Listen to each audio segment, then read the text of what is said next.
Chapter 281. In the next few days, the zombie crisis began to sweep across the South. The zombies began to surge everywhere, like a demon awakening, and the screams resounded through the sky. Groups of zombies moved everywhere, and the main direction of movement was the 8 major bases. Among the zombies, the number of black-robed people reached dozens, and their abilities were equivalent to those of 6th-level zombies. In addition, the number of 5th-level zombies was countless. Faced with this scene, hundreds of thousands of people from the 8 major bases immediately launched an attack on the zombies, and a war between humans and zombies officially began. The territory also sounded an emergency order, and was on full alert. Jiang Jinli assigned tens of thousands of troops to the 8 major bases for support, and other soldiers were on standby at any time, ready to fight. The sky was gloomy, and the wind was raging. In the south, there was an unknown small town, which was deserted and completely covered by tall trees and mutant plants. Zombies were everywhere, densely packed. The city has become a dead city without any human habitation, completely under the control of mutant plants and animals. In an inconspicuous corner of the city, a large corpse house stands.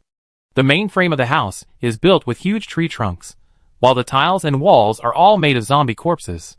If you don't look closely, you will only think that it is a pile of rotten corpses, and you will never think that there is a different world inside. Zombies are also scattered outside the corpse house. They stagger around, their lifeless eyes are wandering around, obviously acting as guards. The interior of the corpse house is empty and damp, cold and dark, and the light is relatively weak.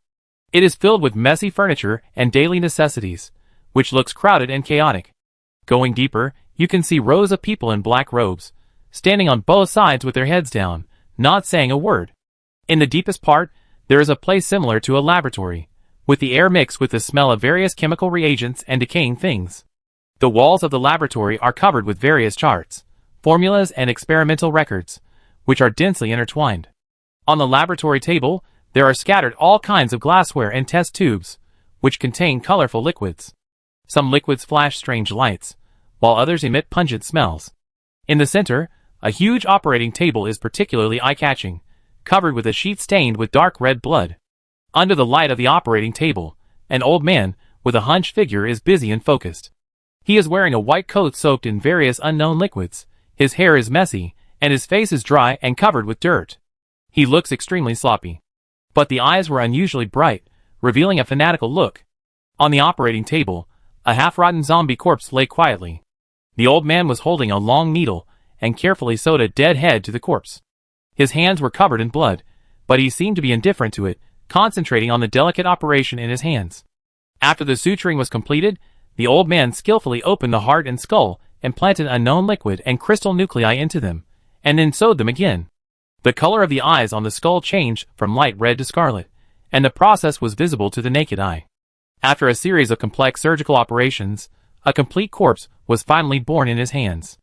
The old man used white bandages to wrap the rotten and pus-filled zombie body in circles.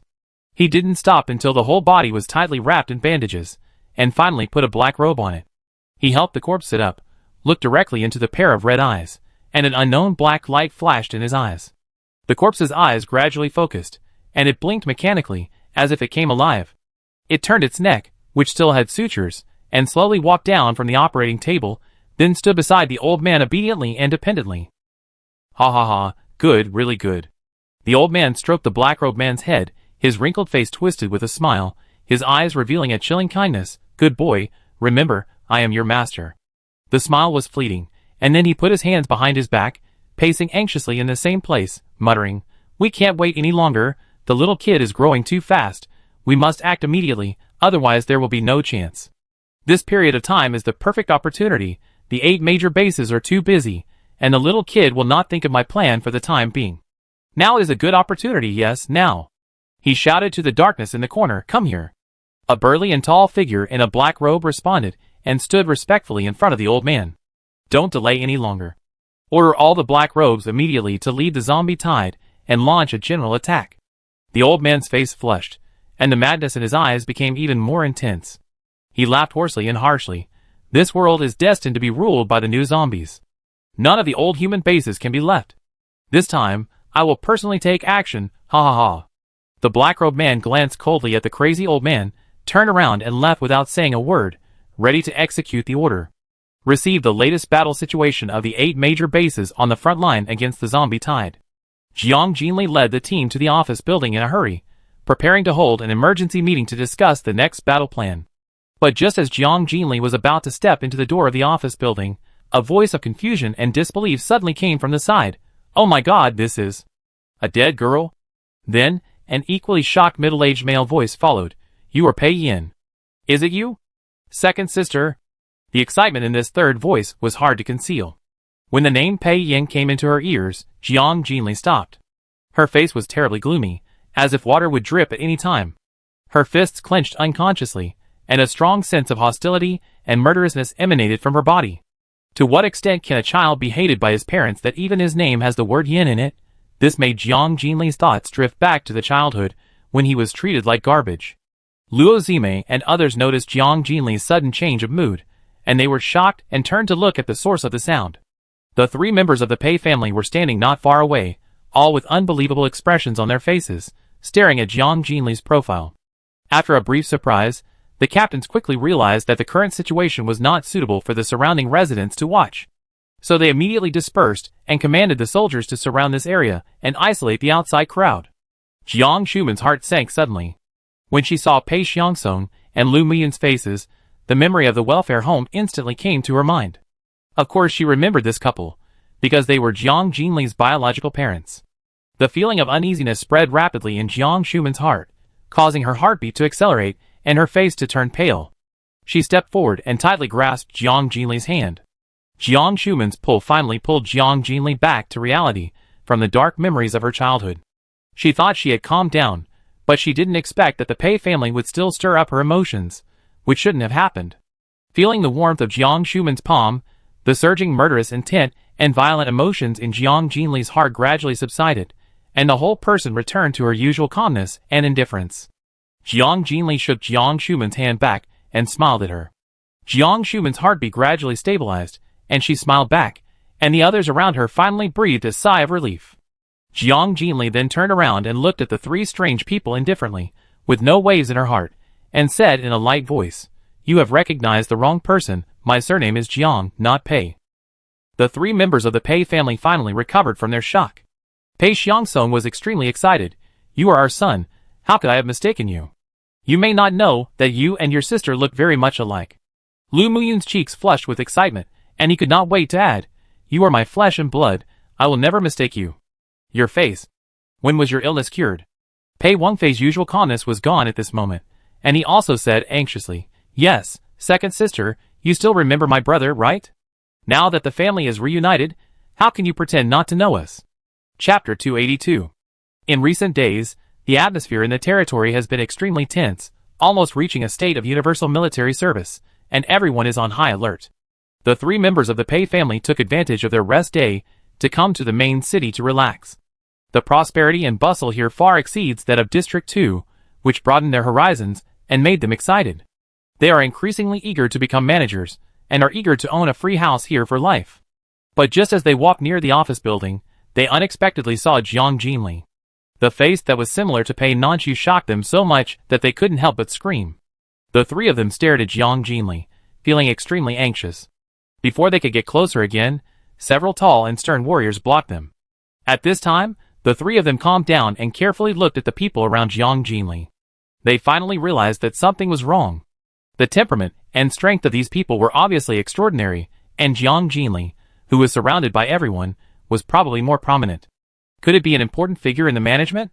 Thinking of this, the 3 people became more excited. "I have no relationship with your family. Don't make random connections here." Jiang Jinli glanced at the 3 people coldly, and his eyes revealed a powerful aura without anger. "I will let you go for now, and I won't do it again. Otherwise, I will never let you go easily." Pei Xiangsong and the other 3 seemed to feel the heavy pressure like a mountain. Breathing suddenly became difficult, cold sweat dripped down, and the face suddenly changed. Seeing Jiang Jinli turning around and wanting to enter the building, Lu Muyun shouted unwillingly, "Don't try to deny it. You have a moon-shaped birthmark on your chest, which is evidence that you can never erase. How can you not recognize us? You are so unfilial." Before he finished speaking, Lu Muyun was hit hard, and the whole person flew out like a kite with a broken string, and fell heavily to the ground. His internal organs were damaged, and a mouthful of blood spurted out. Jiang Jinli didn't even turn his head, his voice was cold as ice, and his murderous intent was not concealed. If you dare to talk nonsense again, I will kill you. After that, she strode towards the building, followed by a group of people. Mom, Mu Yun, Pei Xiangsong and Pei Wenfei came to their senses, ran over and helped Lu Muyun up, looking terrified. They didn't even see how Jiang Jinli made the move, and Lu Muyun had already flown out. Her strength was unfathomable. You are too presumptuous. Don't you know the rules of the territory? Not only did you not show courtesy to the Lord, but you were so rude. The Lord is not someone you can just cling to. If you still want to stay here, be smart, otherwise, be careful of your life. Lin Chum glanced at the three people coldly and warned them. What? She is the Lord? The three people were shocked. As if struck by a bolt from the blue, their legs softened, and they collapsed to the ground. They thought that Jiang Jinli's identity was not simple. At most she was a senior manager of the territory, but they didn't expect that she was the supreme commander of the South. Their brains were buzzing, blank, and they couldn't think at all. Lin Chung snorted coldly, and walked into the building with the guards. Soon, only the three members of the Pei family, who collapsed on the ground, were left around. Jiang Jinli walked calmly in the corridor. After thinking it over, the little episode just now did not leave any trace in her heart. This time it was just a warning. She hoped that the three members of the Pei family would learn to cherish their lives. If they didn't know how to advance or retreat, she didn't mind sending them off in person. Luo Zime and others had followed Jiang Jinli for many years, so they were naturally very clear about her life experience. Seeing that Jiang Jinli didn't care about this matter, they felt relieved.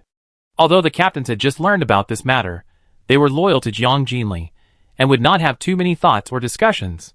In their eyes, as long as Jiang Jinli didn't care, the Pei family was no different from ordinary people. Everyone sat at the desk. Jiang Jinli went straight to the point, and told the latest battle situation reported from the front line. Although the number of zombies on the front line is large, it does not pose a substantial threat. The number of high-level mutant zombies is not large, and the 8 major bases can still cope with it. What we need to pay attention to is still those black-robed people. Everyone looked at Jiang Jinli intently, and listened carefully to her every word. Jiang Jinli continued, the body structure of those black-robed people is very strange. They are wrapped in bandages all over their bodies. They are invulnerable to swords and guns. Low-level psychics can't kill them at all. Unkillable? This news undoubtedly surprised everyone present. Jiang Jinli nodded in confirmation, and his expression became serious. Some of their bodies are as hard as iron, and some are as soft as mud. They have strange regeneration abilities, and can resist attacks below the 6th level psychics. Only psychics of the 6th level and above can barely kill them. Regeneration, as the name suggests, refers to the ability of black-robed people to quickly grow back even if their body parts are cut off. Due to this ability, the base leaders of the 8 major bases had to personally deal with the black-robed people in the corpse tide. This shows how difficult these black-robed people are. Damn it, what are these things? Why are they so weird? Who is behind this? If I find out, I will definitely twist his head off. Su Mingxing said angrily with a face full of anger. Just a madman. Jiang Jinli's face was stern and his tone was firm. Since the other party has officially declared war on us, then we will do as he wishes and fight together. Fight! Everyone shouted in unison, with great momentum. No matter who dares to stir up trouble in the south, there is only one ending, that is death. Everyone, open the map and analyze the core motivation of the other party to launch the corpse tide? We must understand the other party's purpose as soon as possible before we can formulate corresponding measures. Jiang Jinli said, and distributed the map to everyone present. On the map, red dots marked the cities where the corpse tide appeared and their movement routes. Everyone looked in disgust, and expressed their opinions one after another. Jiang Jinli stared at the map, frowning and thinking. These zombies are more of a harassment than an attack. Although they are numerous, their combat effectiveness is generally not strong, and most of them are just ordinary zombies. Each base has a population of hundreds of thousands, which is more than enough to deal with these zombies. But these zombies are like sticky candy. One wave after another is eliminated, which is very annoying. So, what is the reason for the other party to do this? Knowing that they can't break through the base, why do they continue to attack? The behavior of these zombies seems to be delaying time. Or, it is to prevent the 8 major bases from taking action. Delay. Jiang Jinli's eyes lit up, and she suddenly thought of a possibility. The other party's purpose might be to delay time and contain the 8 bases, and their real target is not these bases.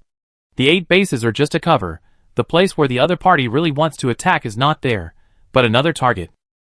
Jiang Jinli said her thoughts.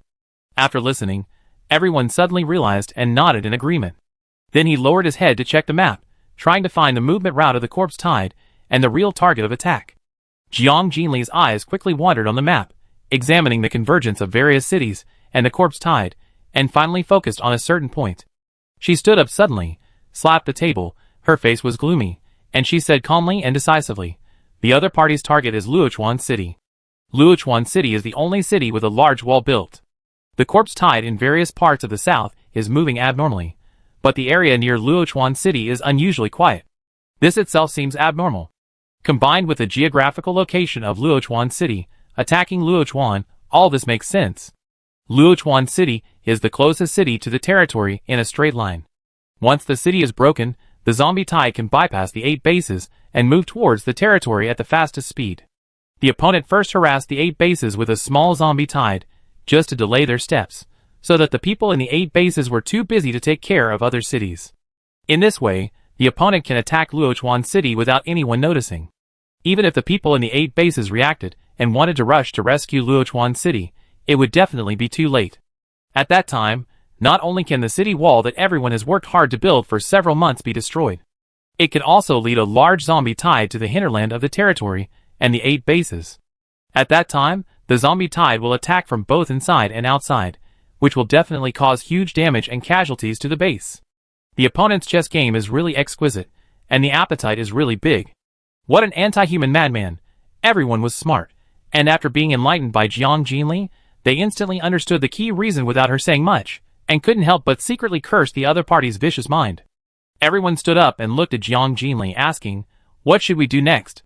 Jiang Jinli sneered, "If I'm not wrong, the other party has secretly gathered a huge tide of corpses to Luochuan, and will definitely launch a surprise attack in the next 2 days. Luochuan's defense is weak. Once we go too late, the city wall will be broken. They have made a good calculation, but unfortunately, it is still unknown who will win.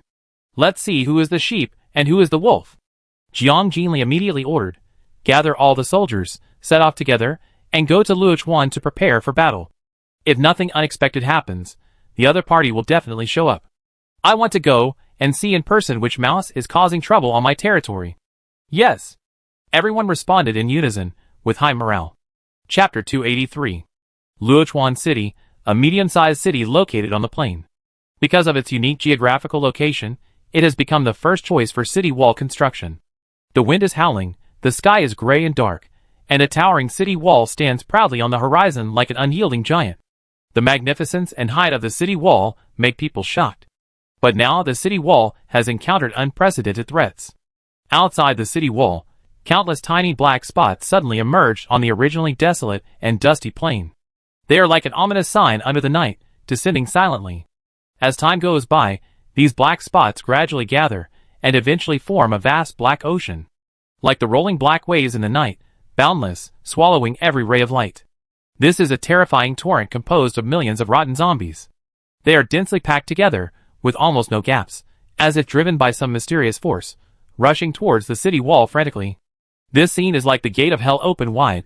Countless demons and evil spirits rushed into the world, bringing an overwhelming sense of oppression and fear.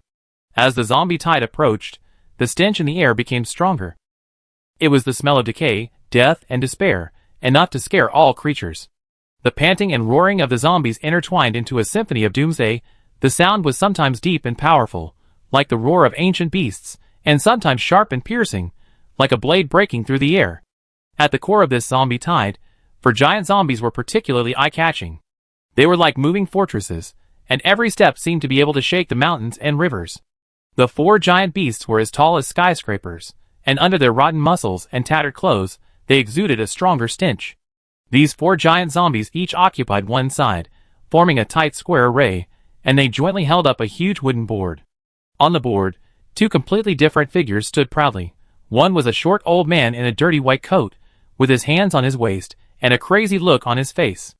The other was a burly man in a black robe, with a blank expression on his face, and his whole body was tightly covered by the black robe. In the black smoke, only a pair of blood-red eyes were exposed. The appearance of the old man and the black-robed man in the zombie tide seemed particularly strange. They seemed to be controlling this doomsday feast and enjoying the carnival of destruction. The old man raised his head, his cloudy eyes looked at the towering and silent city wall in the distance, and suddenly burst into laughter. Ha ha, it seems that my plan succeeded. That kid never dreamed that I would choose this place as the target of attack, and there was no guard deployed. God really helped me. He looked around at the surging corpses below, and his heart was excited. He shouted at the top of his voice, "Children, speed up. Let's flatten this city wall in one fell swoop." The old man responded with a deafening and sharp roar, but in this noise, a calm and indifferent female voice clearly reached the old man's ears. "I'm afraid I will disappoint you. Your plan will not succeed." The old man's heart jumped, his smile froze instantly, his face changed drastically, and he hurriedly looked in the direction of the sound. On the city wall, the originally empty fortifications were suddenly occupied by dense guards. They emerged like a tide, and quickly filled every inch of the city wall. These guards were fully armed, holding all kinds of heavy weapons, from ancient bows and arrows to modern machine guns. Their faces were filled with murderous aura, and their eyes revealed determination and fearlessness. A large number of guards had already been ambushed on the surrounding highlands, hillsides, and even trees. They were either standing or crouching, hiding in the shadows of trees or behind rocks. They held their weapons tightly in their hands, ready to give the zombies a fatal blow at any time. The total number of these guards was as many as hundreds of thousands. They formed a simple encirclement, trapping the huge zombie tied firmly in the center. The two sides confronted each other, with an endless sea of zombies on one side, and the tenacious human defenders on the other. This scene seemed to make the whole world tremble. The air was filled with a tense and oppressive atmosphere, and every second seemed to be infinitely stretched, bringing an unprecedented sense of oppression. An unprecedented battle between humans and zombies was about to break out. The last to appear on the city wall was a group of more than a dozen people, both men and women. Their faces were serious, their postures were upright, and their robes fluttered in the wind. Jiang Jinli was surrounded by the crowd in the center, with a strong aura and heavy pressure. Facing the tide of millions of zombies below, there was no ripple in his eyes. Looking at this sudden huge guard, the old man was shocked. But after the shock, he calmed down and stared at Jiang Jinli on the city wall. He smiled again and praised, "Not bad, really good. Little kid, you are worthy of being the Lord of the South. You predicted my actions early. You are smart, really smart. I really admire you." Jiang Jinli also raised his eyes to look at the old man carried by the 7th level zombies. After recognizing him at a glance, surprise flashed in his eyes, and then he opened his lips coldly and spit out the other party's name, Lu Qian. Su Mingxing shouted in surprise, sarcastically saying, "I was wondering who it was. It turns out that you, this weird old man, are the one behind this. You're really good at it. You can't judge a person by his appearance." Luo Zime, Qilua and others had never seen Lu Qian, and they were a little confused. Zhou Lianhu immediately whispered to them, "Oh, little kid, you still remember me?" Lu Qian didn't know whether he was happy or excited. His cheeks quickly flushed. "It's my honor to be remembered by the Lord. It's an honor." After the voice fell, Lu Qian raised his hands and pressed them down. The originally restless group of corpses immediately stopped, and even the harsh roar gradually died down. "What is your reason for doing this?" Jiang Jinli asked coldly. She was a little surprised that the mastermind was Lu Qian, a weirdo, but when she thought of his crazy remarks back then, it seemed to make sense. "I don't know what Lu Qian has experienced in the past few years, and he has become such an extreme anti-human lunatic." Lu Qian grinned, his eyes were gloomy and mysterious, and there seemed to be a faint black air around him. He looked at Jiang Jinli, with a morbid determination in his tone. "Little kid, I don't want to be your enemy, but the situation forces me to stop allowing the South to continue to develop. If the city wall is built, I will lose the best opportunity to take action. As for the reason..." Lu Qian paced on the wooden board, pointing to the dark tide of corpses below, and expressed his fantasy without hesitation. "Isn't this obvious enough? This is my reason. Look, this is the new human I created. How spectacular." He turned to point to the guards on the city wall, gnashing his teeth and saying with disgust, "These humans are relics of the old era and should have been eliminated long ago. You shouldn't build a wall to protect these humans who haven't evolved yet. They don't deserve such protection. They should follow the trend of the times and evolve into new humans." Lu Qian laughed wildly and concluded, "So these survivors shouldn't exist. The 8 bases and this wall shouldn't exist either. I came here to destroy these bases and eliminate these humans. I am redeeming them, ha ha ha." Although the two armies were far apart, the hearing of the superpowers was extraordinary. When the superpowers on the wall heard Lu Qian's crazy remarks, they looked at each other at first, and then showed a look of disdain. What kind of perverted reason is this? Sisterly, is he mentally ill? Su Ranju couldn't help but sneer. Others also felt the same way and nodded. What do you know, little girl? Lu Qian was so angry at Su Ranju's words that his face turned red. He waved his sleeves and shouted angrily, "Everything I do is for the future of mankind. This is for the benefit of mankind. Lu Qian, what are you crazy about?" Jiang Jinli looked calm and agreed with Su Ranju's words. "You are indeed very sick. Little kid, how come even you don't understand my painstaking efforts?" Lu Qian showed anger on his face, as if he was disappointed by Jiang Jinli's lack of understanding. God has given me the ability to control zombies. Doesn't this prove that my point of view is correct? I am God's messenger. I am carrying out God's will. It is my responsibility and mission to evolve all the survivors into new humans in the new era. He walked quickly to the tall black-robed man next to him, and said mysteriously to Jiang Jinli and his group on the city wall, "I can not only control the tide of zombies, but I can also resurrect the dead. You don't know who this is yet, right? Ha ha, once you know, you will be surprised." Chapter 284. Really? Then let's see if we be surprised, Luo Zime said with interest. Lu Qian did not hesitate and lifted the cloak of the man in black robe, and the face hidden in the darkness was immediately exposed to everyone. Ha ha ha, how is it? How is it? Are you surprised? Lu Qian raised his chin and laughed triumphantly. Looking at the familiar face under the black robe, Zhou Lianhu and others widened their eyes and looked shocked. It must be said that they were indeed shocked. Jiang Shuman even whispered, "How could this be him? Oh my god! Damn it! How is this possible? A corpse with only a skeleton left can be resurrected." Su Mingxing stretched his neck and looked down curiously, very interested. Song Chungjing? Isn't he dead? What's going on? Mu Yuan was also shocked. After all, he cut Song Chungjing to death with his own hands and even pierced his heart. Logically, there was no possibility of survival. But the scene in front of him was beyond everyone's expectations. Everyone stepped forward, leaned on the city wall with both hands, and carefully observed the man in black robe. The face of the man in black robe was indeed the same as Song Chungjing, who died 5 years ago. Except for the blood-red eyes that looked particularly weird, his facial features had hardly changed.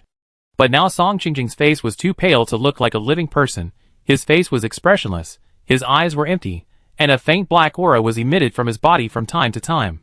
All of this seemed extremely strange. Lu Qian was very satisfied with the reactions of the crowd.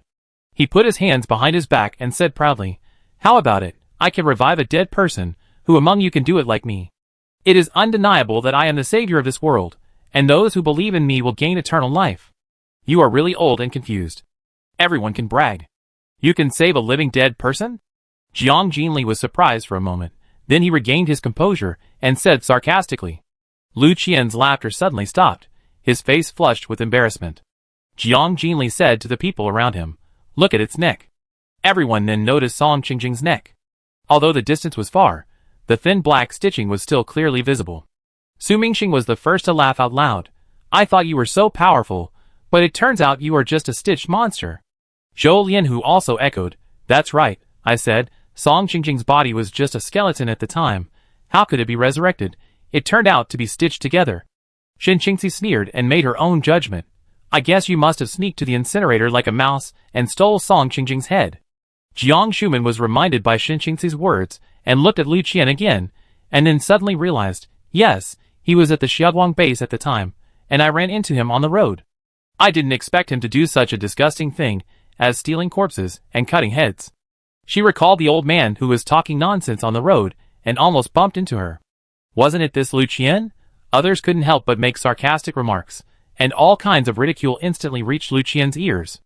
Lu Qian was so angry that his face turned blue, his teeth chattered, and he roared, "Shut up! You idiots who know nothing about science, do you think this is just a simple patchwork? You are too naive." He gently stroked Song Chungjing's body, his eyes flashing with fanaticism. "This body is a 6th-level zombie body that I carefully selected. It was carefully cultivated after being soaked in special medicine for hundreds of days. The heart is implanted with Song Chungjing's heart crystal." He smiled wildly and continued, "Song Chungjing's head has the brain of a high-level superpower. After my transformation, the potential of this brain has been further developed. The combination of the two makes its power far beyond all mutant zombies. It is not only invulnerable to swords and guns, but also has the ability to regenerate. Most importantly, it can control the zombies. Wait a minute, I will show you its power. Song Chungjing, as the first black-robed man that Lu Qian successfully transformed. He is his most proud work, and his powerful ability makes Lu Qian feel extremely proud. The reason why the black-robed man can control zombies is mainly because Lu Qian directly conveys his will and instructions to the black-robed man through energy connection or mental induction, thereby indirectly controlling the zombie tide. Lu Qian did this to reduce the mental burden when he directly controlled a large number of zombies. Other black-robed men can only control some low-level mutant zombies, while Song Chungjing can control more powerful 7th-level zombies. In addition, the regeneration ability of other black-robed men is weak, and the 6th-level superpower can kill them. But Song Chungjing can't be killed no matter what. These 2 points are enough to prove the unique status and powerful ability of Lu Qian's masterpiece Song Chungjing in the zombie group. That year, after leaving Jinong Base, Lu Qian wanted to return to his laboratory. But unfortunately, the laboratory had become a ruin under the double blow of natural disasters and zombie tides. In desperation, he could only survive alone in the Doomsday. It happened that there were continuous heavy rains, and Lu Qian entered the Xiaoguang base. Coincidentally, he secretly witnessed Song Qingjing's seizure of power, and Jiang Jinli led people to fight back, which eventually led to a series of events that led to Song Qingjing's killing. After Song Qingjing's death, Lu Qian's desire for experiments was rekindled. He had never studied the bodies of superpowers, and this was a once-in-a-lifetime opportunity for him. So he cut off Song Qingjing's head at the garbage incinerator, and left the base on the same day, found a small laboratory, and started his transformation plan. Initially, Lu Qian tried to use the body of an ordinary zombie for splicing. But unfortunately, the two could not be fused, and the body soon rotted. Lu Qian never considered using a human body, because he knew that it was impossible to succeed, and what he needed was a monster. Only the body of a mutant zombie could meet his needs. Experiments have shown that the bodies of low-level zombies cannot be used successfully, and Lu Qian cannot obtain the bodies of high-level zombies. He knew that he could not be impatient, and could only think of a way slowly. So Lu Qian cut off Song Qingjing's head again, put it in a box filled with preservative solution, and wandered with it all the way, looking for a suitable new body. Lu Qian was lucky. He accidentally got a fruit on the way. After eating it, he awakened a rare control ability. This ability only works on zombies.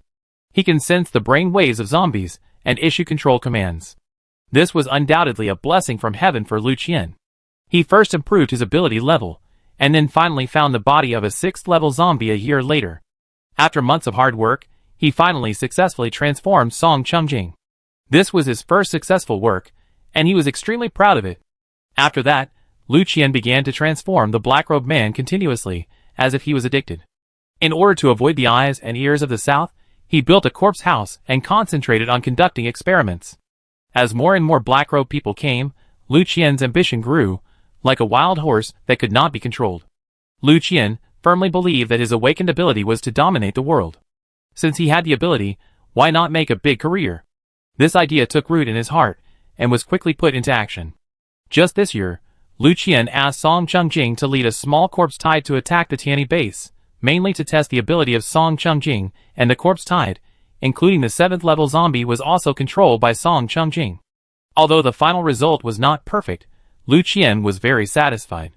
In this way, in the next few months, Lu Qian kept ordering the corpse tide to attack the 8 bases, and he planned to lead the main force of the corpse tide to enter from Luochuan City. Unfortunately, his plan was discovered by Jiang Jinli. Lu Qian's thoughts returned to reality, and he laughed again also. Do you think he has no thoughts? Don't forget you killed him. Although he is dead, his brain stores those memories, and he remembers them clearly. Now, it's time for him to avenge himself. After saying this, Lu Qian turned around and held Song Qingjing's shoulders tightly. There was a flash of black light in his eyes, and he looked directly at Song Qingjing's blood-red eyes, muttering something in his mouth, with a weird look. Soon, Song Qingjing's lifeless eyes quickly surged, and his emotions began to change dramatically. Anger, hatred, murderous intent, all kinds of emotions collided violently in his eyes. Then he suddenly raised his head, his whole face began to twist and deform, staring at Jiang Jinli and his group on the city wall. Haha, you feel it, it's getting angry. It can also have human emotions. What a great invention. Lu Qian's expression became more and more crazy. He opened his arms and laughed wildly. Chapter 285. Looking at the murderous intent in Song Qingjing's eyes, Jiang Jinli and his group showed disdain. They didn't expect Lu Qian to be so capable, but since he could kill Song Qingjing once, he could kill him a second time. Lu Qian restrained his smile, walked to the front of the wooden board, and issued a final warning and ultimatum to Jiang Jinli. Little kid, there are millions of zombies here, and you guards can't resist it. It's better to let them surrender obediently, and they can suffer less pain. Don't worry, the process of transformation into new humans will be very fast. I will let my zombies be gentle when they bite. He paused and said, I know I can't kill you, but you can't protect so many humans alone. You have such great ability, you should join me and execute God's instructions together. Let's transform the remaining survivors together, and turn this world into a real paradise. How great it would be! Jiang Jinli's sudden appearance completely disrupted Lu Qian's plan, catching him off guard and not having time to prepare. Lu Qian's goal today was just to destroy the city wall first, and then lead the zombies deep into the hinterland and break through the 8 bases. Who knew that Jiang Jinli suddenly blocked here? Once she appeared, today's task would be difficult to complete. Because Lu Qian knew that he was definitely not Jiang Jinli's opponent. But since he was already here, Lu Qian naturally couldn't give up easily. Even if the city wall could not be destroyed, he could kill all the guards on the field. And once he encountered danger, he could always blend into the zombies and escape. Zombies are endless, and it doesn't matter if they are killed in this wave. As long as he is still there, he can produce countless zombies. Lu Qian thought, next time I come, I must attack unexpectedly. But Lu Qian still wanted to persuade Jiang Jinli to support him, and it would be best if he could give up humans and join his camp. Seeing Jiang Jinli frowning and not speaking, Lu Qian pointed to the tide of corpses below and persuaded Jiang Jinli again, with absurd reasons. Little kid, look how obedient and submissive the new humans are. As long as they are fed, they will feel satisfied. They won't have so much greed, anger, ignorance, or negative emotions, and they won't have malice. They are very simple and clean, without the bad qualities of humans. He added eagerly, only when everyone becomes a new human can the world achieve harmony and happiness, and the happiness index can be improved. So, you don't need to protect those people at all, there is really no need.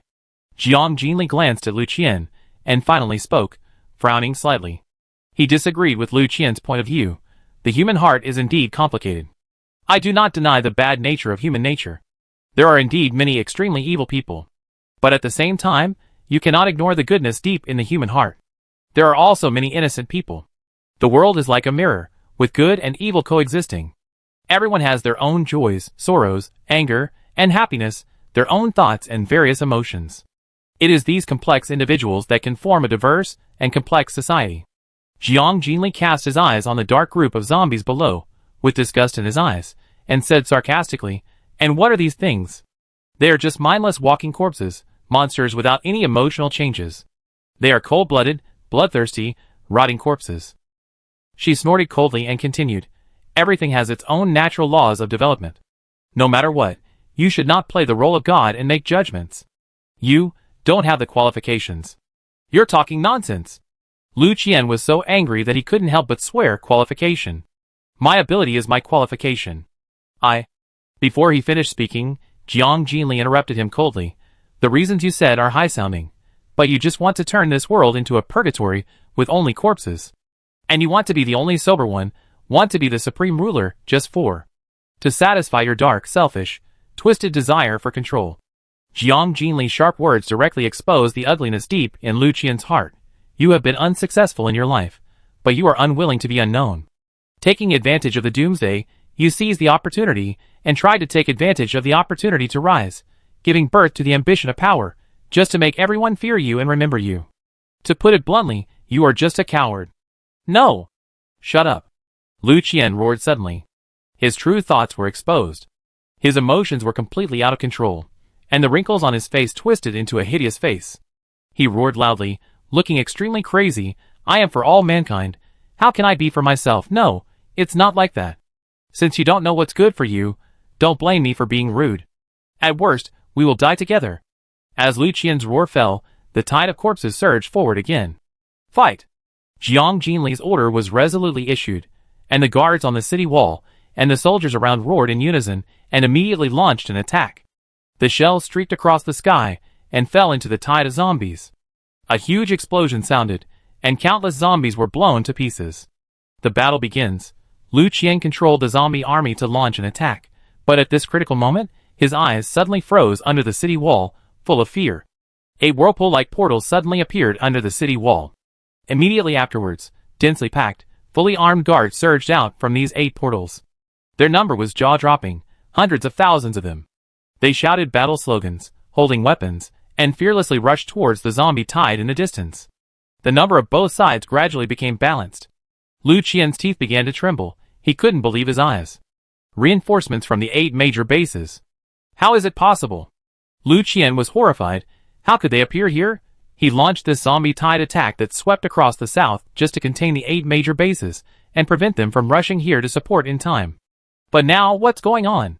Wouldn't all his efforts during this period be in vain? Lu Qian had never thought that Jiang Jinli actually had this ability to move in space and connect 8 bases. This strange ability made him feel unprecedented fear. If he had known that Jiang Jinli had such magical powers, Lu Qian would never have acted so rashly. He suddenly felt like a clown who was seeking his own destruction. Endless regret surged in his heart. Cold sweat slid down Lu Qian's forehead, and he hurriedly ordered Song Chungjing, "Go quickly, now is your time for revenge, kill as many as you can." Song Chungjing let out a roar, holding a big knife, and rushed towards the city wall. Lu Qian controlled 4 7th-level zombies to attack, and these powerful zombies immediately took huge steps and began to move forward. Lu Qian's short figure immediately jumped off the wooden board and fell into the tide of corpses below, and was soon swallowed by the tide of corpses. He sat cross-legged on the ground with his legs limp, trying his best to keep himself calm. Close your eyes and start controlling the zombies, ready to escape at any time. On the other side, seeing Song Chungjing rushing over, Mu Yuan stepped forward and shouted, "Let me deal with this monster." After that, Mu Yuan rushed forward with the power of thunder and lightning, and the 2 figures quickly fought under the city wall.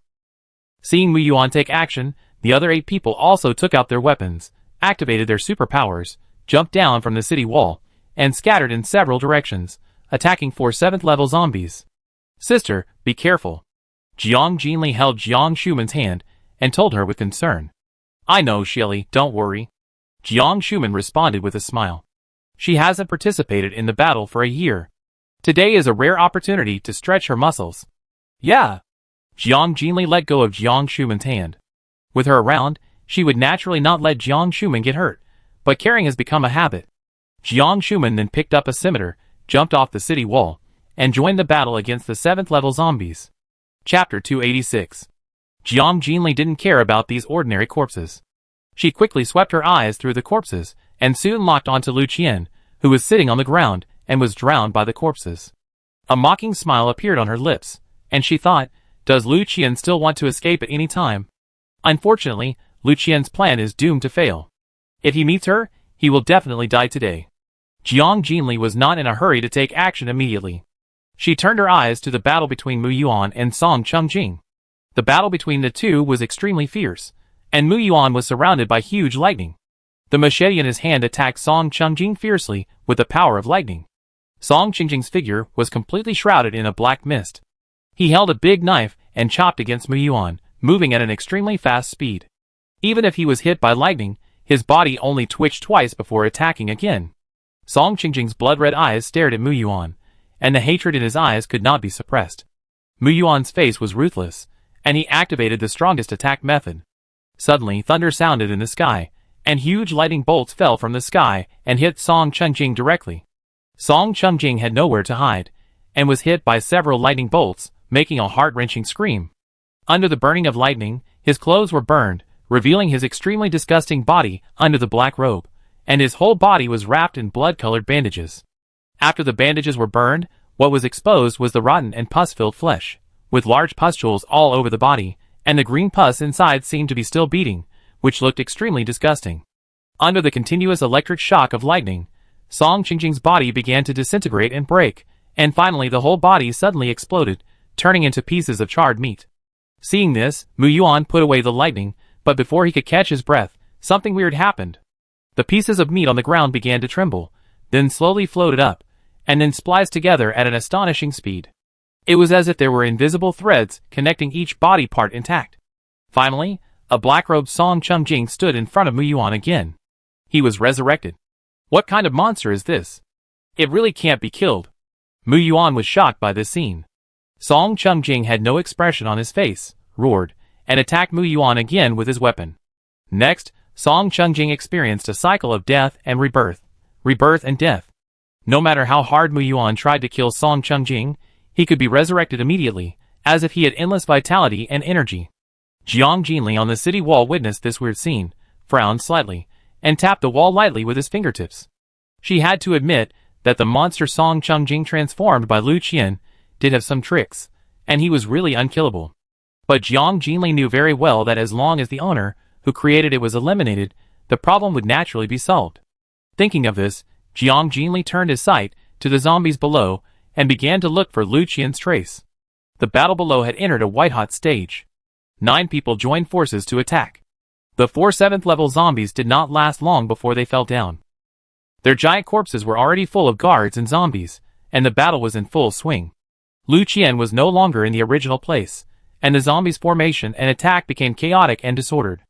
Obviously, Lu Qian had given up controlling the zombies and fled in the chaos. Jiang Jinli thought he could hold on for a while, but he didn't expect him to escape so quickly. He couldn't help but feel that he had overestimated Lu Qian's courage. Jiang Jinli's eyes swept quickly below, not missing any corner. Soon, her eyes turned cold, and she immediately locked onto several black-robed figures in the distance. With a thought, Jiang Jinli immediately disappeared from the city wall. At this moment, Lu Qian was hiding in the arms of a black-robed man.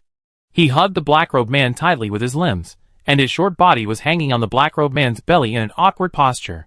Wrapped in a black robe, Lu Qian's figure could not be seen from the outside. "Hurry, run faster." Lu Qian held the black-robed man tightly, fearing that he would fall into bumps, and kept urging him. Although the black-robed man had no expression on his face, one hand was placed on his belly intimately, supporting Lu Qian's buttocks. Hearing the urging, it sped up again. Just as they were about to rush out of the corpse tide and escape from this battlefield, they suddenly felt a strong pressure on their bodies, like a mountain pressing down on their heads, and the black-robed man's footsteps were forced to stop. Oops. Lu Qian suddenly felt something was wrong and screamed. Before Lu Qian jumped off the black-robed man, he was hit hard by a huge force and crashed into a big tree. Lu Qian also flew out from in front of it, danced in the air for a few times, and then fell heavily to the ground. He coughed a few times, immediately got up and looked up. When he saw Jiang Jinli approaching slowly and calmly, Lu Qian's pupils suddenly contracted, and he was instantly enveloped by an unprecedented shadow of death and fear. Lu Qian let out a shrill scream, his throat almost split, and then commanded the black-robed people around him to pounce on Jiang Jinli. The black-robed people came from all directions, and pounced on Jiang Jinli, one after another, making it difficult for people to cope with it, and it was a dark mass. But before they touched the corner of Jiang Jinli's clothes, they were separated by a huge shield. Whenever the black-robed man touched the shield, he would immediately explode into pieces. Witnessing this scene, Lu Qian was frightened to death. He hurriedly summoned more black-robed men, and turned to flee at the same time. Jiang Jinli's face was grim, and he rushed forward suddenly. In a flash, he appeared in front of Lu Qian. Before Lu Qian could scream, he was grabbed by the collar, and lifted up by Jiang Jinli. A trace of fierceness flashed in her eyes, and she lifted Lu Qian up high and slammed him hard against the boulder beside him. "Don't!" Lu Qian screamed, followed by a loud sound of broken bones. "Ah!" Blood splattered, and the severe pain instantly spread throughout his body. Lu Qian finally let out a heart-wrenching scream. His bones were all broken, his head was hit hard, and a big hole was broken. His face was covered with brain matter and blood. Lu Qian's whole body convulsed violently, and blood foamed in large streams from his mouth. Although he knew he was going to die, he still subconsciously begged for mercy. Little kid. Cough cough. Spare me, spare my life, don't kill me. Please." Seeing Jiang Jinli's extremely cold face, Lu Qian struggled again and said, "You can't kill me, I am the savior of mankind. Cough cough, I am the ruler of the new mankind. You can't." "Unrepentant," Jiang Jinli said coldly, with murderous eyes, but his tone was mocking casually. "You are old, but you don't live a good life, but you want to stir up trouble. You really think you are a big shot just because you have some ability? You are really ignorant. If you dare to make trouble in my territory, you must be prepared to die. I will send you to hell in advance, so that you can reunite with your new human and be your master in hell. After saying that, Jiang Jinli lifted Lu Qian's body again and smashed him against the boulder again. After a loud bang, Lu Qian's entire head burst like a blooming flower and completely turned into a pool of unrecognizable mud, and his life was completely cut off. She threw the tattered corpse into the air again, and the corpse scattered into ashes in midair and dissipated with the wind. Then, Jiang Jinli turned around and cast a cold look at the black-robed people, who looked confused and painful. She narrowed her eyes, and the strong pressure was suddenly released. All the black-robed people immediately disappeared under this force. The sky became more and more gloomy, and the wind around became stronger and stronger, blowing the woods to make a rustling sound. The whistling wind and the various sounds on the battlefield were intertwined, as if countless evil ghosts were wailing, creating a tragic atmosphere. After Jiang Jinli eliminated all the black-robed monsters, he returned to the city wall and looked in the direction of Mu Yuan again. With Lu Qian's death, some of Song Qingjing's abilities should have disappeared. As expected, under Mu Yuan's lightning attack this time, Song Qingjing's shattered body tried to reassemble again, but it was ultimately unable to complete it. The piece of meat shook violently, and countless tiny red bugs crawled out of it, disgusting and sticky. After the bugs left, the piece of meat gradually stopped shaking and could no longer be reassembled. Su Mingxing came from a distance to help. He had long noticed Song Qingjing's strange regeneration ability. Without saying a word, he directly set a big fire on the piece of meat until it was completely burned to ashes. Brother Mu Yuan, is this ghost thing dead? It's all burned to ashes. It shouldn't be resurrected again, right? Su Mingxing asked Mu Yuan while looking down at the disgusting bugs. No. Mu Yuan was relieved to see Song Qingjing finally dead. His eyes lit up, and he immediately thought of the reason, and said with a smile, Lu Qian is dead. Then he looked up at the city wall. Su Mingxing immediately understood, and waved his hands while happily calling Jiang Jinli on the city wall, Boss! Boss! Seeing Jiang Jinli nod in response, Su Mingxing and Mu Yuan smiled at each other, picked up their weapons again, and rushed to the center of the battlefield. Chapter 287. Jiang Jinli's eyes also turned to the bottom. Qilu and the other 10 people had reached the 8th level of supernatural power. Each time they attacked, they could kill tens of thousands of zombies. Coupled with the full-strength attack of hundreds of thousands of guards with heavy weapons, there were only a few of the millions of zombies below. There were only layers of corpses piled up together, so dense that people felt creepy and dizzy. Jiang Jinli examined the battles of several people one by one, with satisfaction in her expression. Finally, her eyes stayed on Luo Zime. Luo Zime's wind supernatural power complemented this natural disaster. Every time she released a storm, it could combine with the original strong wind to form a powerful hurricane. Wherever Luo Zime went, countless huge storms rose from the ground, like a roaring dragon, carrying the power to destroy the world, sweeping towards the surging zombies. In the storm, the tiny wind blades were like sharp blades, dense in number. Each one contained a sharpness and speed that was enough to cut through steel. Swoosh, swoosh, swoosh. The wind blades drew silver tracks in the air, like the sickle of the god of death, harvesting the heads of zombies accurately. Every time a wind blade passed by, a zombie's head was ruthlessly cut off. Then it rolled in the air, and finally fell like raindrops, hitting the ground. The huge storm raged and intensified. They were like huge meat grinders, sucking thousands of zombies into them, tearing and crushing them mercilessly. The wailing and screaming of the zombies intertwined, forming a miserable Doomsday elegy. The scene was extremely heroic. Various advanced superpowers intertwined, and the entire battlefield emitted waves of dazzling and colorful brilliance. As time passed, zombies fell in groups, and the end of the battle finally arrived. This fierce battle lasted from noon to dusk. After the baptism of storms and superpowers, the land was devastated. Corpses piled up like mountains, and the battlefield echoed with the guards' cheers of victory. Victory. Good victory. The cheers were like waves infecting everyone. The voices of hundreds of thousands of people gathered into a force. They waved their weapons, stood on the mountain of corpses, looked at Jiang Jinli on the city wall with fiery eyes, and shouted in unison, Lord! Lord! We won! Lord! The shouts shook the sky and resounded throughout the battlefield. Although their faces were tired, and their clothes were stained black by the dirty blood of zombies. But everyone's face was filled with smiles and bright eyes. They protected their homes, and this honor made them extremely proud. Jiang Jinli looked down at the crowd below, his face calm, and the corners of his mouth couldn't help but rise. Jiang Shuman and 10 others also returned to the city wall, and stood beside Jiang Jinli. This battle was exciting, making everyone look energetic and ruddy. Due to the participation of countless superpowers, the mutant zombies were quickly dealt with, and ordinary guards and soldiers only had to deal with regular zombies. With sufficient firepower, casualties were controlled, most of them were lightly injured, and even if there were seriously injured and dying people, Jiang Shuman would help. Jiang Jinli first arranged for the guards of the 8 bases to return, and then left tens of thousands of soldiers to clean up the battlefield. She led the remaining troops, and carried the wounded back to the territory. Although the mastermind Lu Qian had died, the corpse tide in various parts of the south was still surging. The work of cleaning and evacuation still needs time, and this is undoubtedly a protracted war. In the territory, all residents and remaining soldiers gathered in the central square of several districts with weapons in hand, their eyes focused on the center of the field, their expressions solemn and silent. They waited, and once the Lord called, they would immediately join the battle.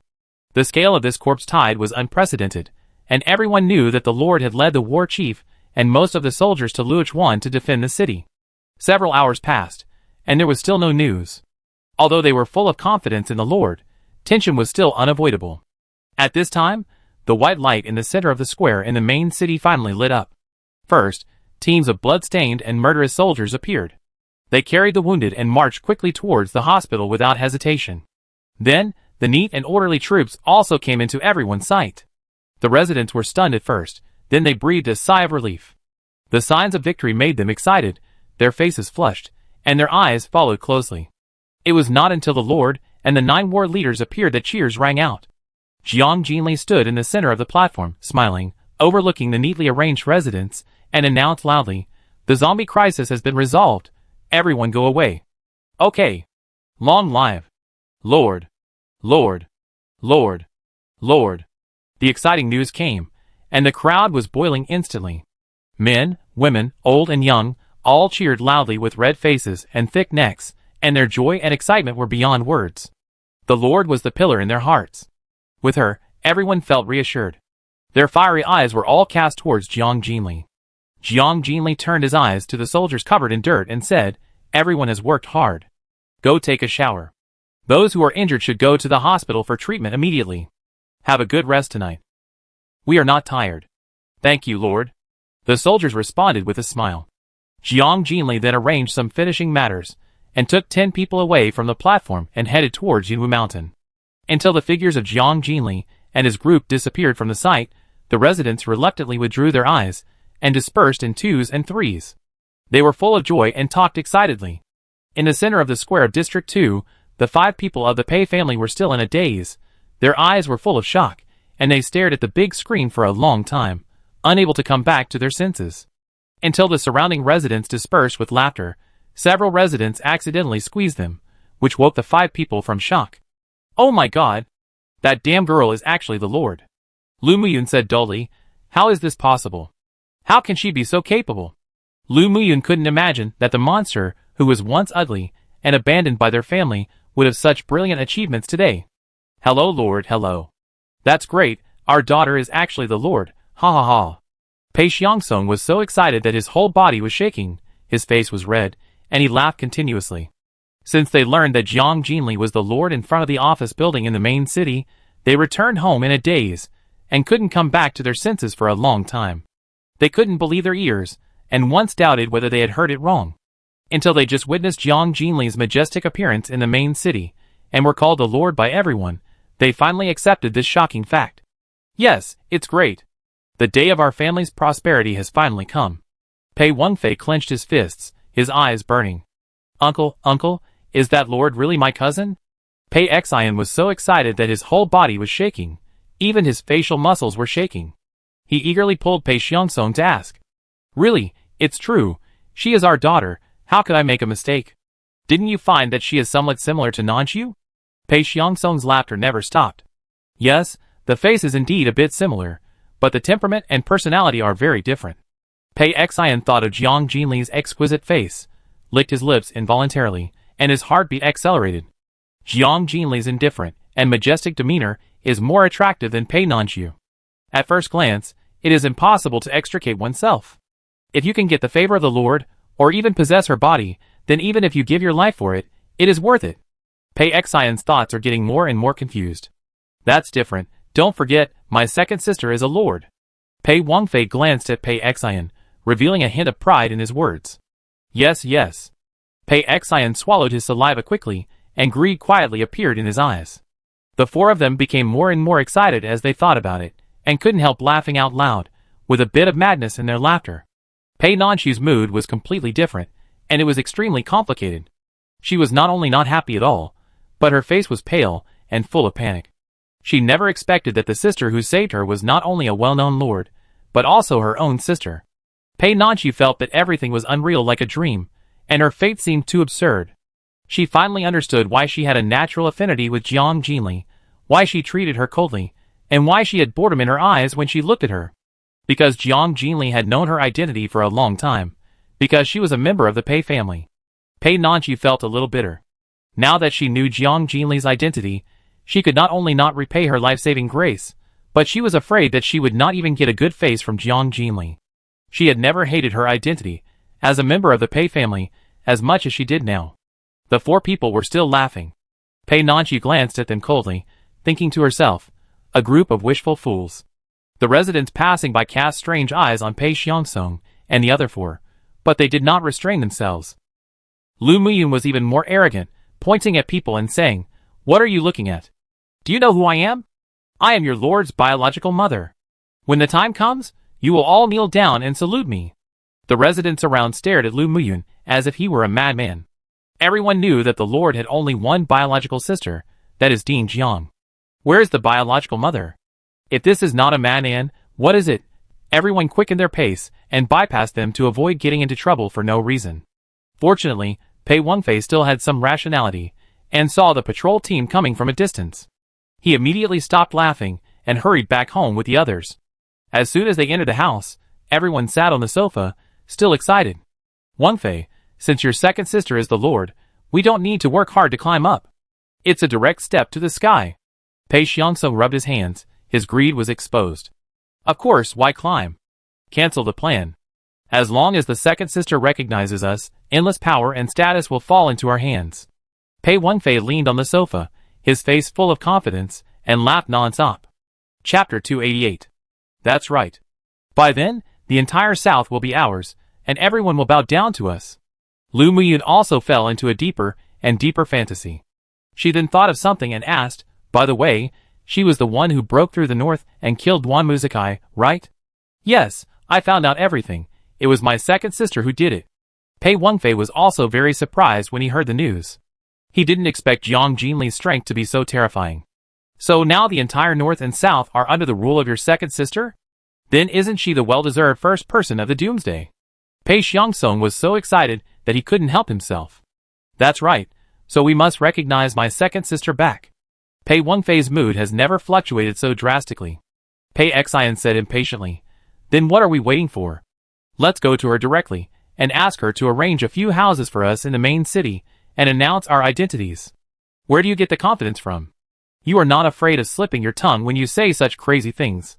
Why do you think she will recognize you? Pei Nanxiu, who had been silent with her head down, finally spoke. She sneered and said sarcastically, Don't forget, you abandoned her when you were young. Her surname is Jiang now, not Pei. She has nothing to do with you. Wake up and stop daydreaming. Pei Nanxiu's words were like a basin of ice water poured on the four people's heads, making them sober instantly. The smiles of the four people froze, and their faces were extremely ugly. Asshole! How dare you mock us? Pei Xiangsong raised his hand, and habitually slapped Pei Nanxiu, scolding, You unfilial daughter, can't you say something nice? You are sarcastic all day long. Do you want to piss us off to death? Pei Nanxiu didn't even think of hiding this time, and let Pei Xiangsong's hand fall on her face. Her face tilted to one side, blood spilled from the corner of her mouth, her messy hair covered her expression, and she only uttered two strange low laughs. Pei Xiangsong's heart tightened, he looked at his hand, a little annoyed in his eyes, then retracted his hand and clenched it into a fist. He didn't look at Pei Nanxiu again, but turned to Pei Wangfei, frowned and asked worriedly, She's right, your second sister doesn't want to recognize us now, what can we do? Pei Nanxiu's words reminded them, and when they thought of the scene in the office building, they finally woke up and realized a fact. Jiang Jinli didn't want to recognize them. This is all your fault. If you didn't throw her away when she was a child, would it be like this today? Pei Wangfei scratched his hair, looking a little anxious, and couldn't help but blame. How can we be blamed for this? Lu Muyun immediately retorted with dissatisfaction in his tone. You forgot that you were the one who disliked her the most when you were young. You always said she was a monster and bullied her a lot. You punched and kicked her every day, and she was covered with bruises. There were several times when you almost strangled her to death. In the end, it was you who proposed to throw her away. So you are the biggest reason. Pei Wangfei was speechless, then sat up straight and angrily defended. I was so young at that time, I didn't know anything at all. You knew I was going too far, but you didn't stop me. In the final analysis, it was you who didn't want to raise her and thought she would embarrass you. The three of them started another quarrel of mutual accusations. Wangfei, you can't say that. We also. Pei Xiangsong tried to clear himself, but Pei Nanqiu interrupted him coldly. TSK, so hypocritical. You? The three of them were furious and stared at Pei Nanqiu together, their faces livid with anger. You are itching again, right? Now that your sister has become a lord, you are of no use to me. If you don't want to die, then be sensible, otherwise don't blame me for being rude. Pei Wangfei finally showed his true face, and vicious words came out of his mouth. For a long time, the mask of hypocrisy was finally torn off, revealing its ugly nature. Lu Muyun was so angry that she slammed the table and pointed at Pei Nanqiu and shouted, You are such an unfilial daughter. How dare you say we are hypocritical? You are also responsible. If we hadn't been pregnant with you, we wouldn't have been in a hurry to send your sister away. Who knew that you would be such a useless thing? Not only is it not a male, but it's not even as good as one of your sister's fingers. If I had known that you were such an ungrateful person, I should have strangled you to death. If Lu Muyun had known that the second daughter she once hated would have such achievements today, how could she have been so cruel to abandon her? Now, she really regrets it. On the contrary, this little daughter is not only useless, but also becomes more and more rebellious, which makes people feel unhappy. Pei Nanqiu didn't care about their vicious words, but a self-deprecating smile appeared on the corner of her mouth. She knew that she was also responsible, and had paid the price for it. Otherwise, how could she be so uncomfortable? Over the years, the only person who gave her selfless warmth was her own sister, a sister who hated herself. Perhaps under that tree, she was closest to her sister. Now, she is tied to these wishful family members. Pei Nanqiu believes that soon, their family will be driven out of the territory by her sister, and she will never see her sister again. Ahem. Pei Xian coughed lightly, breaking the awkward silence. His eyes turned around and said, Uncle, Aunt, now is not the time to blame each other. The most important thing is how to let my cousin recognize us. You said it lightly. Pei Xiangsong sighed and frowned. She pretended not to know us. Obviously, she still hates us in her heart. Where can we start? If they had known that the end of the world would come, and had known that Jiang Jinli could achieve such success, they would have treated Jiang Jinli like a bodhisattva. Now, it's too late to regret. By the way, didn't you say that my second sister had an incurable strange disease? How come she is not only cured now, but also so beautiful? Pei Wangfei stared at his parents with dissatisfaction and asked with confusion. How would we know? Lu Muyun was also confused. We found many doctors back then, but it didn't work after several years of treatment. Who would have thought that she would be cured after being thrown into the welfare home? His thoughts could not help but drift back to that time, and he remembered the girl with mottled marks all over her body. She couldn't speak, couldn't move, and had no emotional fluctuations, like an ugly little monster. Lu Muyun once thought that no one could cure this strange disease. Who would have thought that after not seeing her for many years, Jiang Jinli would become so exquisite and beautiful, and even become the Lord of Doomsday, which was really unbelievable. Pei Xiangsong touched his chin, and suddenly seemed to understand something, and asserted, If I'm not mistaken, it should be her current sister Jiang Shuman who helped her cure it. That's why your second sister treats her so well. Everyone in the territory knows how much Jiang Jinli values her sister Jiang Shuman. Although the Pei family has only been here for a short time, they already know this. It can be said that Jiang Shuman is Jiang Jinli's Achilles heel. Jiang Shuman? Pei Wangfei sneered, with disdain flashing in his eyes. So what? She has no blood relationship with my second sister.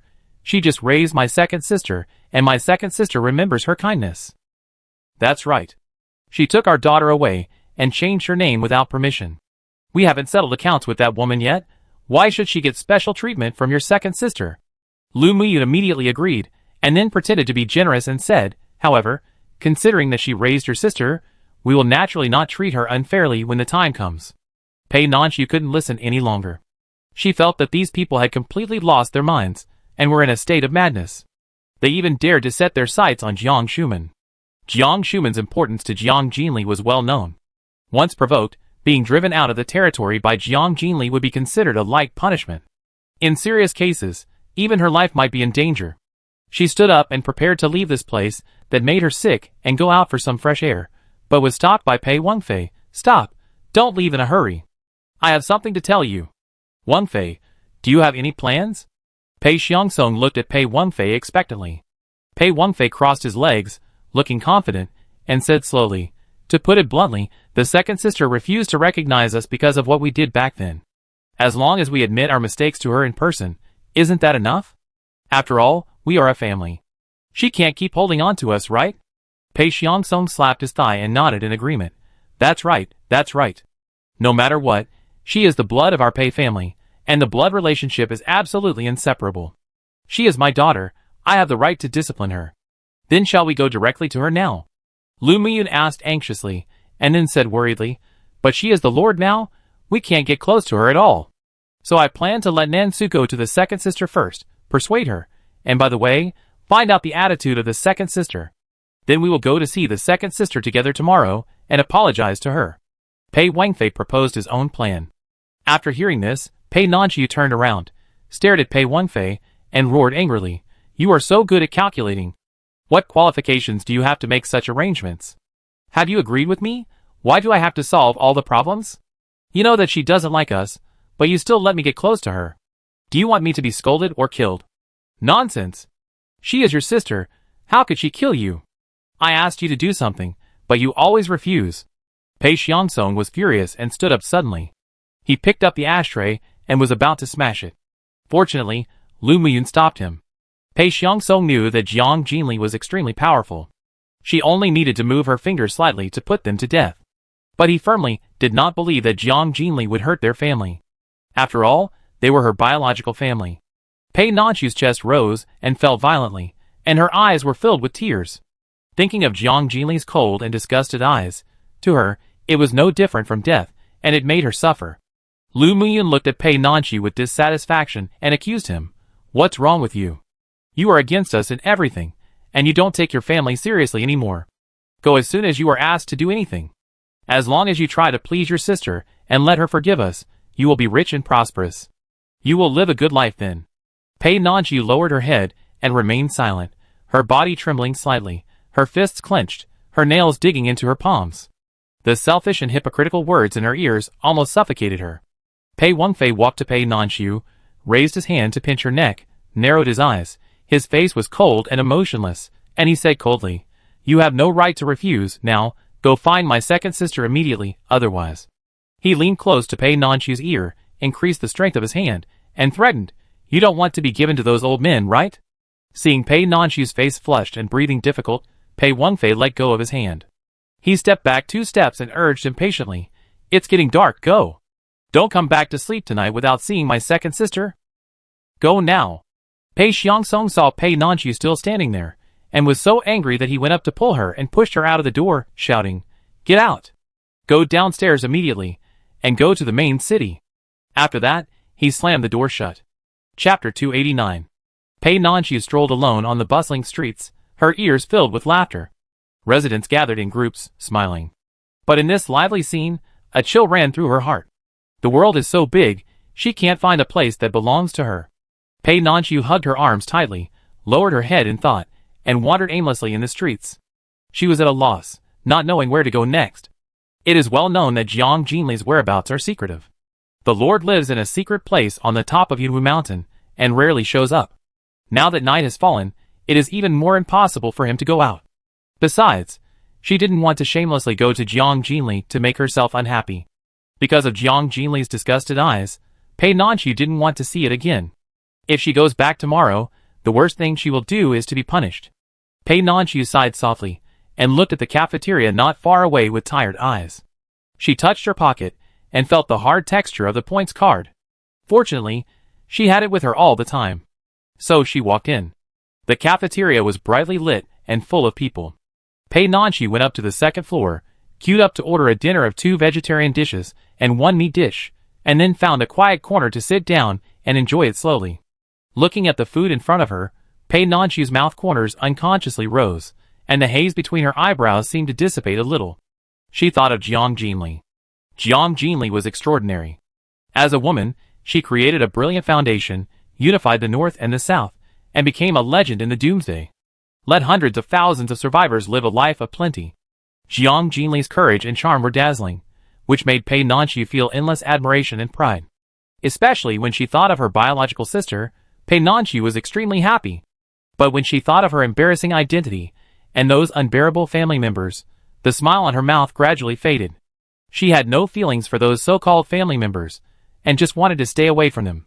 If possible, how much she wanted to follow Jiang Jinli. Even if Jiang Jinli did not recognize her as a sister, she was willing to silently protect and fight with Jiang Jinli. But these were just her unattainable extravagant hopes. With her meager power, she could not get rid of Pei One-Face control at all. Unable to escape from that Pei family. Moreover, even if she could escape, it would be impossible to have a relationship with Jiang Jinli. Because her fate was closely linked to the Pei family, she was a member of the Pei family after all. Pei Nanchu clearly realized that several people in the Pei family had been blinded by greed and ambition, lost their reason, and had no ability to think. Recognize relatives? How could this succeed? Jiang Jinli was cruel and ruthless, and acted decisively. As a lord, she was not an ordinary woman. How could they easily accept the Pei family just because of an apology? The success rate of recognition is almost zero. If you don't know how to advance or retreat and continue to pester, you may only bring disaster upon yourself and bring about a fatal disaster. Pei Nanchu had a hunch that Jiang Jinli would never hesitate because of blood relationship when he took action. But those 4 people were already deeply trapped in fantasy and couldn't extricate themselves. Perhaps, only when they suffered the consequences of their own actions, Pei Nanchu could get real relief. This was fine, and she was happy with it. Even if Jiang Jinli dealt with her at that time, Pei Nanchu didn't care. After all, her life was saved by Jiang Jinli, and if she could repay him with this, she would be willing to do so. In this broken world, living is boring. After Pei Nanchu finished his meal, he walked out of the cafeteria. It was already dark outside. But the high-rise buildings around seemed to be given life by the night, and the lights were quietly lit up, like stars inlaid on the glass curtain wall, shining brightly. The lights of thousands of houses complement each other, forming a magnificent and warm picture. Each lamp seems to be guarding a warm little home, telling a unique story. These lights come together to weave a dazzling ocean, making people feel like walking in a dreamy galaxy. This scene makes people feel happy, and brings comfort and hope to people in the afterglow of the Doomsday. In this Doomsday, such a peaceful place is particularly precious. No matter how dangerous the outside world is, as long as you are here, you can let go of your guard and rest in peace. Pei Nanchu laughed softly. Her eyes were bright. She put her hands in her pockets and walked slowly on the gravel road. The street lamps exuded a peaceful glow in the night, and the light shone through the gaps in the leaves, scattered all over the ground, like a series of exquisite works of art, attracting people to stop and admire. Pei Nanchu's thin figure seemed even more lonely in these lights and shadows. She walked aimlessly, not knowing how long she had walked or where she had walked. Until late at night, there were no pedestrians on the street. She sat down under a tree tiredly, intending to spend the night there. Just as Pei Nanchu curled up, leaned against the tree trunk, and gradually fell asleep, a sudden shout broke the tranquility of the night. "Who's there?" Then, a neat and heavy sound of footsteps approached quickly. Pei Nanchu was startled and stood up suddenly, with a panic on her face. After a while, a female patrol team appeared in front of Pei Nanchu. The female guard leading the team looked at Pei Nanchu carefully. Seeing that she was not very old, her stern expression eased a little and her voice became gentle. "Girl, which district are you from? Why didn't you go home to rest, but stayed here instead? Don't you know that you are not allowed to wander around the territory after late at night?" "I'm sorry. I don't know." Pei Nanchu clenched her hands, frowned, and looked a little nervous. She did just know this rule, so where should she spend the night tonight? The female guard noticed Pei Nanchu's pale face, and patiently explained, "It's okay, just pay attention next time. The patrol at night is very strict, and you will be punished if you are found. It's already late, you should go back quickly." Pei Nanchu bit her lip, at a loss. That home had no place for her. Where could she go back to? She looked at the female guard with a pleading look, hesitated for a few seconds, and finally mustered up the courage to ask, I had a dispute with my family, and don't want to go back tonight. I wonder if there is any place where I can stay overnight." The female guard looked at the nervous Pei Nanqiu calmly. Obviously, she was not a good liar, but the female guard did not point it out. It seemed that the girl had her own difficulties. She pointed away to Pei Nanqiu. "Go to the hospital in the main city. There are people on duty there all day, and the door is always open. You can rest on the bench in the lobby." "Thank you." Pei Nanqiu's eyes flashed with light, and finally she smiled. The female guard also smiled back and pointed to the back of her. "Going in this direction is the closest road to the main city. We have just patrolled, and there will be no other patrols for the time being. You have to walk faster. There will be more patrols later. Don't get caught, it will be very troublesome." "Well, thank you very much." Pei Nanqiu nodded repeatedly, and an inexplicable feeling of emotion surged in her heart. She said to the female guard, "Then I go first, goodbye." After that, she ran quickly in the direction pointed by the female guard. The female guard smiled and shook her head, then restored her serious expression and led the team to continue the patrol mission. Pei Nanqiu ran for several hours, and finally arrived at the door of the main city hospital. The lights in the hospital were bright, and several medical staff could be seen busy. She was panting, her steps were a little weak, and she didn't care so much. She went straight to a bench in the lobby and sat down. When her breathing became more stable, she felt sleepy and tired. Her eyelids became heavier and heavier, and she finally couldn't hold on, and fell asleep on the bench. A medical staff at the front desk noticed this and sighed. She took out a blanket from the cabinet, walked over lightly, and carefully covered Pei Nanqiu with it. Pei Nanqiu was in a daze in her dream, with all kinds of bizarre scenes flashing through her mind, and the noisy sounds in her ears became clearer and clearer. She tried hard to open her heavy eyelids, and at this moment, a cold female voice clearly came into her ears. "Why are you here?" Chapter 290.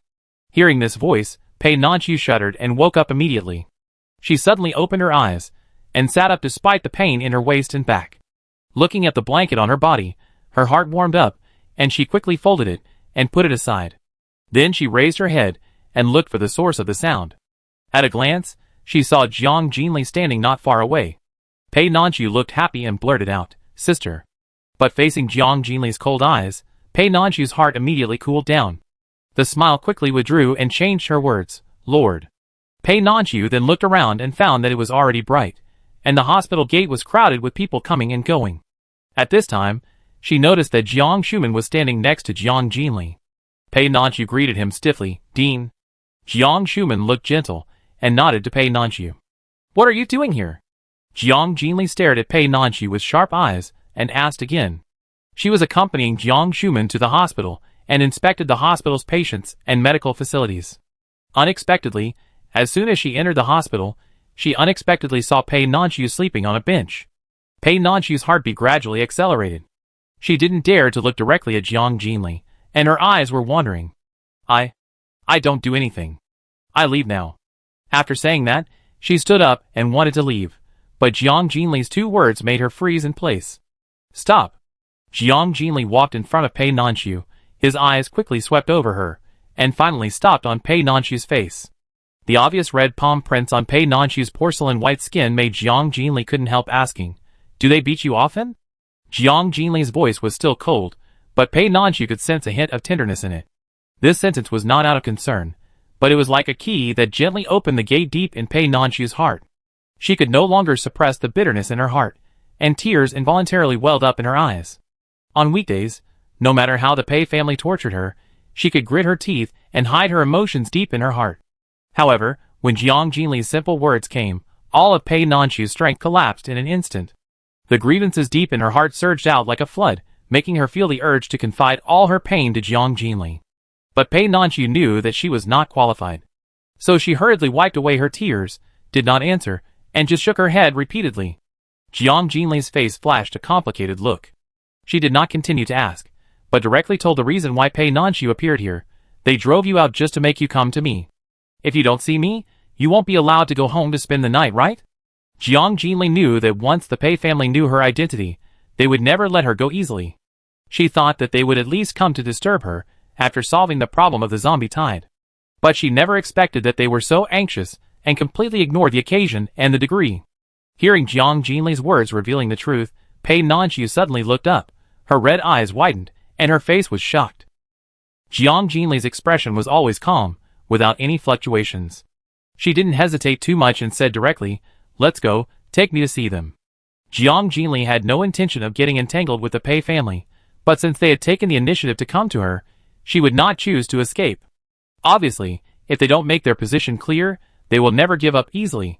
Then, she will go there in person and make them give up completely. If they still don't know how to advance or retreat and continue to pester her, she will make them pay for their stupid behavior. Jiang Jinli turned her head to look at Jiang Shuman. Her face was gentle. A smile appeared on the corner of her mouth, and she whispered, "Sister, then you. I go with you." Jiang Shuman walked forward, held Jiang Jinli's hand, and said firmly, "Okay." Jiang Jinli smiled and agreed, then looked at Pei Nanqiu, who was still stunned, and asked, "Which building do you live in?" "Oh, that, room 516 on the 5th floor of building F." Pei Nanqiu answered blankly, so surprised that even her brain couldn't think. She didn't expect that Jiang Jinli was not angry because of their interruption, but took the initiative to come to her house. This was completely beyond Pei Nanqiu's expectations. But she also understood that Jiang Jinli's visit this time was not to recognize her relatives, but to warn the Pei family and make them give up completely. Pei Nanqiu had just finished speaking, and before she could react, she saw a flash of white light in front of her eyes, and the scene changed instantly. In the blink of an eye, she was already standing downstairs of building F in District 2. "Go upstairs." Jiang Jinli took Jiang Shuman by the hand, glanced at Pei Nanqiu, and then took the lead to walk into the building. Pei Nanqiu followed behind him in a daze. At this moment, inside the house, the 4 members of the Pei family had just gotten up and were eating breakfast. Pei Wengfei raised his sword eyebrows, looking unhappy. That stinky girl really didn't come back all night. I think she didn't go to find the second sister at all, so she didn't dare to go home. Then where will she go tonight? I heard that there is a curfew in the territory. Will she be in trouble? Lu Muyun frowned slightly, with some rare worry. Pei Xiangsong didn't care, but became even angrier. The territory is so safe, what can happen? She must be hiding in a corner and being lazy, not taking the mission seriously. When she comes back, I must teach her a lesson. Uncle, don't be impulsive. Pei Xian drank a mouthful of porridge and persuaded with a smile. Wait for Nan Su to come back and ask her carefully. Maybe she has encountered some difficulties. Besides, my cousin lives on the top of Yuwu Mountain, and it's not so easy to see her. He added casually, besides, it's a good thing that Nan Su didn't come back for one night. If she met my cousin, she might stay overnight. Who knows, Nan Su may be on her way back with her cousin now. Pei Xian's words were not taken seriously by the few people. The Lord came in person? How could this be possible? It's good enough that he is willing to let them meet and have a chance to apologize. At this moment, there was a knock on the door. Several people looked at each other, and Pei Xian smiled and said, "No, Nanqiu is back." Several people put down their bowls and chopsticks and immediately stood up and strode towards the door. Pei Xiangsong was the most anxious and kept complaining, "Finally she's back. I wonder what explanation she can give." The disobedient girl dared not to return home all night. She really deserves a beating. As soon as the door opened, it was Pei Nanqiu as expected. Pei Xiangsong pointed at her and cursed, "You dead girl, what did you do at night? I told you to meet." But when he saw 2 tall women standing behind Pei Nanqiu, his pupils trembled and he was completely stunned. After reacting, he was ecstatic and his voice trembled. "Pei Yin. Cousin. Second girl. Second sister, you're here." The 3 people in the room quickly squeezed to the door, their bodies trembling with excitement, their heartbeats as deafening as thunder, and their eyes showing eagerness and desire. It was as if Jiang Jinli was a piece of coveted fat meat, a shining golden mountain. They had never expected that they would have such a huge surprise this morning. Unexpectedly, Pei Nanqiu actually brought Jiang Jinli home. At this moment, they looked at Pei Nanqiu with a much more pleasing look. Pei Xian stared at Jiang Jinli. He couldn't wait to take a step forward, his face flushed, his breathing rapid, and he quickly introduced himself. "Cousin, you didn't see me when you were a child. Maybe you don't know who I am?" "I am your cousin, Pei Xian." Seeing Jiang Jinli silent, Pei Xian didn't mind. Being able to observe Jiang Jinli so closely was enough to make him feel excited. "What are you all doing here? Get out of the way and let Arya in. If you have anything to say, sit down and talk slowly." Lu Muyun was the first to regain his senses and shouted loudly. Others woke up as if from a dream and retreated into the house, enthusiastically making way for them and eagerly urging them, "Come in, Come in quickly. Pei Xiangsong stared at Jiang Jinli, rubbed his hands, and asked with a flattering smile, Arya, have you had breakfast? Do you want to eat more? Your cooking skills are quite good. Jiang Jinli didn't want to disturb the neighbors, so the three of them went into the house together and closed the door. Pei Nanchi retreated to a corner as soon as he entered the door, with no intention of participating in the incident that was about to happen. Facing the four hypocritical Pei family members, Jiang Jinli didn't say any extra nonsense and said coldly, You can live to this day, which means you are lucky. But why don't you cherish your life and have to run to me to die? Chapter 291. This cold voice, like ice water, chilled people's hearts. The smiles of the four people froze instantly, and the whole room fell into silence. Pei Xiangsong's face became a little ugly. What do you mean? Are you still unwilling to recognize us? What do I have to do with you? Jiang Jinli glanced at Pei Xiangsong indifferently, her face calm. I told you a long time ago that my last name is Jiang.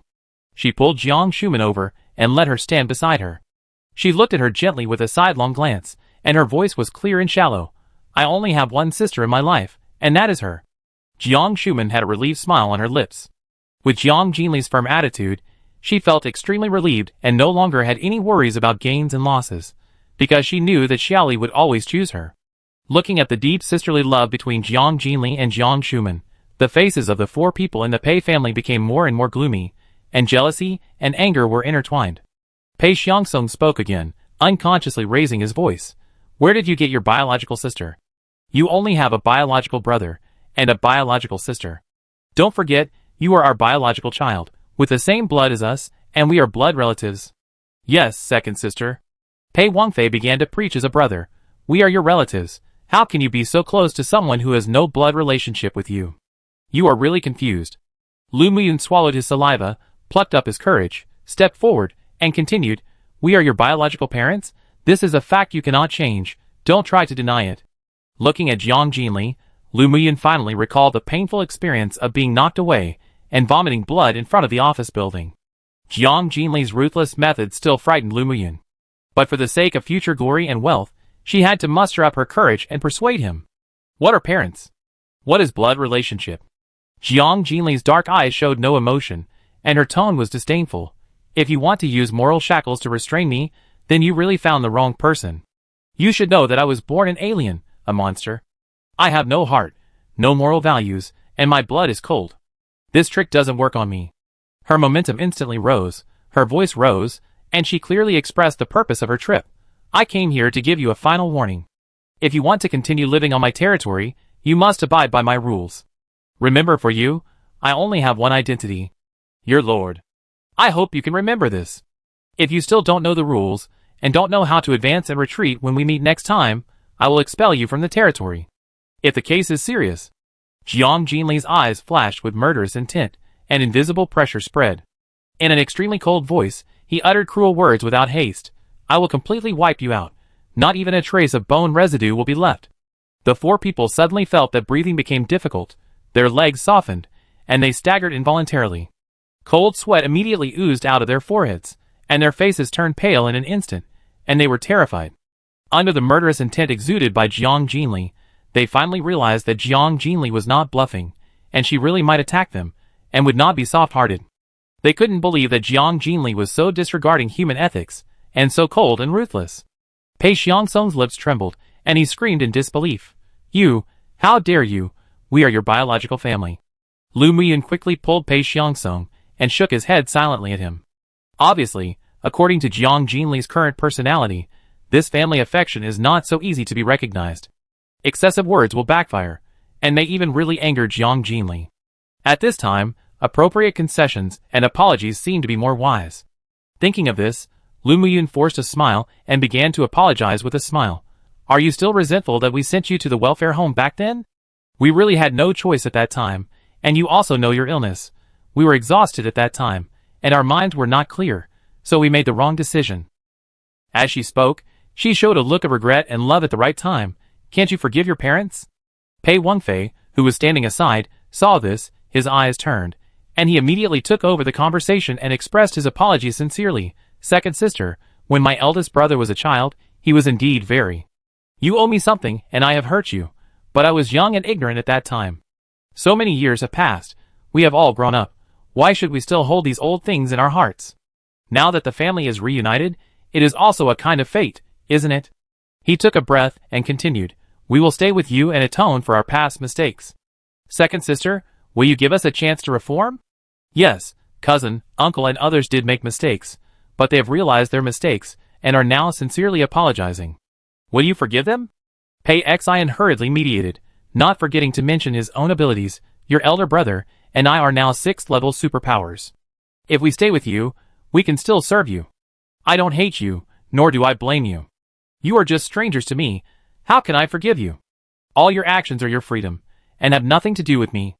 Jiang Jinli interrupted their chattering impatiently, said lightly, and then pulled Jiang Shuman to leave.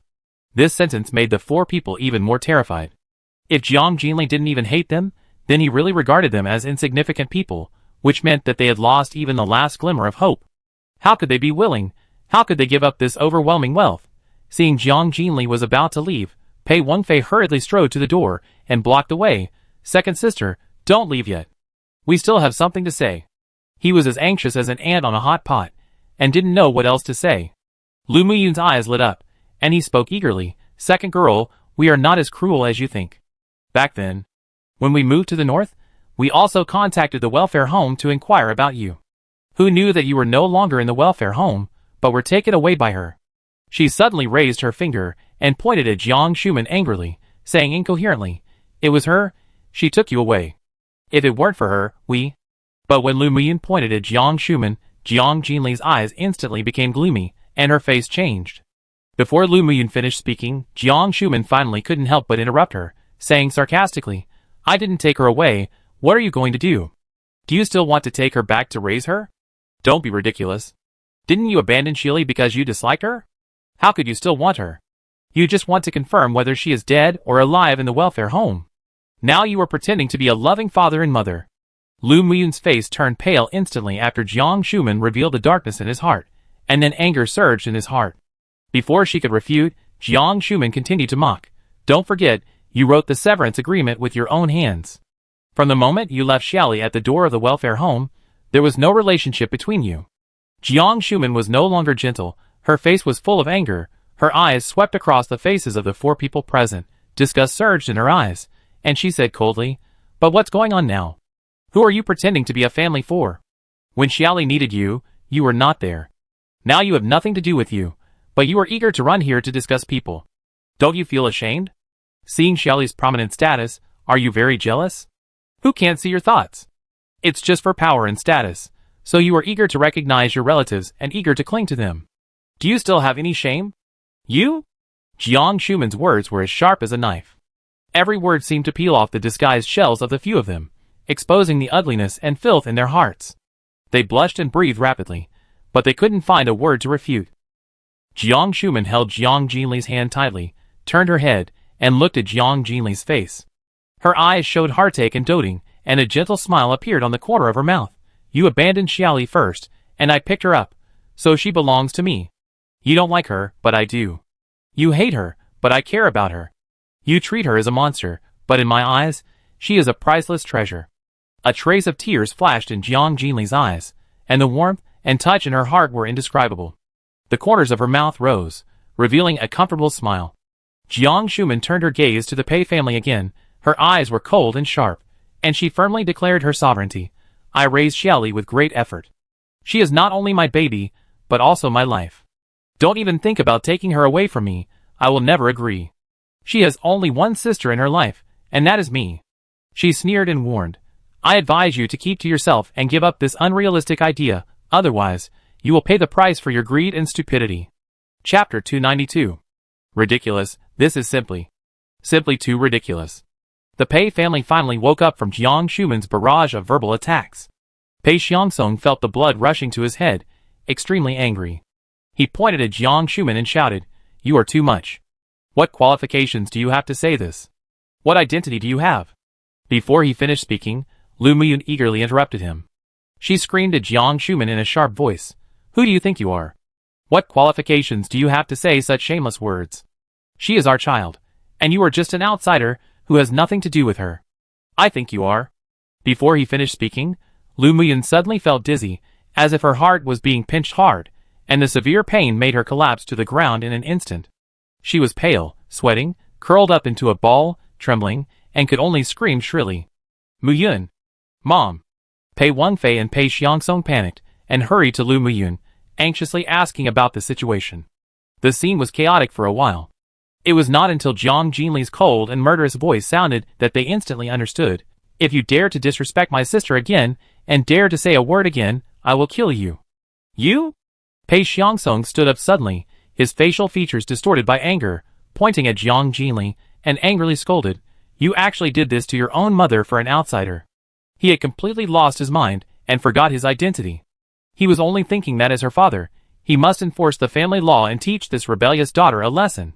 Pei Xiangsong strode towards Jiang Jinli, rolled up his sleeves, raised his hand, and prepared to slap her hard, and cursed viciously, You unfilial daughter.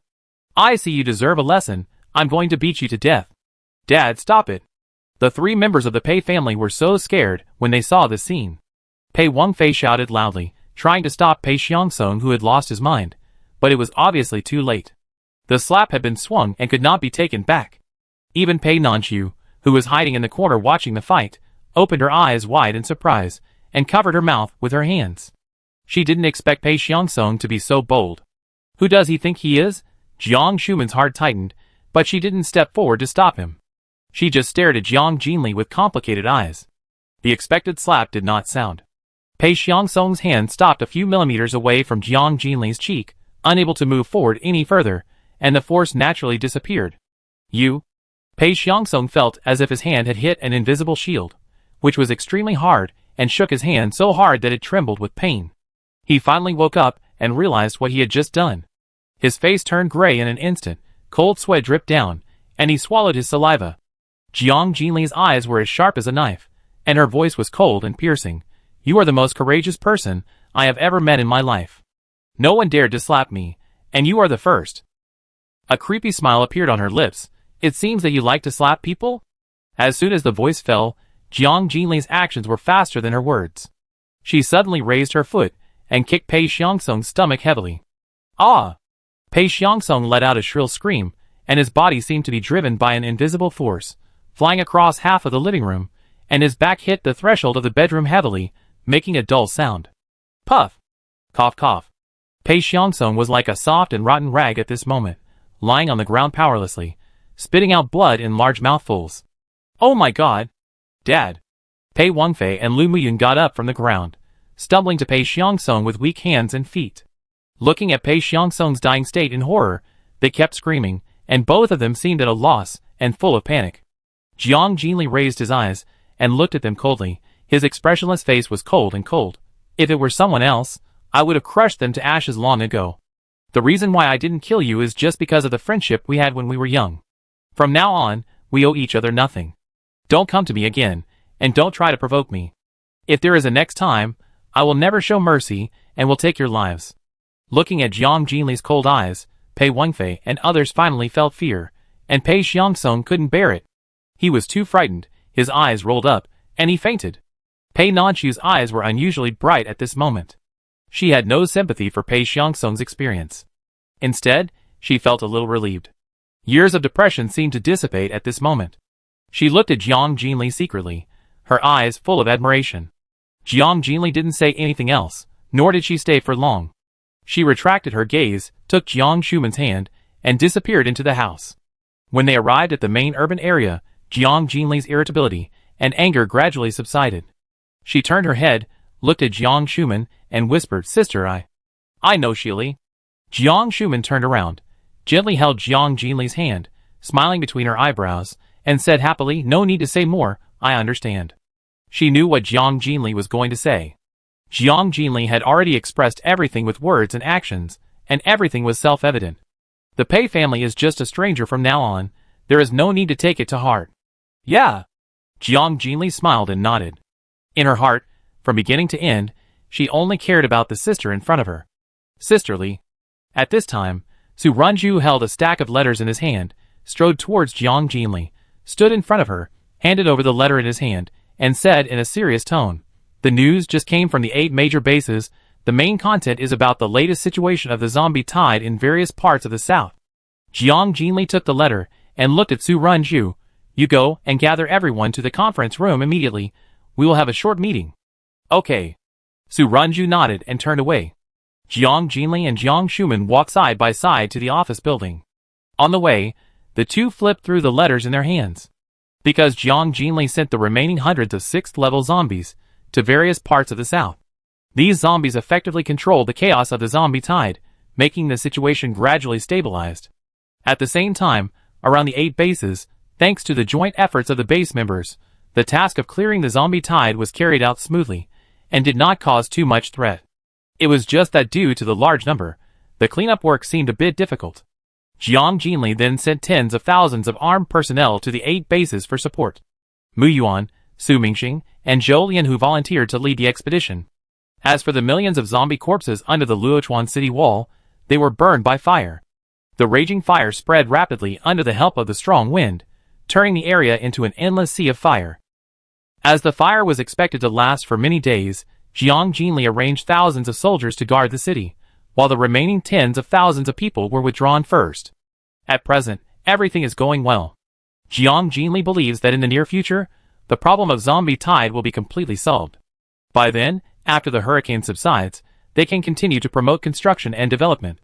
A few days later, Jiang Jinli and his group came down from the top of Yunwu Mountain, walking and chatting, and walked towards the office building. But they didn't walk far before they found that several soldiers were escorting a man on the roadside not far ahead. The man knelt on the ground, lowered his head, and was covered in blood. Seeing Jiang Jinli, a soldier quickly stepped forward and respectfully reported, "Lord, someone tried to break into Yunwu Mountain without permission. We have captured him. Please decide. Just punish him according to the rules. Can't you handle such a small matter yourself? Why bother the Lord?" Luo Zimei stood beside Jiang Jinli, frowned slightly, and revealed displeasure in her tone. She was the first to reprimand the soldier. The soldier looked up and glanced at Jiang Jinli, wiped the sweat from his forehead, and answered hesitantly, "It's only because he claimed to be a relative of the Lord that we dare not act rashly." Chapter 293. Jiang Jinli's face suddenly darkened. She stepped forward and stood in front of Pei Xian. Pei Xian raised his head with difficulty. His face was swollen like a pig's head. He opened his purple and bloodshot eyes, and a glimmer of light flashed in his eyes when he saw Jiang Jinli. He forced a ferocious smile and said flatteringly, "Cousin, it's me, I'm your cousin Pei Xian. You should let me go. These guys are too rude." In the past few days, his desire for Jiang Jinli have been growing, and his inner restlessness has become more and more difficult to calm down. Recalling the scene in the room that day, Jiang Jinli only talked to Pei Xiangsong and completely ignored him. He missed the opportunity to talk to Jiang Jinli and felt deeply sorry. Yesterday, he finally couldn't suppress his inner impulse anymore and decided to go to the main city to find Jiang Jinli, hoping to meet her by chance and attract her attention with his appearance and eloquence. But Pei Xian waited for 2 days and didn't find the opportunity to meet Jiang Jinli. He knew that the Lord and his party lived on the top of Yunwu Mountain. Driven by curiosity, Pei Xian decided to sneak into the top of Yunwu Mountain to find out. Who knew that as soon as he stepped onto the stone steps, he was attacked fiercely by mutant plants from all directions. The attack of those plants was extremely fierce, as if they wanted to put him to death. Fortunately, Pei Xian's ability level was not low, and he was agile, otherwise he would have died under the plants. Despite this, he still suffered a lot of injuries, and was pierced in many places. After escaping the attack of the mutant plants, he fell into the hands of these warriors, and was beaten. Seeing that he was about to be taken away for punishment, Pei Xian had to reveal his identity as Jiang Jinli's relative, so that he could temporarily breathe here. Seeing Jiang Jinli now, he immediately asked for help. Jiang Jinli glanced at Pei Xian coldly, and said with disgust, "I seem to have warned you that I have nothing to do with you. I also told you not to appear next to me again. It seems that you didn't take my words to heart at all." Feeling the murderous aura emanating from Jiang Jinli, Pei Xian couldn't help but scream and hurriedly explained, "Tang! No, Lord, listen to me. The day before yesterday, I had severed my relationship with the Pei family, and I have nothing to do with those Pei family members. I moved out a long time ago, and lived alone. You hate them, not me. Besides, I didn't bully you when I was a child. You can't vent your anger on me because you hate them." That day, after Jiang Jinli left, Pei Xiangsong fell into a coma, and the Pei family was in chaos. Pei Xian was in a bad mood, and he became more and more displeased with the Pei family. Compared with Jiang Jinli, he even became indifferent to Pei Nanshu's desire. After a whole afternoon of deep thinking, Pei Xian decided to leave the Pei family and move out to find another place to live. Because Jiang Jinli's attitude was clear, she would never recognize anyone from the Pei family. If Pei Xian continued to stay with them, he would only be dragged down. He didn't want to be classified as a member of the Pei family by Jiang Jinli. Only by leaving the Pei family could he regain Jiang Jinli's recognition. Who knew that when he was about to move his luggage and leave, Pei Xiangsong attacked him like crazy, and the two almost fought.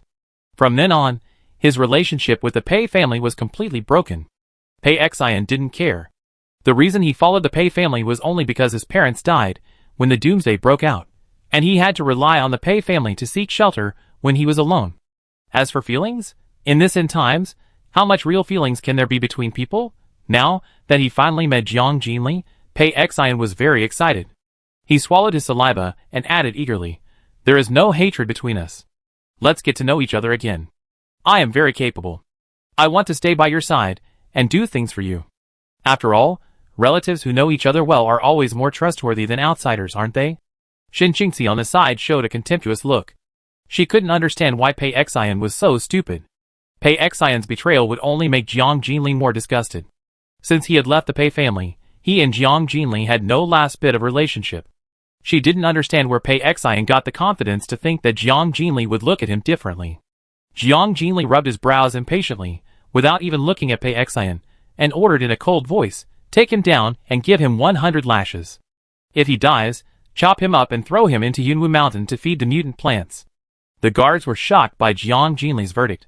After all, the crime of trespassing into Yunwu Mountain was usually punished with 20 lashes at most. The most serious punishment in the territory was only 50 lashes, which was enough to make a person half dead. Now, the 100 lashes required by the Lord almost meant the death penalty.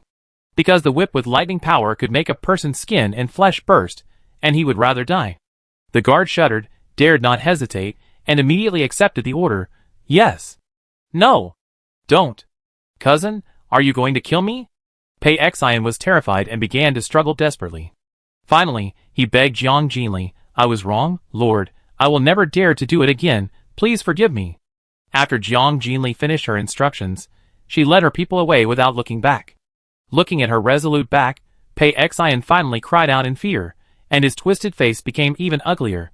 But before he could call for help again, he was rudely dragged towards the torture chamber.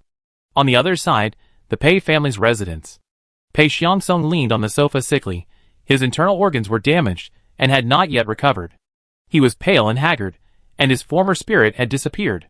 But the sinisterness in his eyes became more and more intense. "Come, drink some water." Lu Muyin brought a glass of water and tried to feed it to Pei Xiangsong, but he pushed it away, and the cup in his hand fell to the ground and shattered. Pei Xiangsong's forehead was covered with veins, and he yelled angrily, "What are you drinking?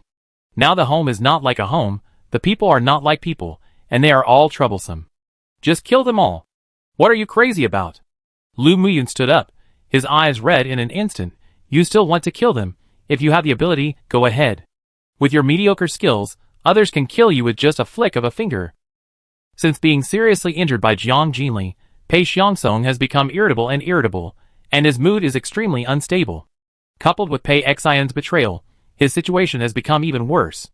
Lu Muyin didn't expect Pei Xian to be so ungrateful. In order to please Jiang Jinli, he did not hesitate to clear his relationship with them. His face is really disgusting. What an ungrateful person. If I had known that the dead girl would have this day, I should have thrown her to death when she was born. When he thought of Jiang Jinli, the hatred in Pei Xiangsong's chest surged like a tide. "What nonsense are you talking about?" Lu Muyin was startled by his words and looked around nervously. "Don't talk nonsense. If we are heard, we will really have nothing." "Humph." Pei Xiangsong's face was gloomy, panting, and no longer said anything. Lu Muyin was also very irritable.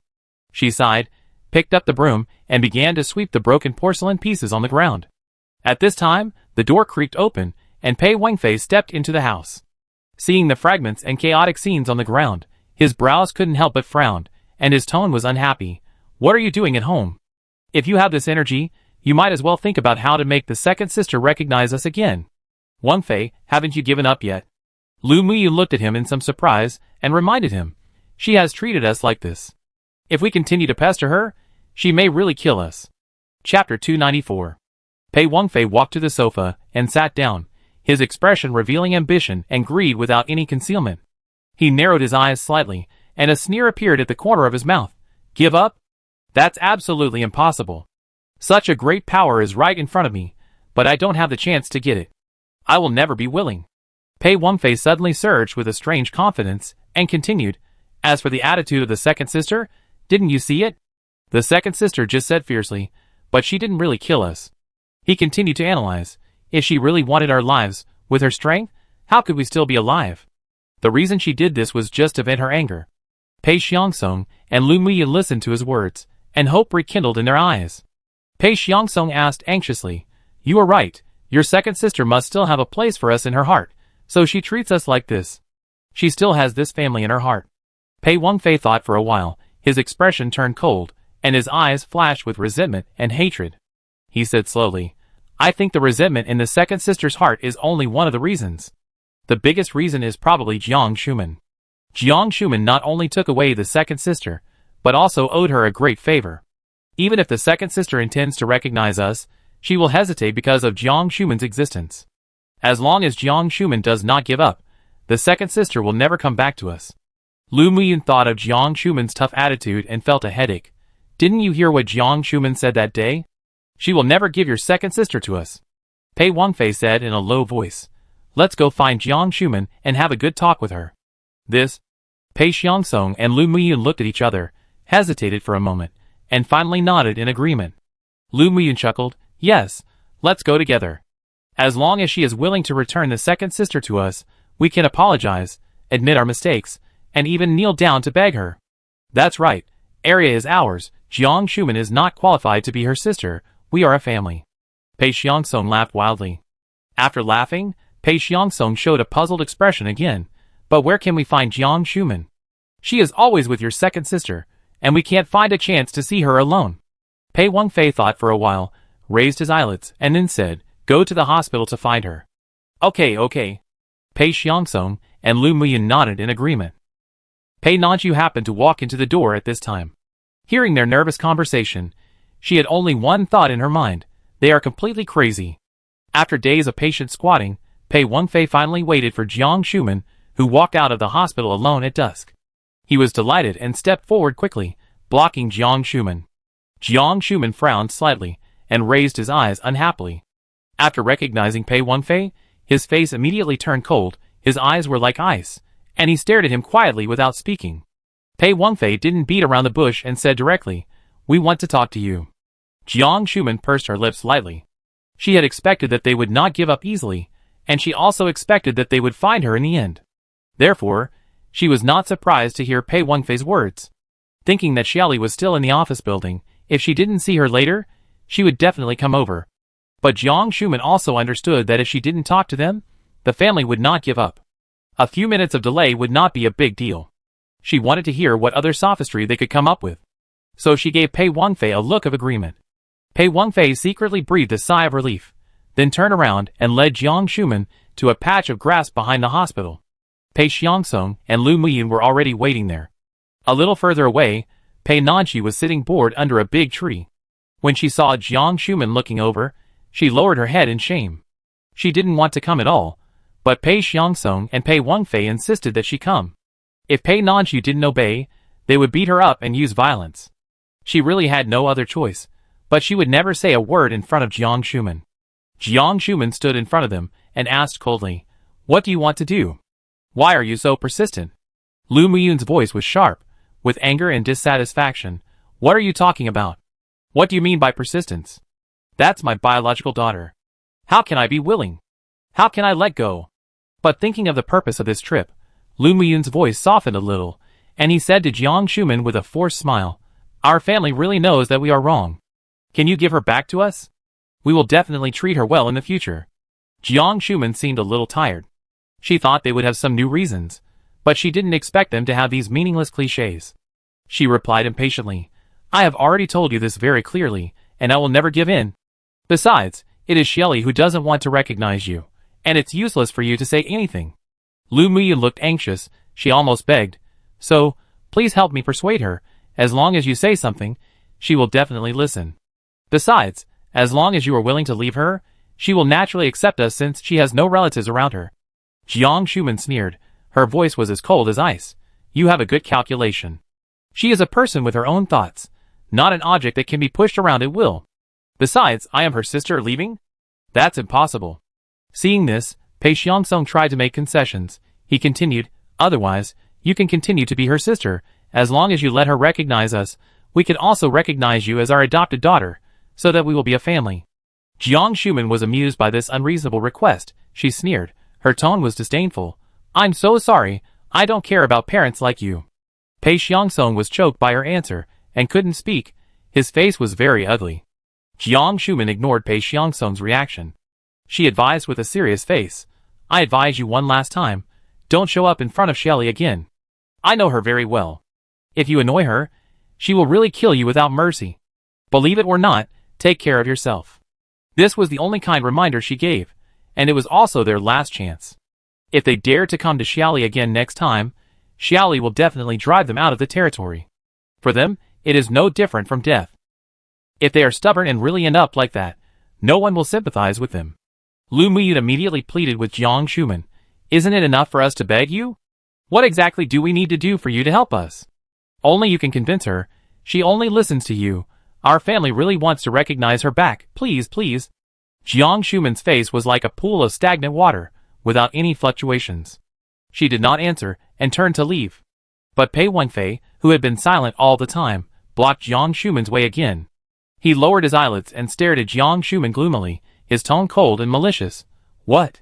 Do you feel very accomplished for snatching someone else's daughter? Our family has said all the good things, but you still have this attitude. Do you still have any shame? Jiang Shuman's face sank, and the murderous intent in her eyes gradually emerged.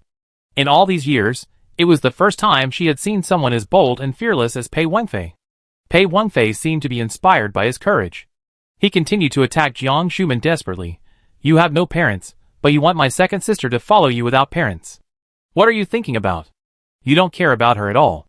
To put it bluntly, you are a selfish and self-interested woman. Pei Xiangsong and Lu Muyin on the side were shocked when they heard these fierce words. They looked around nervously, fearing that Jiang Jinli would suddenly appear here. They had never expected Pei Wenfei to say such harsh and even vicious words, and an ominous premonition suddenly surged in their hearts. Pei Xiangsong swallowed his saliva and immediately scolded in a serious tone. Wenfei, what are you talking about? Shut up. How did you become so confused? Lu Muyin hurriedly stepped forward and grabbed Pei Xiangsong, his voice trembling with fear. Wenfei, your words are too much, don't say anything more. Apologize to her quickly. Let's not recognize this marriage, forget it, really forget it. Let her go quickly. Go back, let's go back. Chapter 295. No, I'm going to say it. Pei Wenfei roared furiously, and shook off Lu Muyin's hand. When he thought that it was because of this woman in front of him that his second sister was unwilling to recognize him, Pei Wenfei completely lost his mind. The anger in his chest made him speak more and more without thinking. How can a shameless woman like you have the nerve to stay by my second sister's side? What qualifications do you have? If you still have some face, take the initiative to leave. You really don't want to live. Jiang Shuman raised her head and stared at Pei Wenfei coldly, her eyes full of cold murderous intent. Her fists were clenched, and her emotions fluctuated violently. From the moment Pei Wenfei opened his mouth, Jiang Shuman knew that today's matter could not be resolved peacefully. She had given them a chance, but they obviously didn't cherish it. Pei Wenfei not only did not restrain himself, but continued to taunt. Why, are you angry because I said you were dirty and filthy? Do you still want to kill me? He pointed at Jiang Shuman and shouted angrily, hitting Jiang Shuman's sore spot. You are selfish and dark. No wonder your parents don't want you and abandoned you. I think you deserve it. You are a star of fate. You deserve to be alone all your life. But you still cling to other people's daughters and won't let go. It's really sad. Hearing the word parents, Jiang Shuman's eyes instantly became a little dazed. Her life experience is like a drifting duckweed, and she doesn't know who her parents are, because she was abandoned at the door of the welfare home when she was still in her infancy. It was a cold night, and she was not found by the director until the next day. She almost froze to death, but fortunately the director's mother rescued her in time. Jiang Shuman didn't know who her parents were, nor did she know why they abandoned her. But she had no interest in this, neither wanted to know nor wanted to understand. After all, she had never seen them, so she naturally didn't care. Jiang Shuman was very open-minded and optimistic. In addition, Jiang Jinli had been with her since she was a child, and raising Jiang Jinli occupied all of Jiang Shuman's thoughts, so she never had time to think about other things. Now, hearing Pei Wenfei say these vicious words, Jiang Shuman felt inexplicably uncomfortable, and the corners of her eyes turned red because of this belated sadness.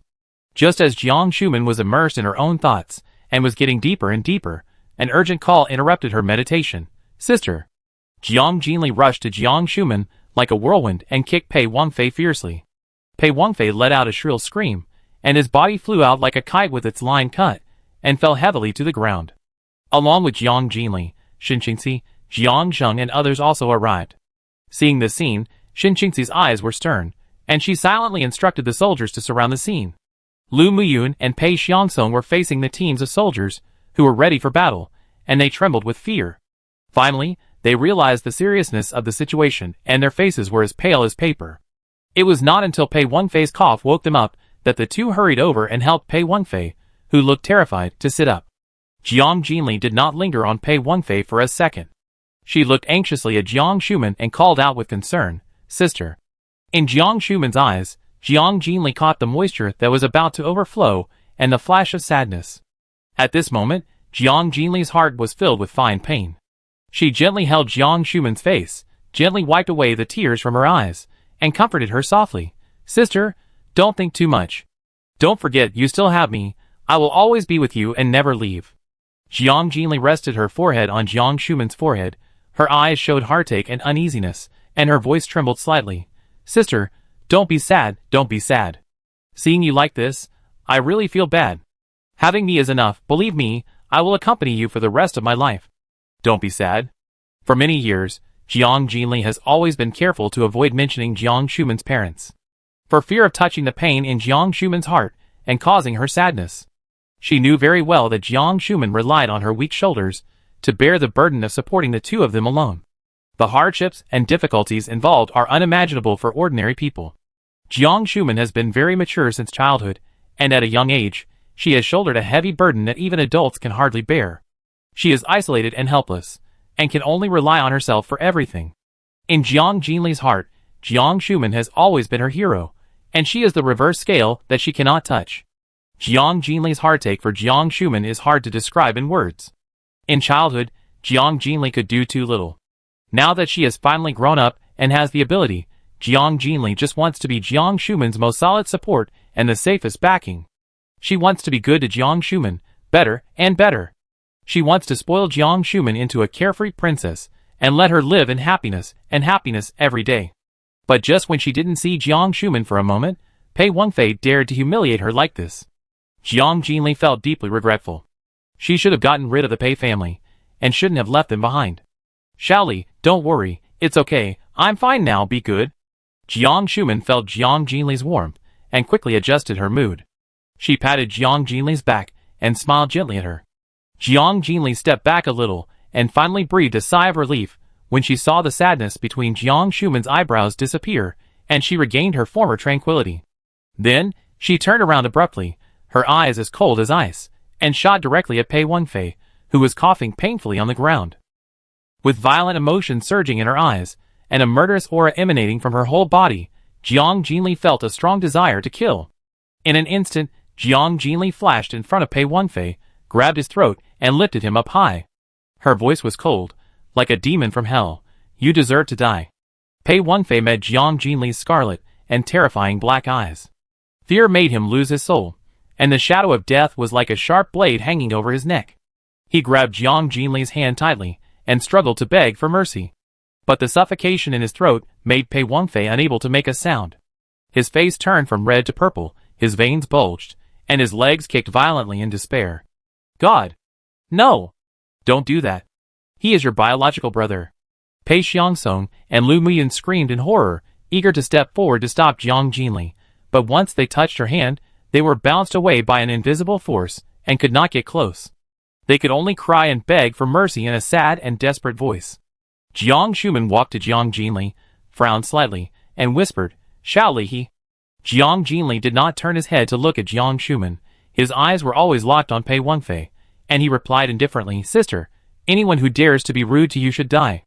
As soon as the words fell, Jiang Jinli's hand suddenly exerted force, and there was a muffled sound of crack. Pei Wenfei's neck was broken, his eyes bulged out, his head tilted, and he swallowed his last breath with fear and despair. But Jiang Jinli did not stop there. She threw the body away casually, and the body exploded in front of everyone, turning into a blood mist that filled the air, leaving no bones. "No! Don't! God! Wenfei! Wenfei! Ah! Pei Xiangsong and Lu Miyun witnessed this bloody scene. Their eyes almost cracked, and they screamed heartbreakingly. Pei Nanqiu sat on the ground. In addition to the fear of this way of death, she was not shocked or sad about Pei Wenfei's death, because she knew that from the moment Pei Wenfei insulted Jiang Shuman, he was destined to die, and death was a foregone conclusion. Pei Xiangsong and Lu Miyun were extremely angry. Their eyes were like burning flames, as if they would burst out with anger at any time. They burst into tears and screamed at Jiang Jinli frantically, "You lunatic, are you still a human being? He is your biological brother." The two people's grief at this moment was like a knife cutting their hearts, and they were heartbroken and unbearable. Regret also surged in their hearts. Their son died just like that, without even a bone left. They couldn't accept this cruel fact. They didn't expect that Jiang Jinli would really dare to do such a cruel thing. "He is simply a devil." Jiang Jinli looked at them with a weird and creepy smile, and said something that made people shudder. "Brother? I'm so sorry. I was a little too heavy-handed and accidentally crushed my biological brother to death." Chapter 296. You. Pei Xiangsong's tears were streaming down his cheeks, and he pointed at Jiang Jinli with trembling fingers, feeling horrified and unbelievable at her coldness and cruelty. Jiang Jinli's cold-bloodedness and terror were beyond Pei Xiangsong's imagination. Monster, she was actually a heartless monster. Lu Miyun was confused, staggering forward a few steps, crying and wailing, almost screaming, "You are so disobedient to your parents, so disregarding human ethics, you are not worthy of being a human being." Jiang Jinli just sneered contemptuously and responded coldly, "Human ethics? Disobeying parents? Humph! I only act according to my heart, and have no regrets. The world can't restrain me, let alone the words of people. Besides, I only have one sister. Where are the so-called parents?" Her deep pupils revealed coldness. Her face was indifferent, without a trace of emotion. "I will remember those who have done me a favor. But who are you guys? I have already repaid that insignificant grace of life through many forgiveness. But you don't know how to advance or retreat, don't cherish your own life, and come to provoke me again and again, so don't blame me for being ruthless. Your ending has only one. That means death. You will be punished by God." Pei Xiangsong was so angry that his teeth chattered, and he howled in pain. Jiang Jinli looked like he had heard a big joke, with a look of disdain on his face. Then he held his head high and declared domineeringly, "God's punishment? It's ridiculous. Do you think I'm afraid of such a thing? That's just an excuse for a coward. My life is determined by my heart, not by God, and not by others. I choose my own path, and control my own destiny. If the sky blocks me, I will break it. If the earth blocks me, I will break it." Jiang Shuman couldn't help but get excited when she heard these domineering words, and her eyes towards Jiang Jinli became more gentle. Xin Qingxi and all the soldiers present were also excited by these words, and they looked at Jiang Jinli with admiration. Pei Nanqiu opened his mouth wide, shocked and speechless, with unconcealable admiration and yearning in his eyes. "You are arrogant. You are simply too arrogant." Cough, cough, cough. Pei Xiangsong was shocked by Jiang Jinli's arrogant words, and then he shouted hoarsely, accompanied by violent coughing. Jiang Jinli suddenly laughed, his eyebrows stretched, and his smile was heroic and wanton. "Arrogant? That's right, I am not only arrogant, but also cold-blooded and murderous. I am a madman, and even more an emotionally indifferent monster. But so what? What can you do to me?" The pressure from Jiang Jinli made Pei Xiangsong and Lu Miyun take several steps back involuntarily. Pei Xiangsong could no longer bear it. The anger and sadness in his chest burned his heart like a raging fire, making him tremble with fear. He shouted and rushed forward under Lu Miyun's horrified gaze. At this moment, Pei Xiangsong had lost his mind and was only filled with anger. He raised his arm, swung his fist, and hit Jiang Jinli's head fiercely. Jiang Jinli slightly turned his body and cleverly avoided Pei Xiangsong's attack, and at the same time grabbed his wrist. She said with ferocity in her eyes, and a cold tone. It seems that you really like to hit people with your hands. It's really annoying. In this case, you don't need this hand. After saying that, Jiang Jinli suddenly exerted force to break Pei Xiangsong's fingers one by one. The crisp sound of fractures echoed in the air, accompanied by Pei Xiangsong's shrill screams. The scene was horrifying.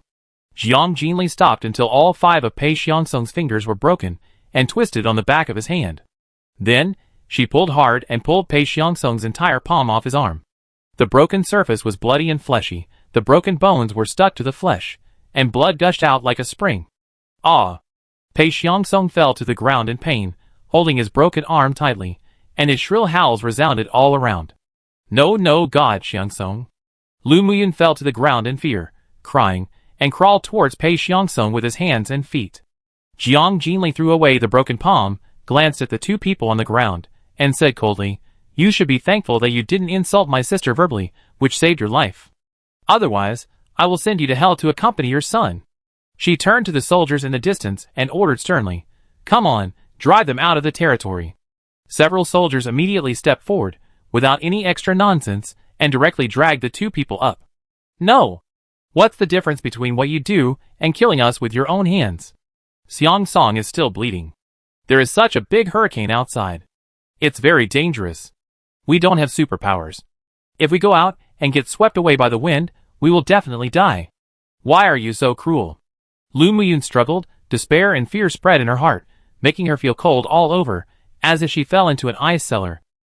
There is not only a hurricane outside, but also a surging tide of corpses. How can 2 ordinary people like them survive? There is no difference, just a different way of dying. Jiang Jinli's ruthlessness and cold-bloodedness are really frightening. Once you leave my territory, you will have nowhere to stay in the north and south. The bases will never accept you. You can only hide here and there, and survive on your own. She raised her eyes and spoke slowly, but with a hint of cruel playfulness. How long can you live? A day? A week? A month? Or 2 months? All this depends on you. You are not a human being, you have no heart. Oh my God! Why did it become like this? Lu Muyun cried in grief and anger, and then turned to begging, crying, "I'm sorry, we were wrong, please give us a chance, don't drive us away. We promise that we will never appear in front of you again, I swear. I swear." At this moment, Lu Muyun was full of regret. They finally got in here, and they had a good life, but they were blinded by ambition and greed, which eventually led to the destruction of their family. Retribution, retribution. I have never withdrawn my orders. I have given you many opportunities, but you didn't cherish them. Jiang Jinli's words were firm, without the slightest hesitation. Then you might as well just kill us. Lu Muyun screamed in despair. Want to die? If you want to die so much, you can do it yourself. Why expect me to help? I don't have the leisure to do that. Jiang Jinli responded coldly, and then waved to the soldiers. The soldiers no longer hesitated, and roughly dragged the 2 up, and walked out of the territory. Don't. We are really wrong.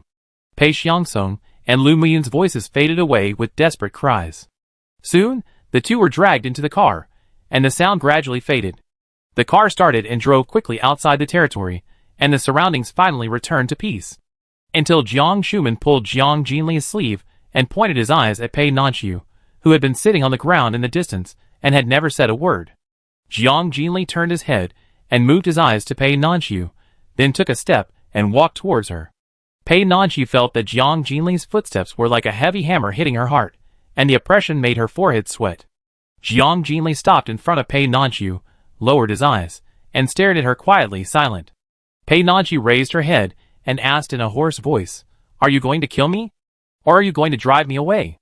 Seeing that Jiang Jinli didn't say anything, Pei Nanxiu gently pulled Jiang Jinli's trouser legs and pleaded in a relaxed tone, "You can kill me, but please don't drive me away, okay?" She likes this place very much. Because only here can she feel that she is still alive, and living like a human being. The peace and happiness here are addictive and make people hopeful. She never wants to go back to the disgusting Doomsday world outside. Pei Nanxiu shuddered at the thought of wandering alone outside, and even being bitten to death by zombies. If she is destined to die, she would rather die here. Pei Nanxiu's eyes were filled with an inexplicable piety and stubbornness. She stared at Jiang Jinli and continued, "If you want to take my life, I will not refuse, nor will I resist. My life was saved by you, and you can take it back at any time." Jiang Jinli finally responded. She squatted down and lifted Pei Nanxiu's chin with her fingertips. Her deep eyes looked straight at Pei Nanxiu, and she asked in a faint tone, "Don't you hate me? I killed your eldest brother and drove your parents away. Don't you have any hatred? Don't you want to avenge them?" Pei Nanxiu raised her head obediently. Her eyes were clear, and she said sincerely without any evasion, "No, I don't hate you at all. It's strange. Not only do I not hate you, I don't even feel a little sad. On the contrary, I am very happy, and even feel a sense of relief and joy. Am I sick?" Pei Nanxiu felt that her soul was more relaxed than ever, as if she had finally broken free from the shackles and gained freedom. The tragic experience of the Pei family did not stir up a ripple in her heart, but made her very happy. Pei Nanxiu never realized that she could be so cold-blooded. Pei Nanxiu's eyelashes kept trembling. She pursed her lips, a little helpless and dull. "I seem to be really cold-blooded. Is this very unfilial? Will I be punished and punished by God for this?" Pei Nanxiu suddenly smiled again, and her eyes became firm, "But I'm not afraid." Seeing that Jiang Jinli was still silent, Pei Nanxiu was eager to prove her sincerity and hurriedly added, "I really don't hate you. I have never thought about revenge, because I have no feelings for them. Besides, even if I practice for several lifetimes, I can't be your opponent. My feelings for you are only admiration, gratitude and worship, and it will always be like this. Please believe me. Hate? There is no way to talk about it." Jiang Jinli dealt with the Pei family, not only saving her again, but also saving her tortured and chaotic soul. Jiang Jinli is not only her benefactor, but also her guide and her belief in the end. How she longed to be accepted by Jiang Jinli, and to call her sister affectionately. But Pei Nanxiu knew that it was difficult to gain Jiang Jinli's trust. She didn't dare to ask for anything. She just hoped that Jiang Jinli would believe her, and not regard her, as one of the 3 members of the Pei family. Jiang Jinli narrowed his eyes, and repeated with interest, "Worship me?" "Yes." Pei Nanxiu did not hide her emotions. She looked directly at Jiang Jinli, and showed her true thoughts to Jiang Jinli without reservation. Jiang Jinli stared at Pei Nanxiu for a few seconds, and finally let go. There was no boredom in her eyes. Instead, a faint smile appeared at the corner of her mouth. Although this smile was fleeting, it was enough to make Pei Nanxiu stunned. Jiang Jinli stood up, and didn't say anything more. He took Jiang Shuman's hand, and walked forward together. The surrounding soldiers followed behind, and soon, everyone disappeared at the corner. Pei Nanxiu sat on the ground alone, staring blankly at the front, and couldn't come back to his senses for a long time. Chapter 297. 3 months later. In this apocalyptic scene, the terrifying storm has become the undisputed ruler. The hurricane swept across the already riddled land with an arrogant attitude, and its power reached its peak at this time. In the sky, dark clouds rolled like boiling water, and between lightning and thunder, no light could penetrate the thick clouds. The roar of the hurricane was like a giant beast opening its bloody mouth, ready to devour everything. It turned into countless huge tornadoes. These wind columns, carrying the power to destroy everything, raged in the air, interweaving into a terrifying web of death. They rotated so fast that they were enough to tear the air apart, making sharp hisses, as if countless wronged souls were crying in despair. The center of each tornado was like a portal to the abyss, ruthlessly devouring all the life around it. Whether it was the mutant zombies or the tangled mutant plants, they could not escape this disaster. In this tornado carnival, ordinary zombies became the most helpless victims. They were originally inhumane, and now they seemed insignificant in front of this natural force. The zombies were swept up by the strong wind, rolling and colliding in the air like balloons with broken strings, making creepy screams. Their bodies were torn into pieces by the tornado, and blood and flesh flew everywhere. Those low-level mutant plants were uprooted and waved helplessly in the wind, adding a bit of blood and horror to this doomsday feast together with the zombies. For safety, all bases in the north and south prohibited personnel from going out, and all construction work was suspended. Everyone stayed in the base, waiting for the end of this terrible natural disaster. The psychics in each base were busy. They activated their own psychics, and continuously strengthened the walls and defenses of the base to resist the invasion of the hurricane.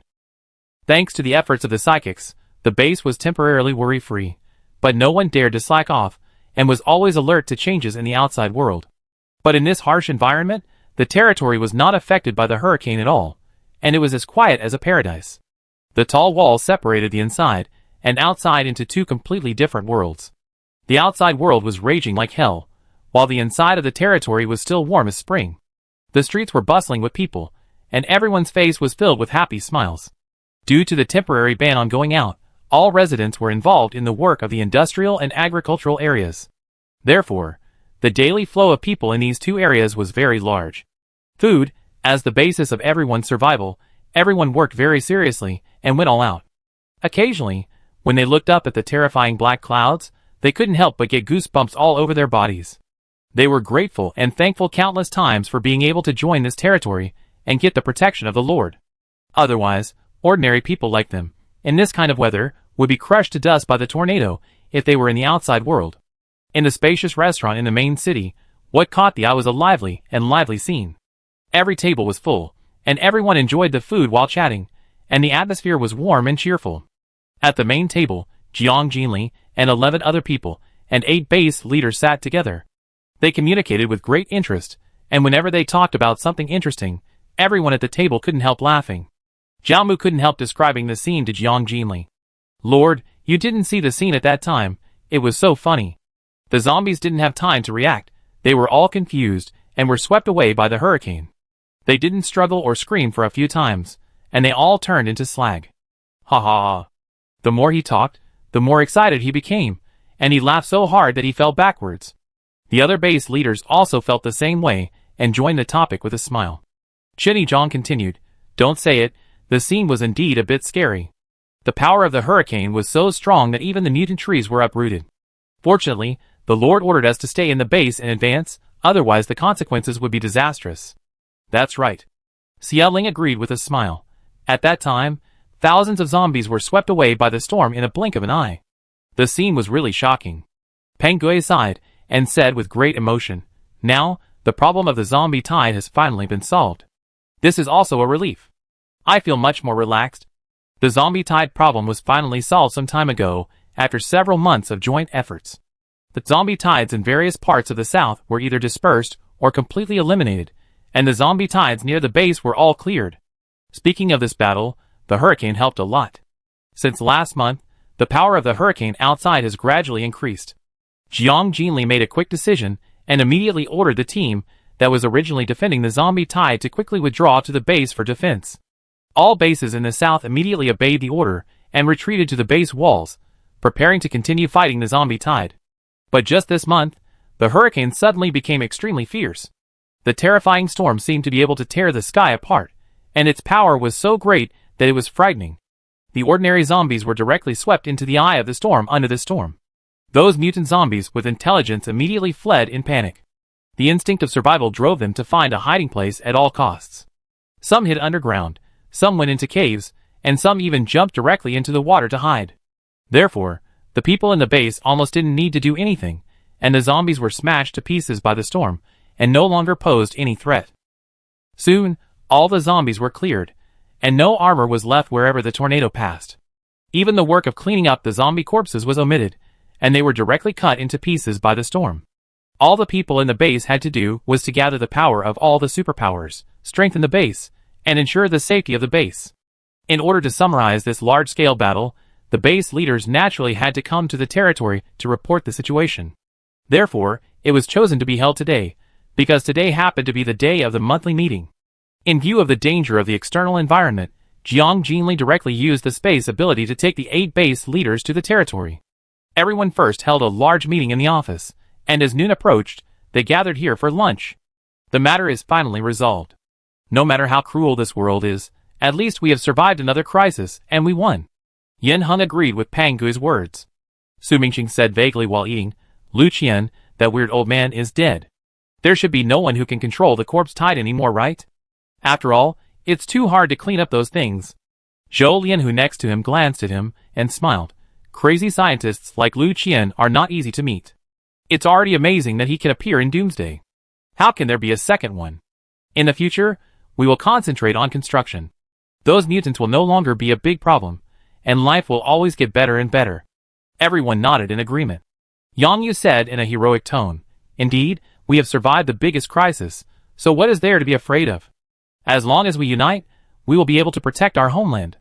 Peng Gui also smiled and said, "That is, no matter how this broken sky tortures this land, we are not afraid. Man can conquer nature, and we will definitely create our own paradise." Yang Yu seemed to be touched by some thoughts, turned his head to look at Jiang Jinli, and said sincerely, "We can survive the difficulties again, and survive in this doomsday until now, all thanks to your protection and support. To be honest, Lord, our gratitude to you is beyond words." Chapter 298. Yang Yu's words, like a stone thrown into a calm lake, immediately resonated in the hearts of several base leaders and touched the softest part of their hearts. Before Jiang Jinli could respond, Zwagai's usually serious face was filled with deep gratitude. He took over Yang Yu's words and said with emotion, "Indeed, without you, our base would not be able to survive, let alone persist for so long in these natural and man-made disasters.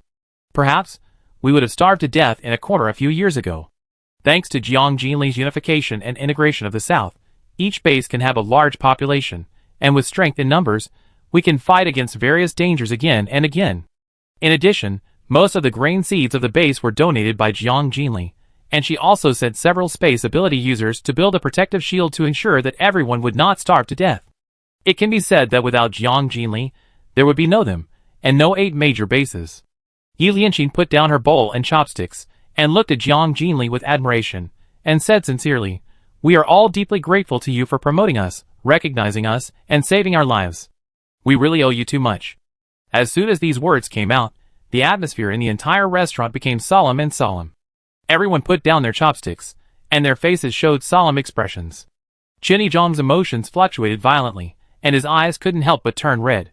"Lord, you are not only the benefactor of us, but also the benefactor of all the survivors in the South. You saved all of us." Chinny Zhang awakened his superpowers because of Jiang Jinli, and with her help, he saved the base. It was because of Jiang Jinli's assistance that all the talents in the base survived. He was deeply grateful for this. Peng Gui's expression became more pious. "Lord, we really have no way to repay you.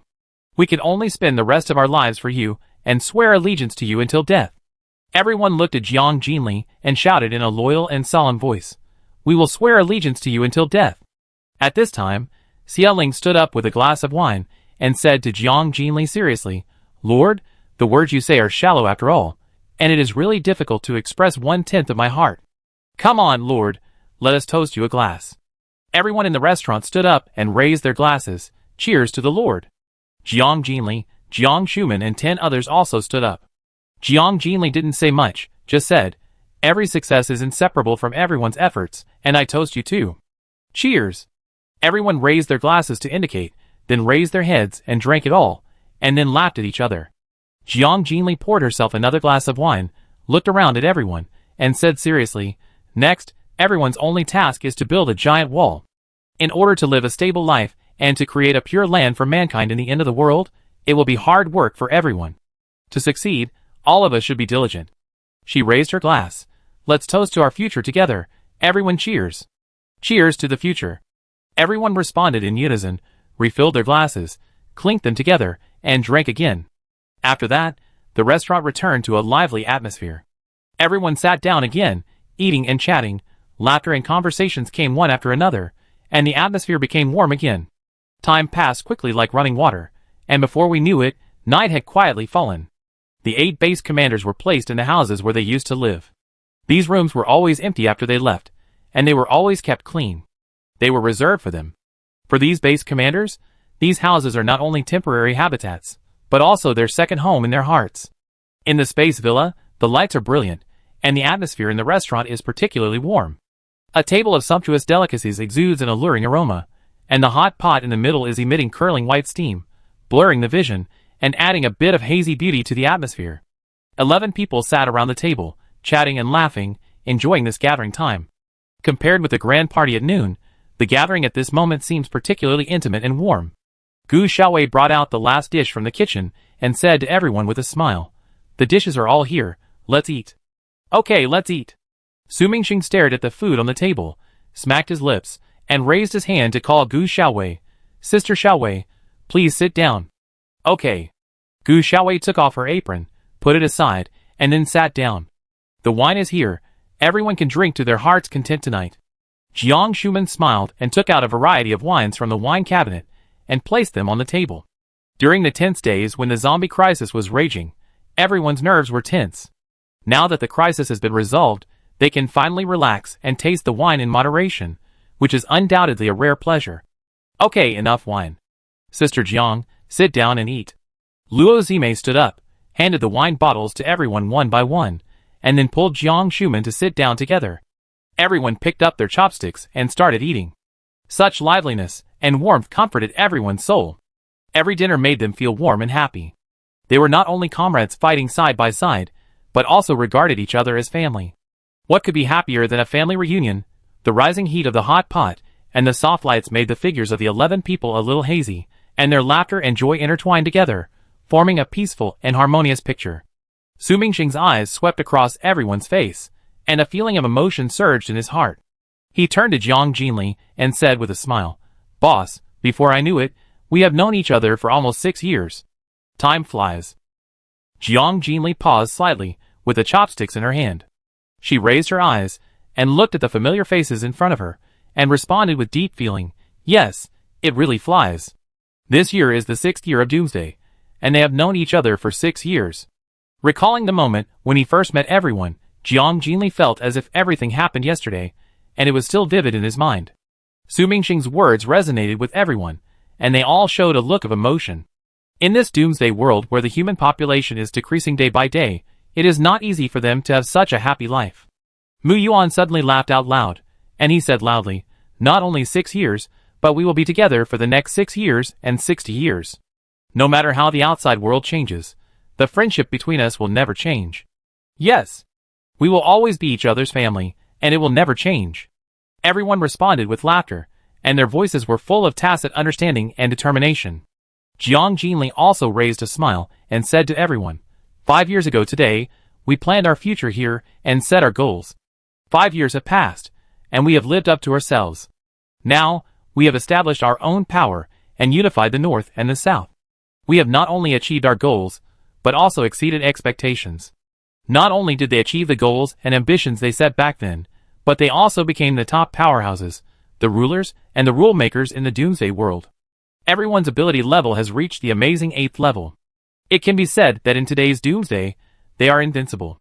Jiang Jinli looked at everyone present, with recognition and affirmation in his eyes. Our achievements today are inseparable from everyone present. I have seen your hard work and unremitting efforts over the years. Thank you for your hard work. Qilua looked serious and responded first. Why say these things? You gave us our lives. All this is what we should do, and we are willing to do it. Xin Qingxi followed closely and agreed. That's right, only you are worthy of our wholehearted following and dedication. That's right, boss, for you, we will climb mountains of swords and go through seas of fire without frowning. Su Mingxing's voice was solemn. The other people also expressed their thoughts one after another. Each of them felt extremely lucky to meet Jiang Jinli. They were grateful for the opportunity given by Jiang Jinli, which allowed them to live a wonderful life in the Doomsday world, not only realizing their self-worth, but also winning the respect of everyone. Together, they have created a huge foundation. More importantly, Jiang Jinli built a warm home for them in this broken world, so that they have comrades and family. They feel that they have no regrets in this life. They are full of gratitude to Jiang Jinli, which is beyond words, and regard her as the supreme existence in their hearts. Even if they need to sacrifice for her, they will never back down. Jiang Jinli's eyebrows showed relief. She did not continue this topic, but stood up, raised her glass, and said loudly, "Now, everything is moving in a good direction. Our future task is to protect our achievements, consolidate our position, and make our power larger and indestructible.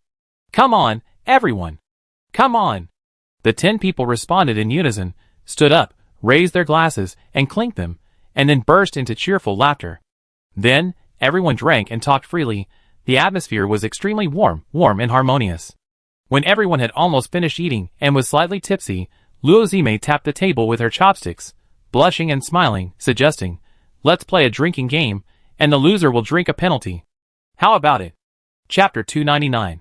This proposal was immediately approved by everyone, and everyone agreed with a smile. Good idea. Then what game shall we play? Luo Zime tilted her head, thought for a moment, and then said, "Then let's start with a simple idiom chain. Remember, each person only has 5 seconds to think, and those who exceed the time limit will be fined." Seeing that no one objected, Luo Zime took the lead and said, "Adding legs to a snake." After saying that, she turned her head and looked at Jiang Jinli beside her, motioning her to speak quickly. Jiang Jinli drank a glass of wine, and her face flushed slightly. She only took a second to continue, resourceful. Jiang Shuman smiled at the corner of her mouth and immediately said, "Man proposes." It was Su Ruinju's turn. Due to the effect of beer, he was a little dizzy and seemed a little stuck. She shook her head, stammered for a long time, and finally squeezed out a few words slowly. "People. What is a person?" "Oh, it's a beast in human form." Her cute confused look made everyone laugh. Jiang Zheng supported his chin, his eyes lazy, and slowly said, "Say what you mean." Xin Qingxi's eyes were a little misty, but she was not drunk at all. She opened her thin lips lightly and said clearly, "A step to heaven." Unrestrained imagination. Su Mingxing continued without hesitation, and at the same time looked at Mu Yuan proudly, smiling and urging, "Brother Mu Yuan, I'm awesome, I don't even need a second." "It's your turn, say it quickly, otherwise you will be fined." Mu Yuan was not to be outdone, and quickly answered, "Nothing is true." "It's my turn, let me think about it." Zhou Lianhu touched his head, and smiled honestly, with a mouthful of white teeth shining on his dark face. Then, his eyes lit up and he said, "In the prime of life." The word Mao is not easy to form a word, and everyone looked at Qilua with interest. I thought Qilua would definitely not be able to answer within 5 seconds, so I was ready to see her being punished with wine. Some people even started to count, 1, 2, 3. Before they finished counting, they heard Qilua slowly say a word, Mao Lin Xiu Zhu. Good answer. Although everyone regretted that Qilua was not punished with wine, they couldn't help but admire her for giving an idiom. Then, everyone looked at Gu Xiaowei with interest again. Gu Xiaowei didn't hesitate for too long, and smiled and said directly, "Bamboo fence thatched cottage." All 11 people answered, and no one was punished to drink in the first round. Until the second round, Xin Qingxi said Qi Zhuang Shanhe, and Su Mingxing didn't say the idiom within the specified time, so he was fined a glass of wine. In the next few rounds, Zhou Lianhu, Su Runju, and Mu Yuan were also fined. The game continued, and everyone tried several new drinking games. The atmosphere gradually became warmer and more cheerful. A frog with a mouth, 2 eyes and 4 legs jumped into the water with a splash. Su Runju smiled and proposed a slightly childish, but very interesting new game. This game requires the participants' brain thinking, reaction speed, and mental arithmetic ability. They cannot stop thinking and must immediately pick up the words of the previous person. Since the game has already started, everyone can only calculate quickly in their minds. Jiang Zheng continued.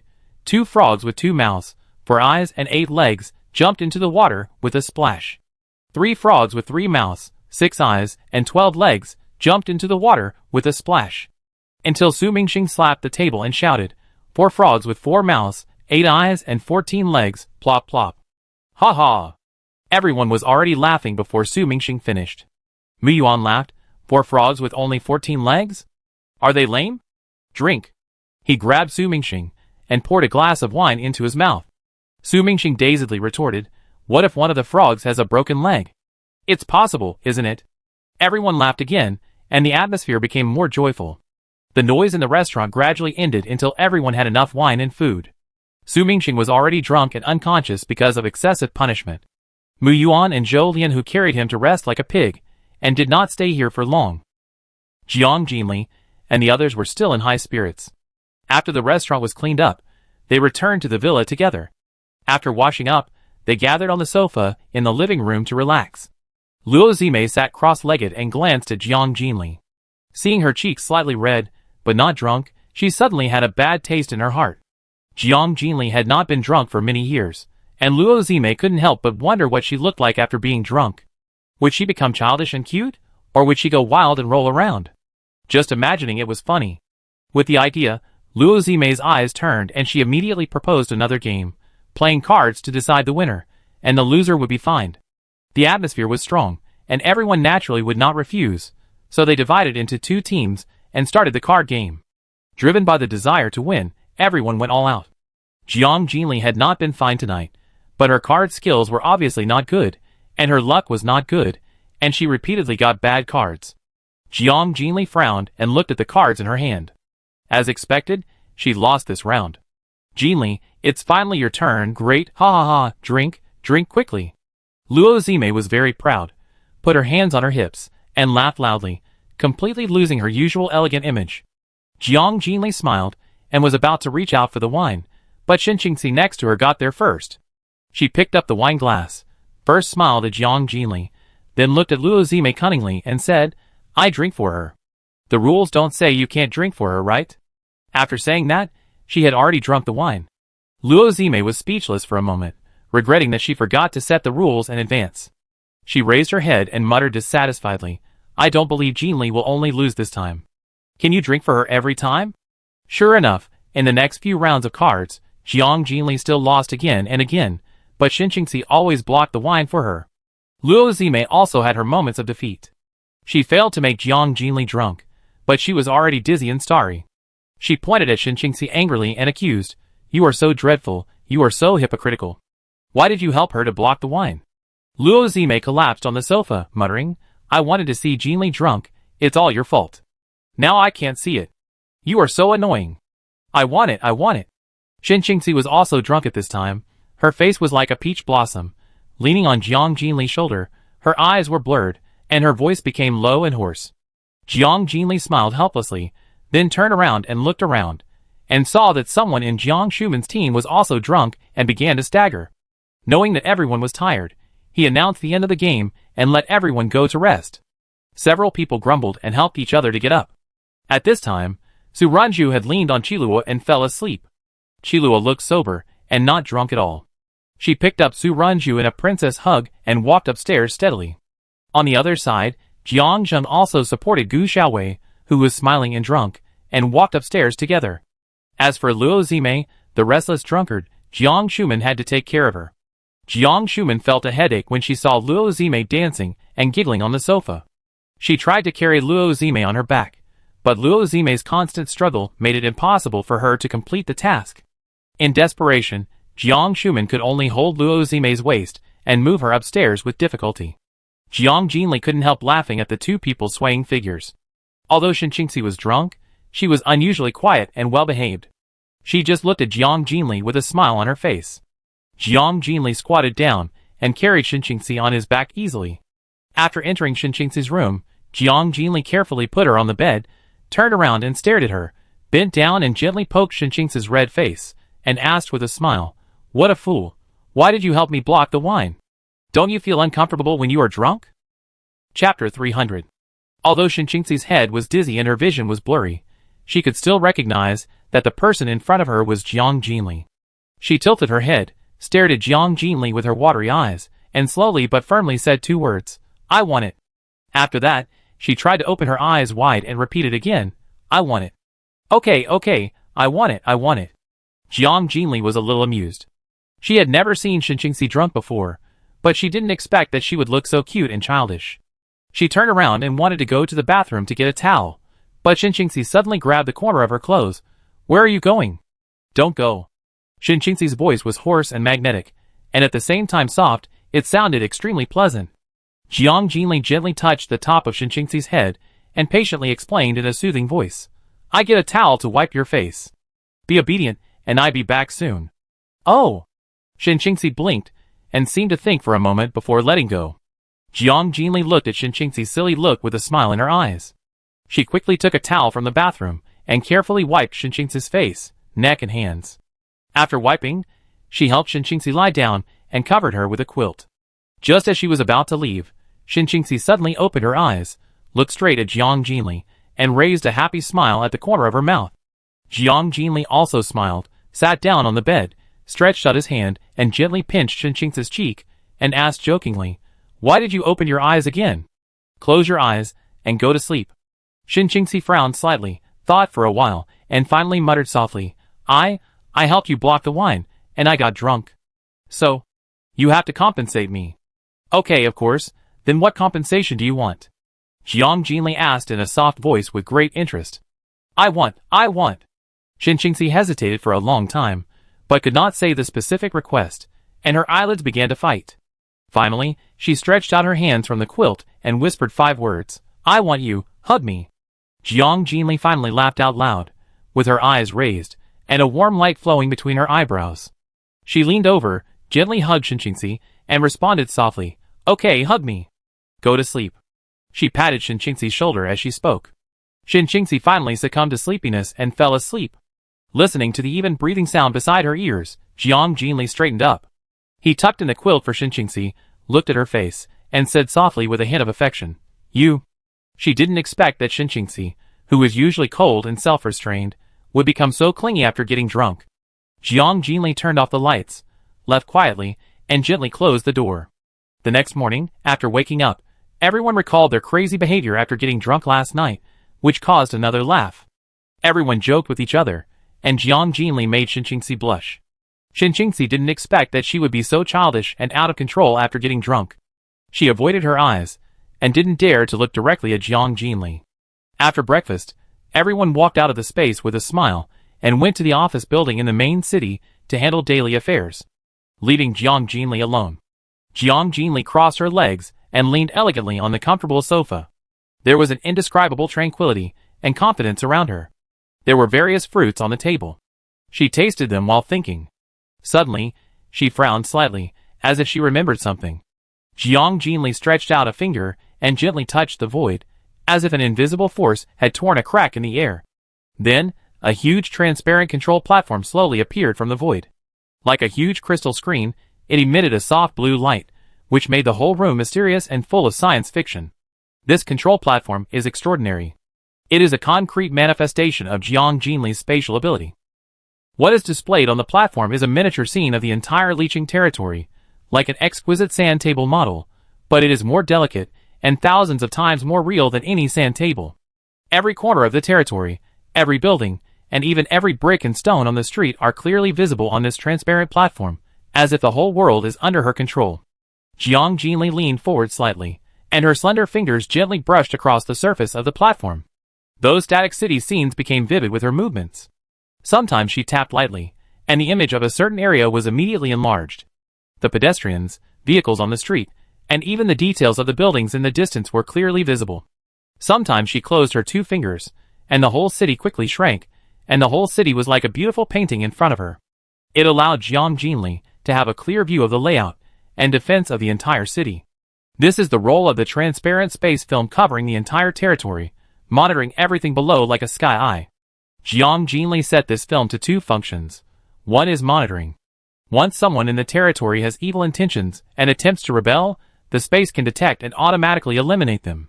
The second is the current operation, turning the entire territory into a huge control platform, completely under the control of Jiang Jinli. Jiang Jinli now mainly wants to check the defense and layout of the territory, and observe whether the natural disasters outside have caused damage to the defense points. Once a problem is found, measures can be taken in time to deal with it. At the same time, she also checked the alert and patrol situation of the soldiers. Usually, Jiang Jinli only checks once a few weeks or a month. At this moment, her fingers kept clicking in the void, her eyes moved on the platform, and carefully checked the conditions of these urban areas. At the same time, the second urban area. After finishing breakfast, Pei Nanqiu left the residence, walked downstairs briskly, and prepared to go to the agricultural area to start a day's work. Pei Wenfei has paid 5 months' rent for this house in advance, so Pei Nanqiu does not have to worry about the housing problem for the time being. But she does not have a crystal core. Once the hurricane outside subsides, she must go out to find a crystal core, otherwise she will lose even this temporary residence. In the past 3 months, Pei Nanqiu lived alone, and spent the most comfortable and relaxing days since the end of the world. But, without anyone to accompany and talk to, she felt a little lonely. Pei Nanqiu would look towards the main city from time to time, and think of Jiang Jinli. But she knew that she had no chance to see Jiang Jinli again. Maybe she would never have the chance in this life. Jiang Jinli did not drive her away, which was a great favor. Pei Nanqiu did not dare to appear next to Jiang Jinli again, fearing that she would be unhappy. But the regret and loss in her heart could not be eliminated. Pei Nanqiu walked downstairs, and was walking towards the agricultural area when she suddenly stopped and frowned. That familiar, sticky and malicious sight appeared again. Pei Nanqiu immediately turned around to look around, but except for the residents, who were rushing on the road, she did not find anything unusual. This kind of sight has appeared from time to time in the past few days. Pei Nanqiu intuitively felt that it was definitely aimed at her. This made her go out early, and come back early recently, and she had to close the doors and windows after returning home to sleep peacefully. Pei Nanqiu wanted to report to the patrol team, but she had no evidence. The other party hid too deeply, and never showed up.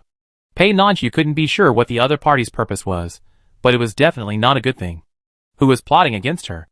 There were guard rooms and patrol guards everywhere in the territory, and Pei Nanxiu was not afraid of the other party.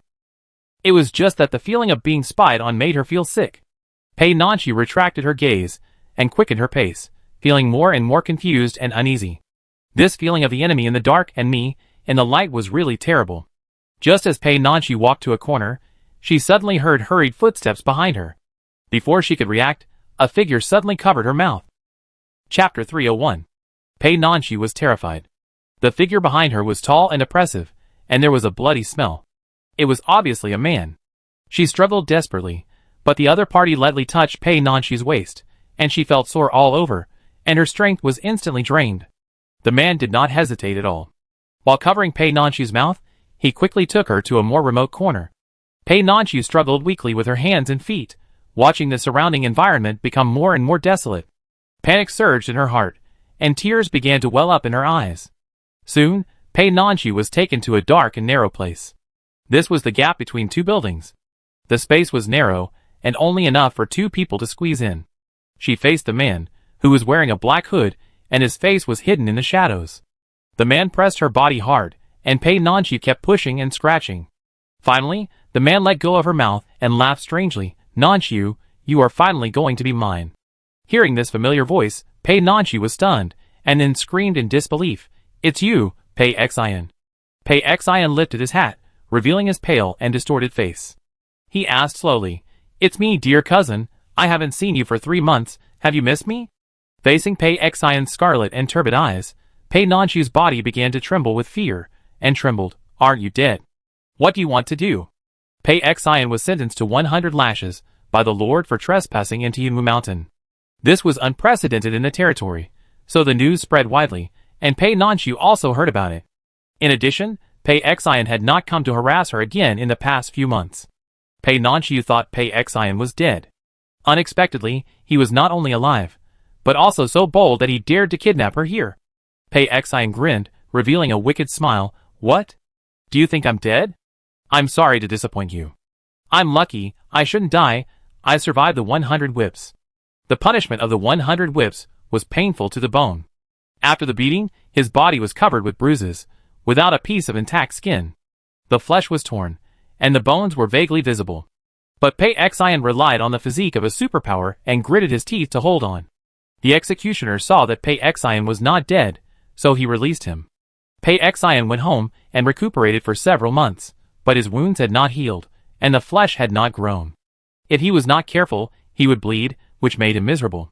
Now, his body is still tightly wrapped with bloody bandages. Pei Xian looked at Pei Nanxiu greedily. The desire in his eyes became stronger and stronger, and his breathing became more and more rapid. He slowly approached Pei Nanxiu and whispered in her ear, "As for what? Isn't it obvious? I want you. Get out of here." Pei Nanxiu was nauseated by the sweat on Pei Xian's body, the fishy smell in his mouth, and the smell of blood. She turned her head suddenly and beat and kicked Pei Xian. Pei Xian tightened his thighs with all his strength, locking Pei Nanxiu tightly, making her lower body unable to move. At the same time, he freed one hand to grab Pei Nanxiu's hands. As a 6th-level psychic, Pei Xian easily subdued Pei Nanxiu. In a flash, Pei Nanxiu's whole body was completely imprisoned. Pei Nanxiu was terrified and angrily rebuked in a trembling voice. "Pei Xian, are you crazy? Do you know where this is? You actually did such a thing. Aren't you afraid of death?" "Crazy? I am crazy. I have been crazy since the day I was beaten half to death." Pei Xian's face became more and more distorted, and he laughed wildly. "As for death? Do you think I am afraid? I have been prepared to be executed. As long as I can get you, I will win. After all, dying under the peony flowers is also romantic as a ghost." He is indeed crazy. If he can exchange death for a soul-stirring time with Pei Nanxiu, he is willing. Since Pei Xian's body was broken, his heart has also become distorted. When he thought of Jiang Jinli and Pei Nanxiu, Pei Xian was full of resentment. In his eyes, no matter what their identities are, they are always women, and women cannot live without men. If so, why can't he stand by their side? But Jiang Jinli's cruelty and indifference far exceeded Pei Xian's imagination, which made him feel fear and resentment. Especially when he learned that Jiang Jinli was so cold-blooded that she killed Pei Wenfei and drove away Pei Xiangsong and his wife. Pei Xian was deeply shocked, and his fear of Jiang Jinli reached its peak. Despite this, Pei Xian's greed and impulse did not diminish in the slightest. Instead, he became more and more difficult to control, like a wild horse that had broken free from its reins. But he also knew that it was impossible to get Jiang Jinli. In order to calm his inner itch and surging desire, he had to target Pei Nanqiu again. Rather than letting Pei Nanqiu fall into the hands of others, it would be better to get her for free. This thought made Pei Xian restless and uneasy. So, Pei Xian began to take action, secretly spying on Pei Nanqiu, trying to find an opportunity to directly possess her by force. But Pei Nanqiu acted very cautiously, always staying at home and rarely going out for a stroll. In addition, the territory was heavily guarded, so Pei Xian never found an opportunity to attack. In desperation, Pei Xian could only set the action location here.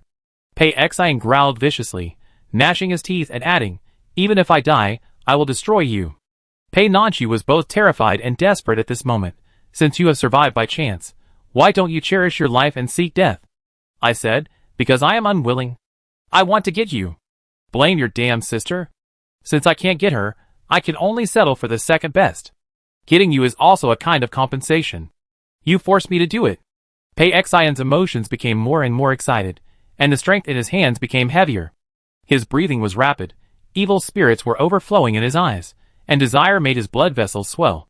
Pei Xian reached out his hand, pinched Pei Nanqiu's cheek, and caressed it wantonly, his voice rough and hoarse. "Nanqiu, you can't hide this time anyway, you might as well obey me, I won't let you feel pain." After saying that, he impatiently reached out to tear Pei Nanqiu's clothes. "Let go! Let me go!" Pei Nanqiu struggled desperately. She had never encountered such a thing before.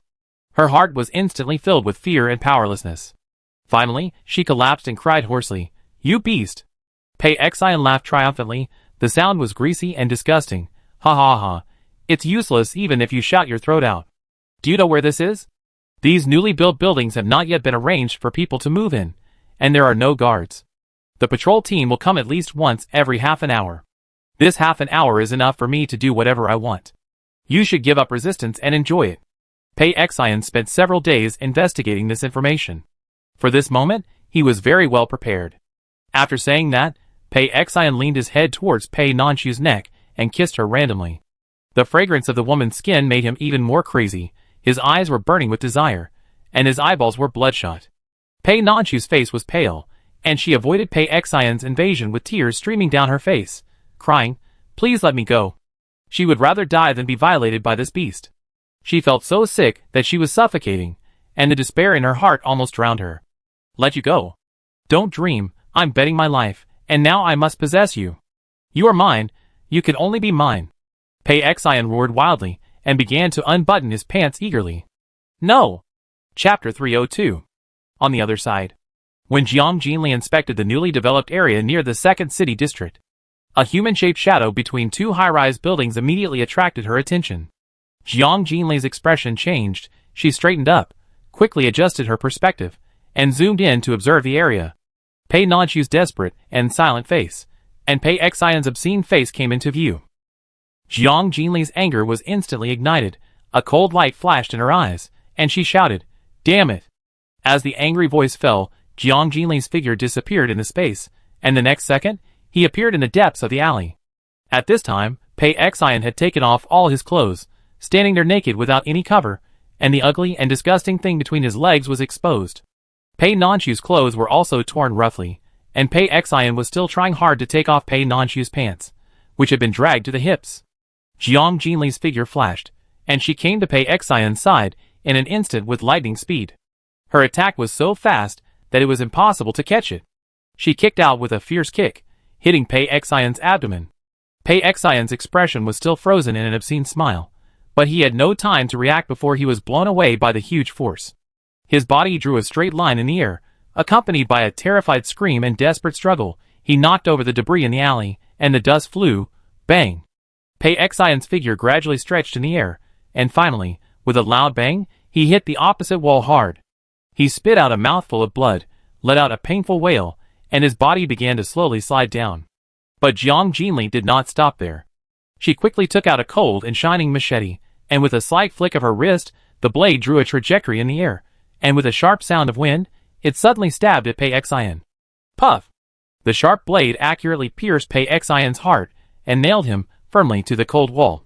Pei Xian's eyes lost their luster in an instant, and before a shrill scream was fully uttered, his body began to tremble violently, and then his head tilted and remained motionless forever. His naked lower body looked particularly disgusting under the light, and blood gushed out of his chest and slowly flowed along the white wall, forming a shocking picture.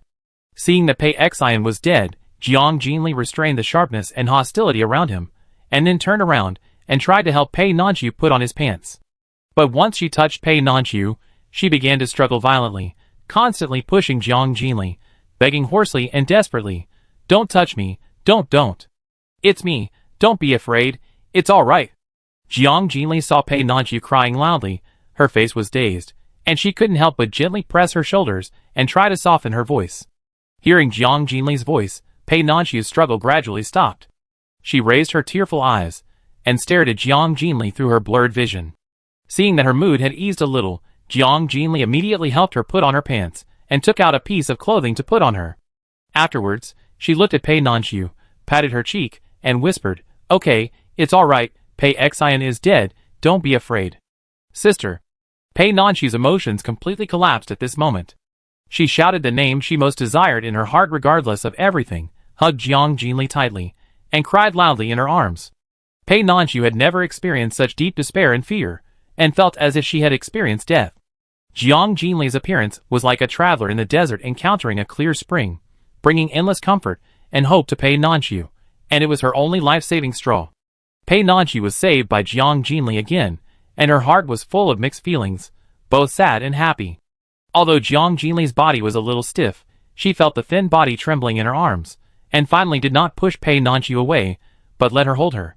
After hesitating for a moment, Jiang Jinli raised his hand, put it on Pei Nanqiu's head, stroked her hair, and comforted her. "Don't be afraid, it's okay, no one will bully you anymore." Jiang Jinli thought that people like Pei Xian, although arrogant and overestimating their own abilities, at least their brains were normal, and they must be timid and afraid of death. But unexpectedly, in order to satisfy his disgusting animal desire, Pei Xian was so crazy that he was desperate and even risked the death penalty. Fortunately, she checked the territory today, otherwise Pei Xian would succeed. At that time, even if Pei Xian was crushed to ashes, it would be useless. A few minutes later, Pei Nanqiu finished venting her emotions, her crying gradually stopped, and the fear in her heart was dispelled by Jiang Jinli's words. When she regained her rationality, she realized that she was still nestled in Jiang Jinli's arms.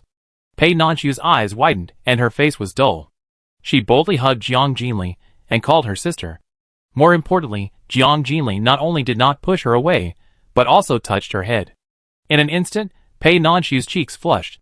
A warm current surged through her body, and her heart was instantly filled with a sweet feeling, and she was so nervous that she was pounding. The corners of her mouth could not help but rise. Jiang Jinli's embrace was so warm, giving people a full sense of security. Pei Nanqiu felt as if she was dreaming. She didn't expect that she would have the opportunity to hug her in this life.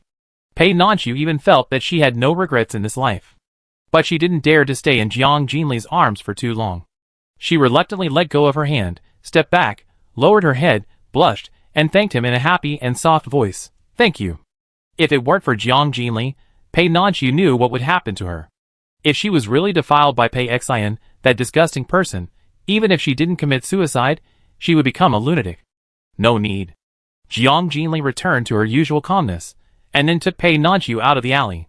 Pei Nanqiu looked up and glanced at Pei Xian's naked blood-red body, and then immediately retracted her gaze. It was too disgusting. The huge movement here quickly attracted the attention of the patrol teams around. They hurried over and saw Jiang Jinli here, and the body nailed to the wall, and their eyes showed surprise.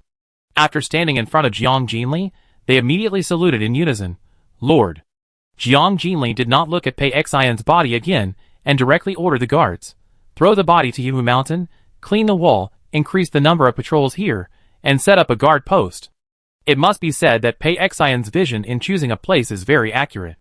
These buildings were built a few days ago, and they were originally planned to be vacant for a while before arranging people to move in, so there is no guard room yet. Pei Xian found this place in the gap of these few days, which shows how determined and impatient he is. Yes. The soldiers responded and acted in an orderly manner. They quickly set up the ladder, climbed up, and started to deal with Pei Xian's body. Jiang Jinli's eyes then fell on Pei Nanqiu. Pei Nanqiu raised her head, a smile on her lips, and seemed to be about to speak. But before Pei Nanqiu could speak, Jiang Jinli's voice had already sounded. Jiang Jinli's words were like a cold wind, freezing Pei Nanqiu's smile in an instant. Her face turned pale, as if she had fallen into a bottomless ice cellar. Go back and pack your things. Chapter 303. Don't. Pei Nanqiu's eyes were filled with tears again, her heart sank into the abyss, and her body shivered uncontrollably. She took a quick step forward, tightly grasped Jiang Jinli's collar, and begged hoarsely, "Please, please don't. Don't drive me away."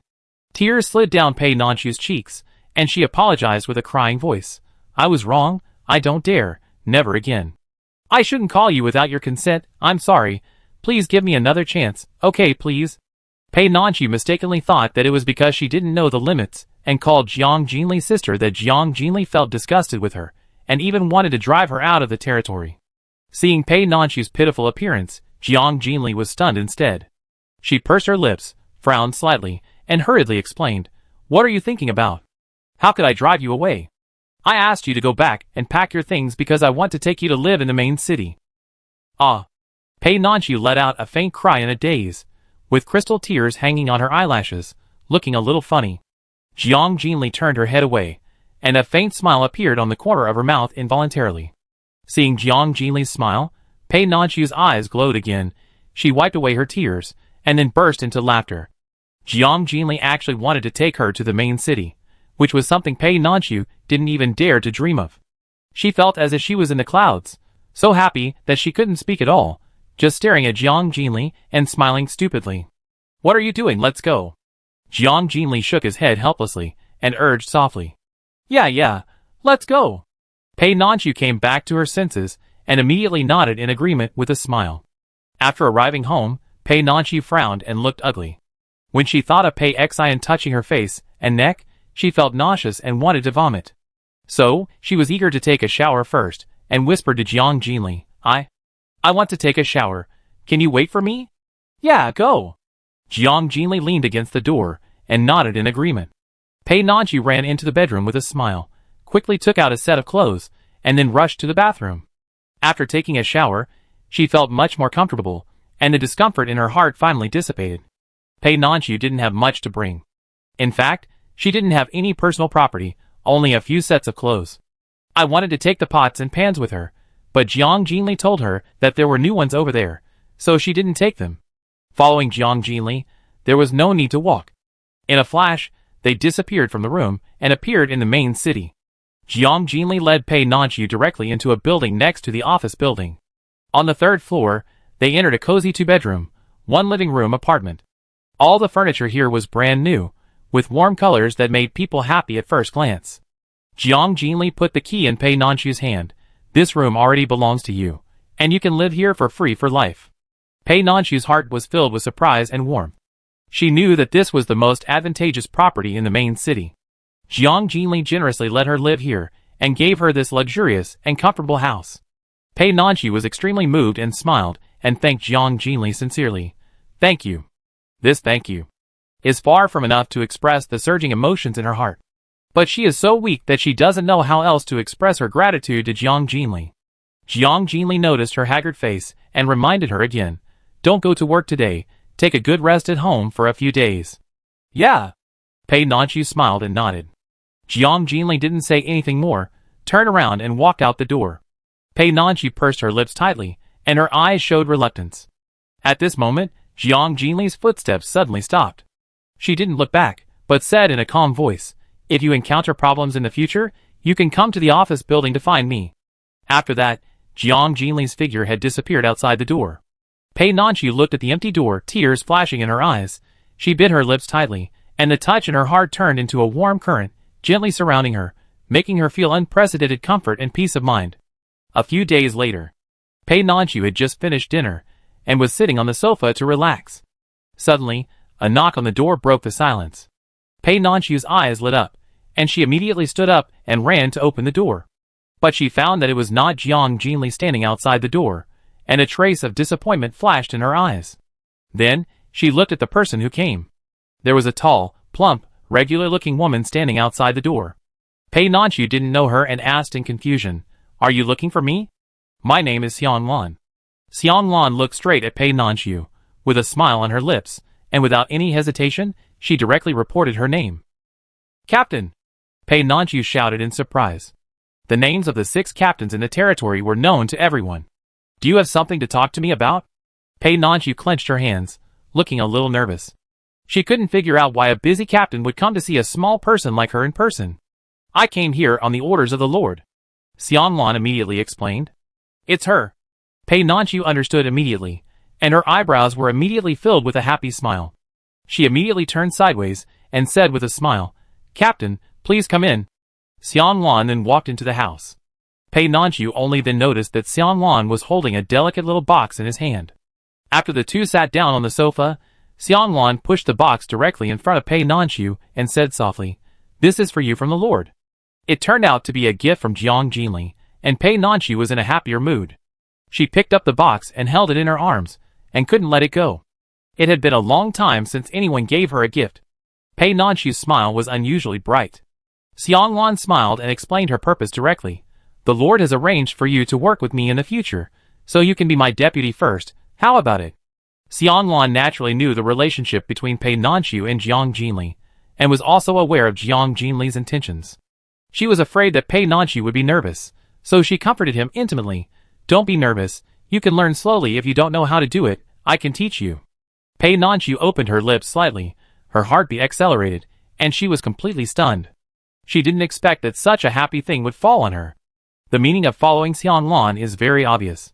Jiang Jinli wants to train her and exercise her abilities. Pei Nanchu's eyes were filled with tears, and she was so moved that she couldn't speak at all. Her eyes fell on the box in front of her again, and she opened it with trembling hands. A blue light instantly overflowed, illuminating Pei Nanchu's shocked face. "It's a supernatural fruit. The supernatural fruit that had been extinct a few years ago is self-evidently precious. And Jiang Jinli actually gave it to herself." Pei Nanchu's emotional dam finally collapsed, and the turmoil in her heart could no longer be suppressed.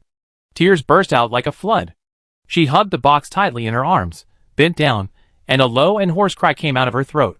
This cry was not out of sadness. It was the product of joy, emotion, and thousands of emotions. Jiang Jinli's actions deeply touched Pei Nanchu's heartstrings. It was a rare luck in her life to be able to meet such a person. Pei Nanchu swore silently in her heart that even if she gave her life for Jiang Jinli, she would be happy and have no regrets. She was sincerely grateful for the favor of fate for having such a sister in this life. Pei Nanchu was determined to spend the rest of her life to protect and repay the deep kindness Jiang Jinli had given her. Chapter 304. It was a day off, so everyone slept until almost noon before getting up. Su Mingxing, Mu Yuan, and Zhou Lian who walked into the restaurant and saw 4 people eating. "Are you awake? Come and eat, there are hot dishes in the kitchen." Luo Zime looked up and greeted them warmly. Zhou Lianhu and the other 2 immediately went into the kitchen, brought the remaining dishes to the table, and then began to devour them. Su Mingxing looked around while eating and asked curiously, "Isn't it a day off today? Why are the boss and Sister Jiang not here? Haven't you gotten up yet?" "No way. Sister Li and the others never stay in bed. As for where they went, we don't know. I guess they went out to play." Su Runju speculated with a smile. When they woke up, Jiang Jinli and the other 4 were no longer in the villa. "Hey, where would they go?" Su Mingxing said to himself in confusion. "Think about the places they like to go, they should be there now," Shi Luo reminded casually. After thinking for a while, everyone's eyes suddenly flashed with a glimmer of understanding, and they all said in unison, "Yunwu Mountain." Due to the advancement of mutant plants, the forest in Yunwu Mountain has become more lush and mysterious. Jiang Jinli often spends time leisurely on a certain tree. "Well, they must be there. After dinner, I plan to go there too," Shi Luo said with a smile. "Okay, I go too." Su Ruinju's eyes lit up, and he said hurriedly, "And me." Jiang Zheng, who was eating hard, immediately raised his hand to indicate that he wanted to go. "Then let's go together."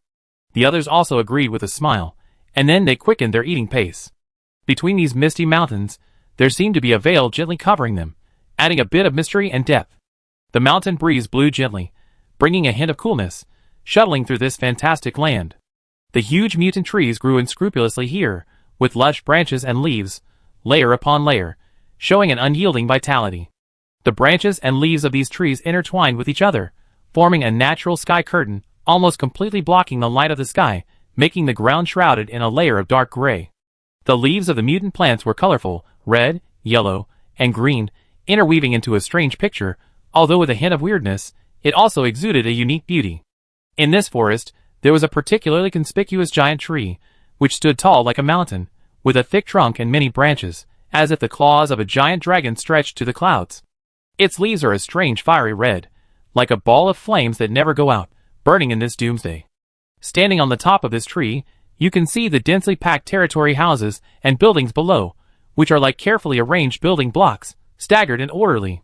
Jiang Jinli leisurely leaned on the top of this fiery red giant tree, with her hands behind her head, looking down at the shrinking territory below, with a relaxed and happy smile on her face. On the thick tree trunks on both sides of her, Jiang Shuman, Gu Xiaowei, and Xin Qingxi also sat safely. Under the reflection of the fiery red leaves, their figures seemed particularly ethereal, becoming a beautiful scenery in this forest. They held various kinds of food in their hands, tasting and talking. The atmosphere was harmonious and warm. "Try this, it tastes great." Xin Qingxi smiled as she looked at Jiang Jinli, took out a piece of candy from the snack bag and handed it to her. Jiang Jinli didn't reach out, but obediently opened her mouth and let Xin Qingxi put the snack in. She squinted her eyes, savored it carefully, and looked satisfied. Xin Qingxi raised her eyes and smiled more brightly. Jiang Jinli in front of her was like a noble and lazy cat, making people want to pamper her. "Shall we eat oranges?" Jiang Shuman also joined the feeding, and sent a piece of tender orange flesh to Jiang Jinli's lips. Jiang Jinli smiled and opened her mouth and took a bite. "And mine, sour and sweet, very delicious." Gu Xiaowei handed the snack to Jiang Jinli, smiling and doting in her tone. "Come on, open your mouth." Jiang Jinli still obediently opened his mouth, and enjoyed the loving feeding of the three people. Looking at Jiang Jinli's obedient cooperation, the three of them felt an unusual warmth in their hearts. They felt that Jiang Jinli looked particularly cute and soft at this moment. This made the three of them laugh. Just then, there was a rustling sound from the bushes below, and Su Mingxing's voice came from afar, "Boss." After a while, 7 figures came with several huge vines, and quickly appeared under the tree. They looked up at the 4 people on the tree, and smiled. Luo Zime said, "We knew you would be here." Jiang Jinli lowered his eyes, and looked at the people under the tree. He didn't say anything, but just smiled. Then, the 7 people under the tree jumped up nimbly, flew up the tree lightly, and each occupied a branch. The leaves swayed slightly. In a blink of an eye, there were 11 figures on the giant red tree. They were either sitting or standing, with different postures, but all revealed a calm temperament. The mottled sunlight shone through the red leaves and sprinkled on them, forming a dreamlike picture. At this time, Xiaohua's cheerful cry came from below, and it ran around under the tree. Dahua sat firmly on its back, looking like a lazy old man, adding a bit of liveliness and fun to this quiet scene. "Wow, these leaves are so beautiful." Su Runju sat cross-legged, reached out to pick a red leaf, carefully observed its texture under the light, and smiled from ear to ear. Everyone looked around, and the colorful scenery made them nod in agreement. Su Mingxing held the tree trunk, stretched his neck and looked at the city in the distance, and said with emotion, "Now everything has finally settled, we can be safe for a while. The end of the world will never end, there will always be countless new problems." Although Mu Yuan said this, his face was full of fearlessness. "It doesn't matter, as long as my sister is here, any difficulties are not a problem." Jiang Zheng looked at Jiang Jinli with admiration. "That's right, as long as Sister Li is here, this doomsday is not scary," Su Runju said immediately, looking like a little fangirl. Everyone felt the same way. "Yes, as long as Jiang Jinli is here, no matter how the future changes, no matter what new challenges we encounter, we are not afraid." There is both emotion for the past and expectation for the future in their eyes. For a moment, everyone was silent, enjoying this rare leisure time, looking at the distant sky together. After a while, the eyes of the 10 people were focused on Jiang Jinli again, with a smile on her lips. The emotions in their eyes were different, but they all showed gratitude and admiration.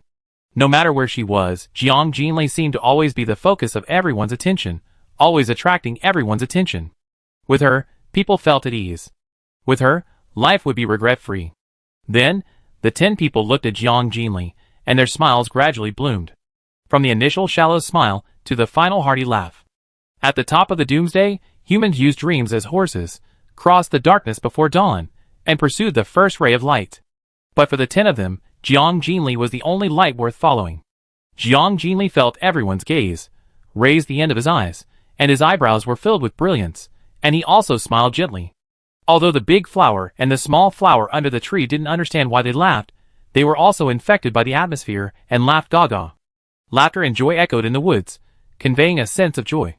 The dust settled, not the end, but the beginning of another journey. The ashes drifted away, the old dreams disappeared like smoke, and the old world slowly drew its curtain. They will step into a new world full of infinite possibilities hand in hand, and welcome the arrival of a new era. Time has witnessed that they will never leave. The road ahead will always extend under their feet. Chapter 305 Extra. In a classroom of a certain school, the noise and playfulness interweave like a discordant movement. During the break, the children release their energy to the fullest, and the noises rise and fall, as if to overturn the roof. But when a figure quietly appears at the door of the classroom, the noises of the fights gradually become sparse, and pairs of disgusted and indifferent eyes secretly glance over. Most of the children have a smile on their faces, watching the show. Jiang Jinli is thin, dressed tightly, wearing a black mask, with her hands in her pockets, and walked into the classroom silently. She walked steadily, and walked straight to the last row of the classroom, the lonely position that belonged to her alone. Seeing that her desk and stool were covered with black dirt and water stains, her eyes paused for a moment. But soon, the pair of dark eyes regained calm, and her expression was still indifferent, without revealing a trace of emotion. After a few seconds of silence, she raised her eyes, and glanced coldly around the classroom.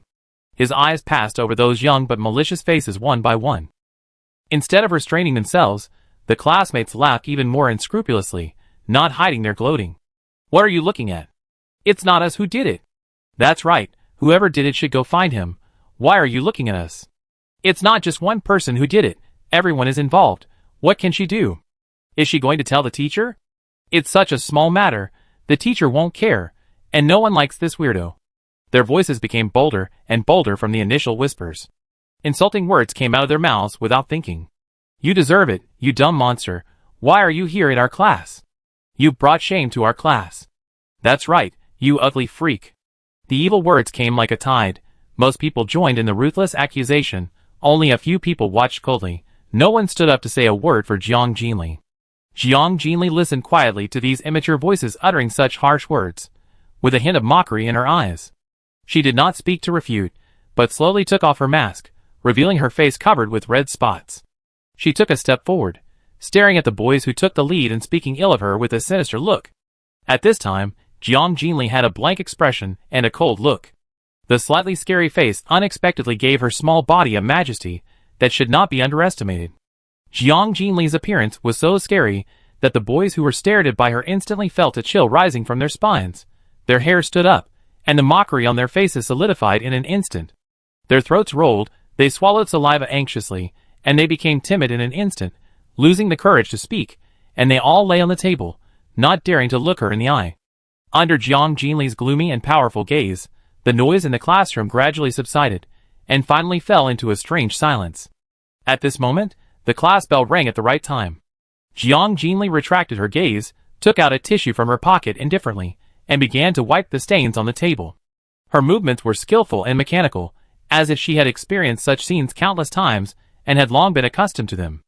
After finishing the tidying up, Jiang Jinli had just sat down when the teacher stepped into the classroom. He stood on the podium, his eyes swept across every corner of the classroom, and when he saw the lonely little figure in the last row, his eyes paused for a moment.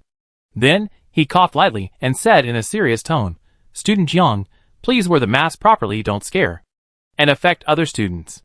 Jiang Jinli remained silent, obediently put on the mask again, covering the mottled face tightly, and then lowered her head to start flipping through the books. "Okay, let's start the class. Students, turn to the textbooks." The teacher nodded with satisfaction and started teaching. After school, Jiang Jinli carried her school bag and walked alone in the empty campus corridor. Surrounded by groups of classmates laughing and playing, their voices echoed in the corridor. Jiang Jinli's figure seemed particularly abrupt in these lively crowds, as if she was from another world, and she seemed so out of tune with everything around her. Students passing by cast disgusted glances at her from time to time, accompanied by low-pitched discussions and whispers. These fragmented sounds entered Jiang Jinli's ears without omission. Hey, she's the new transfer student in class 3, the little monster who can't talk? Yes, that's her. She's really weird. I heard that she has a strange disease. Her face is covered with red spots. She looks ugly and scary. No one in class 3 wants to be friends with her, and no one wants to sit with her. Not only that, she doesn't even have a father or a mother. She must have been abandoned. Only a sister is taking care of her. What disease does she have? Is it an infectious disease? We have to be careful. Who knows? Let's go quickly to avoid being infected. Yes, let's stay away from her and ignore her. Everyone agreed, and then walked around Jiang Jinli with a look of disgust, holding hands and running quickly out of the school. After a while, Jiang Jinli's surroundings became empty. Jiang Jinli turned a deaf ear to these discussions. Her face was calm as usual, and she walked quickly towards the door. Under the mask, the pair of dark eyes hid unknown emotions. When she was about to reach the school gate, she saw the slender and quiet tall figure beside the gate at a glance. Jiang Jinli's face, which was as calm as dead water, finally showed cracks. Her eyes were a little rippled, and the corners of her mouth were slightly raised, and the whole person seemed to be rejuvenated instantly. She quickened her pace and trotted towards the figure. Jiang Shuman stood by the door, her eyebrows like a crescent moon and her lips like a dot of red. She looked directly at the figure running towards her, and a gentle smile immediately appeared at the corners of her mouth. That youthful and beautiful face revealed a steadiness and maturity that was not in line with her age. She opened her arms to welcome the little figure that jumped into her arms, gently stroked Jiang Jinli's head, and asked softly, "Shaoli, are you tired today?" Jiang Jinli raised her head, with deep dependence on Jiang Shuman in her eyes, and called, "Sister." She hugged Jiang Shuman's waist, raised her beautiful eyes, and answered obediently, "Not tired at all." Jiang Shuman squatted down, looked directly into Jiang Jinli's eyes, touched her head lovingly, and asked again, with a barely perceptible tremor in her voice, "How are you getting along with your classmates? Is there anyone bullying you?" "No." Jiang Jinli shook her head quickly, and the whole person seemed full of energy, with a bright smile, and said word by word, "The classmates and teachers in the new class are very good to me, and take good care of me, sister, don't worry." "Really? Don't lie to me." Jiang Shuman felt the strange eyes of the students around her cast on Jiang Jinli, and her eyes couldn't help but moisten. Jiang Jinli paused slightly, her smile froze briefly, then took off the mask, raised her head, and said generously, "Except for my sister, I don't care about other people's eyes. I won't let anyone really bully me. Sister, I don't want to change schools, it's troublesome and unnecessary. Because everywhere is the same, all are the same people." Although Jiang Jinli's speech was not very fluent, and a little slow, his pronunciation was clear and his voice was pleasant, with both a sense of emptiness and crispness. Hearing these sober and realistic words, Jiang Shuman's heart surged with pain, and the pain was as dense as needles. She took a deep breath and said in a trembling voice, "Okay, I won't change." She blinked and held back her tears, then stood up, took Jiang Jinli's hand, picked up her school bag, and said with a smile, "Let's go home." The two of them automatically ignored the curious eyes from all around, walked and talked, and walked towards their residence. The two schools were not far away, and the small house they rented was also very close to the school, located in an old building. Although the house was shabby, the rent was very cheap. The only thing that worried people was that there were no security measures around, and there were many hooligans who were not doing their jobs nearby. Fortunately, in the past 2 years, Jiang Shuman and her sister have not encountered any troubles, and their lives are relatively stable. After going upstairs, they entered a small room. The room was a bit cramped, and there were cracks on the wall. There was only one bedroom, one kitchen and one bathroom, but it was clean and tidy, and the layout was warm and comfortable. As soon as they entered the house, the two of them immediately got busy. Jiang Jinli took off her coat, ran into the kitchen to wash rice and cook, and was busy washing vegetables. Jiang Shuman put down her school bag, rolled up her sleeves, and walked to the kitchen. Seeing that Jiang Jinli was as well behaved as a little adult, she raised the corners of her mouth, walked to Jiang Jinli, bent down and pinched her face, and praised, "Shaoli is so well behaved." She asked softly, "Can I make braised pork for Shaoli tonight?" Jiang Jinli raised her head, pursed her lips, and a small dimple appeared on her face. She nodded and agreed, "Okay, I love it." Jiang Shuman smiled, and started cutting vegetables. The two cooperated tacitly and cooked very quickly. After a while, one meat and one vegetable dish were placed on the small dining table, and they started eating. Xiaoli is still growing. Come, eat more meat. As she said, Jiang Shuman put several pieces of meat into Jiang Jinli's bowl. That's enough, sister, eat too. Jiang Jinli was not to be outdone, and hurriedly put the dishes into Jiang Shuman's bowl until the bowl could no longer hold them. Looking at the meat in their respective bowls, both of them couldn't help laughing. In this small house, under the bright lights, the dining scene seemed particularly warm and intimate. After dinner, the two cleaned up the kitchen. Jiang Shuman didn't rest, and went to the side to sort out books and materials. Jiang Jinli's eyes fell on Jiang Shuman's busy back with a complex look, with heartache, pity and self-blame intertwined in her eyes. Her lips moved, as if she had something to say, but she hesitated and stopped. Finally, she still plucked up the courage and whispered, "Sister, I don't want to treat the disease anymore." Jiang Shuman's hand suddenly paused, then she turned around, with a helpless smile, walked to Jiang Jinli, and pulled her to the chair to sit down together. She held Jiang Jinli's little face and said firmly, "Don't talk nonsense, you must not have such thoughts. Sister will definitely find a way to cure you." Jiang Shuman gently stroked the red spots on Jiang Jinli's face, with deep heartache in her eyes. Xiaoli is very beautiful. She should not be covered by these flaws, nor should she bear the gossip of those insignificant people.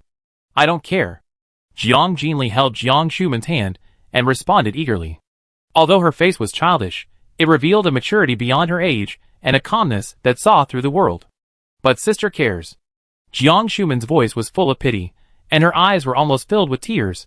My Xiaoli is so good and so well behaved. I don't want others to look at you with strange eyes. She gently arranged Jiang Jinli's hair, stared at her big black eyes, and said softly, "Besides, Xiaoli's disease is very special. We have delayed it for too long, and we must cure it as soon as possible. I am afraid that if it is delayed any longer, the condition will worsen, and then..." Jiang Shuman did not continue to speak. She did not dare to imagine the possible consequences. She knew she could not afford it. Over the years, she took Jiang Jinli to seek medical treatment everywhere, and ran through many hospitals. Jiang Jinli's disease is indeed rare, and conventional treatments seem to be ineffective. Not only did the scars on her body not fade, but her emotions became more and more indifferent, and she could express fewer and fewer emotions. Only in front of Jiang Shuman would Jiang Jinli show the vivid emotions that belong to humans. Jiang Shuman knew very well that if she continued like this, it would not only have a serious impact on Jiang Jinli's health, but she was even more worried that Jiang Jinli would eventually forget about her. Therefore, no matter how much it costs, Jiang Shuman is determined to cure Jiang Jinli. Can it really be cured? Jiang Jinli was moved by Jiang Shuman's persistence. Her voice was a little low. Then she looked at Jiang Shuman's slightly haggard face and said distressfully, "I don't want you to be so hard." For her, Jiang Shuman had to balance her studies, take care of her, and work to earn money. She had to tutor people every night, and her weekends were full. She worked several jobs just to save money for her treatment. Jiang Shuman was not old. People of the same age were enjoying their youth and studying and living easily, but she had to bear such heavy pressure and responsibility. Jiang Jinli knew that she was still young and could only do limited help. She could only watch Jiang Shuman work hard, but she was powerless and couldn't even stop Jiang Shuman. Thinking of this, Jiang Jinli felt her nose sour and depressed. Tears welled up in her eyes, and soon they started to flow down her cheeks. Seeing Jiang Jinli's tears, Jiang Shuman panicked. She quickly wiped away her tears and said gently, "Don't cry, Xiaoli, be good. Sister is really not tired. As long as you are healthy, sister is willing to do anything. As long as I can cure you, sister is willing to endure any hardship." How could Jiang Shuman not understand Jiang Jinli's thoughts? Her understanding made her feel distressed. She held Jiang Jinli in her arms, stroked her back, and comforted her softly. "Xiaoli, you can't give up, understand? We have persisted for so many years, sister is fine. When you grow up, everything will be fine. If this city can't cure it, then we move to another city. When my sister gets into a good university, we move to a big city together. There must be a hospital there that can cure Xiaoli's disease." Feeling the thin body in her arms, Jiang Shuman's hands trembled a little. She continued to persuade with a soothing voice, "Believe in your sister, don't give up. Let's stick to it together, okay?" Then, she added seriously, "Don't think too much. Everything I do is what I should do. You should also accept it with peace of mind, because I am your sister, Raising you and taking care of you is my unshirkable responsibility. I am willing, so there are some words that I don't want to hear from you again." Jiang Jinli snuggled in Jiang Shumen's arms, her eyes slightly red, her eyes washed by tears, became darker and brighter, and contained complex emotions. Jiang Shumen's trembling hands made Jiang Jinli understand a lot in an instant, and she smiled and agreed. "Okay." Jiang Shumen's face was full of smiles. She let go of Jiang Jinli, coaxed her a few more words, and then wiped Jiang Jinli's face with a towel. The two calmed down at home for a while, then picked up the books and materials, and went out. The tutoring place is located in a prosperous community, only a 10 to 20-minute walk from their home. The family is quite good, a single mother with a daughter. After learning that Jiang Shumen and her sister depend on each other, they take extra care of the two sisters. Knowing that Jiang Shumen is worried about Jiang Jinli being alone at home, she asked her to bring Jiang Jinli to play at home. Jiang Shumen would naturally not refuse. Because if Jiang Jinli was alone at home, and she had to pick her up at night, she was really worried about leaving Jiang Jinli alone. Therefore, whenever Jiang Shumen was teaching the host's daughter in the room, Jiang Jinli would sit quietly on the sofa outside to do homework. In the evening, the 2 or 3 hours of tutoring passed in a flash. Then, the two went downstairs and walked home. Along the way, the lights of the surrounding shops and the bustling crowds made the two people feel peaceful. Jiang Jinli held Jiang Shumen's hand and looked up with concern and asked, "Sister, are you tired?" Jiang Shumen yawned and looked a little sleepy, but still smiled and replied, "No, not tired at all." She glanced at the night snack stalls around and asked Jiang Jinli, "Are you hungry, Xiaoli? Do you want to eat something?" "No, let's go home." Jiang Jinli shook his head and pulled Jiang Shumen to speed up. "Okay, let's go home." Jiang Shumen responded gently. The home was not far away. When Jiang Shumen and Jiang Jinli walked to a narrow and remote alley near the downstairs, they suddenly met two strong men who were obviously drunk and staggering. Chapter 306 Extra. Looking at their sturdy bodies and the conspicuous tattoos on their arms, Jiang Shumen felt uneasy. Jiang Jinli quickly held Jiang Shumen's hand, with a vigilant look in her eyes. These two men were obviously idle hooligans in this area. Meeting them in such a place at night is definitely not a good sign. Since moving here, they have never encountered such a situation when they went out at night in the past few years, but tonight is the first time they met them unexpectedly at night. The two sisters did not speak, but quickened their pace and lowered their heads to bypass the two men. But the worried thing still happened. As they got closer, the two men were attracted by Jiang Shumen's appearance, and their heads, which were already drowsy due to alcohol, became more confused. They only felt a heat rushing to their heads, and their whole bodies were hot. They immediately stood in front of Jiang Shumen, whistled a few times, and asked with a smile, "Hey, whose little girl is this? How come I haven't seen her before? She's so pretty. Why is she still hanging out outside at night? Do you want to play with your brothers?" As they said that, they reached out their hands and wanted to touch Jiang Shumen's face. Jiang Shumen was startled and quickly pulled Jiang Jinli back. Although she was panicking, she still tried her best to stay calm and shouted seriously, "Get out!" There was no one around, and Jiang Shumen felt a little helpless. She tried to pull Jiang Jinli away, but another man moved quickly and blocked the way out on the other side. The two drunks were tall and almost occupied half of the alley, forcing Jiang Shumen and Jiang Jinli into a corner. Jiang Shumen's heart was pounding, but she forced herself to stay calm and warned, "What do you want to do? If you do this again, I will call the police." The two men burped, laughed with red faces, and said obscene words. "Tisk, girl, don't take it so seriously. Play with us. Brothers can give you a lot of money. How about it?" Their words became more and more unbearable, and their breathing became rapid. Seeing the two people getting closer and closer, Jiang Shumen didn't waste any words and took out her mobile phone to call the police. The two men were furious when they saw this. One of them slapped Jiang Shumen's mobile phone away before she dialed the number, and said fiercely, "Stinky woman, you really dare to call the police? If you don't accept my toast, I will punish you." As he said, he rushed towards Jiang Shumen. The moment Jiang Shumen's mobile phone was slapped away, she quickly protected Jiang Jinli behind her. Faced with the men's vicious offensive, she knew she had to resist.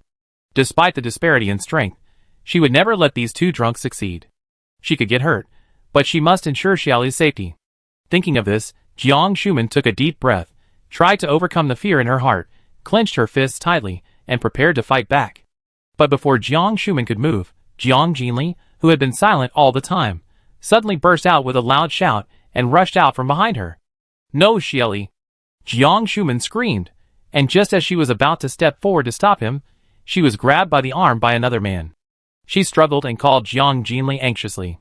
But at this moment, Jiang Jinli could no longer hear any sound.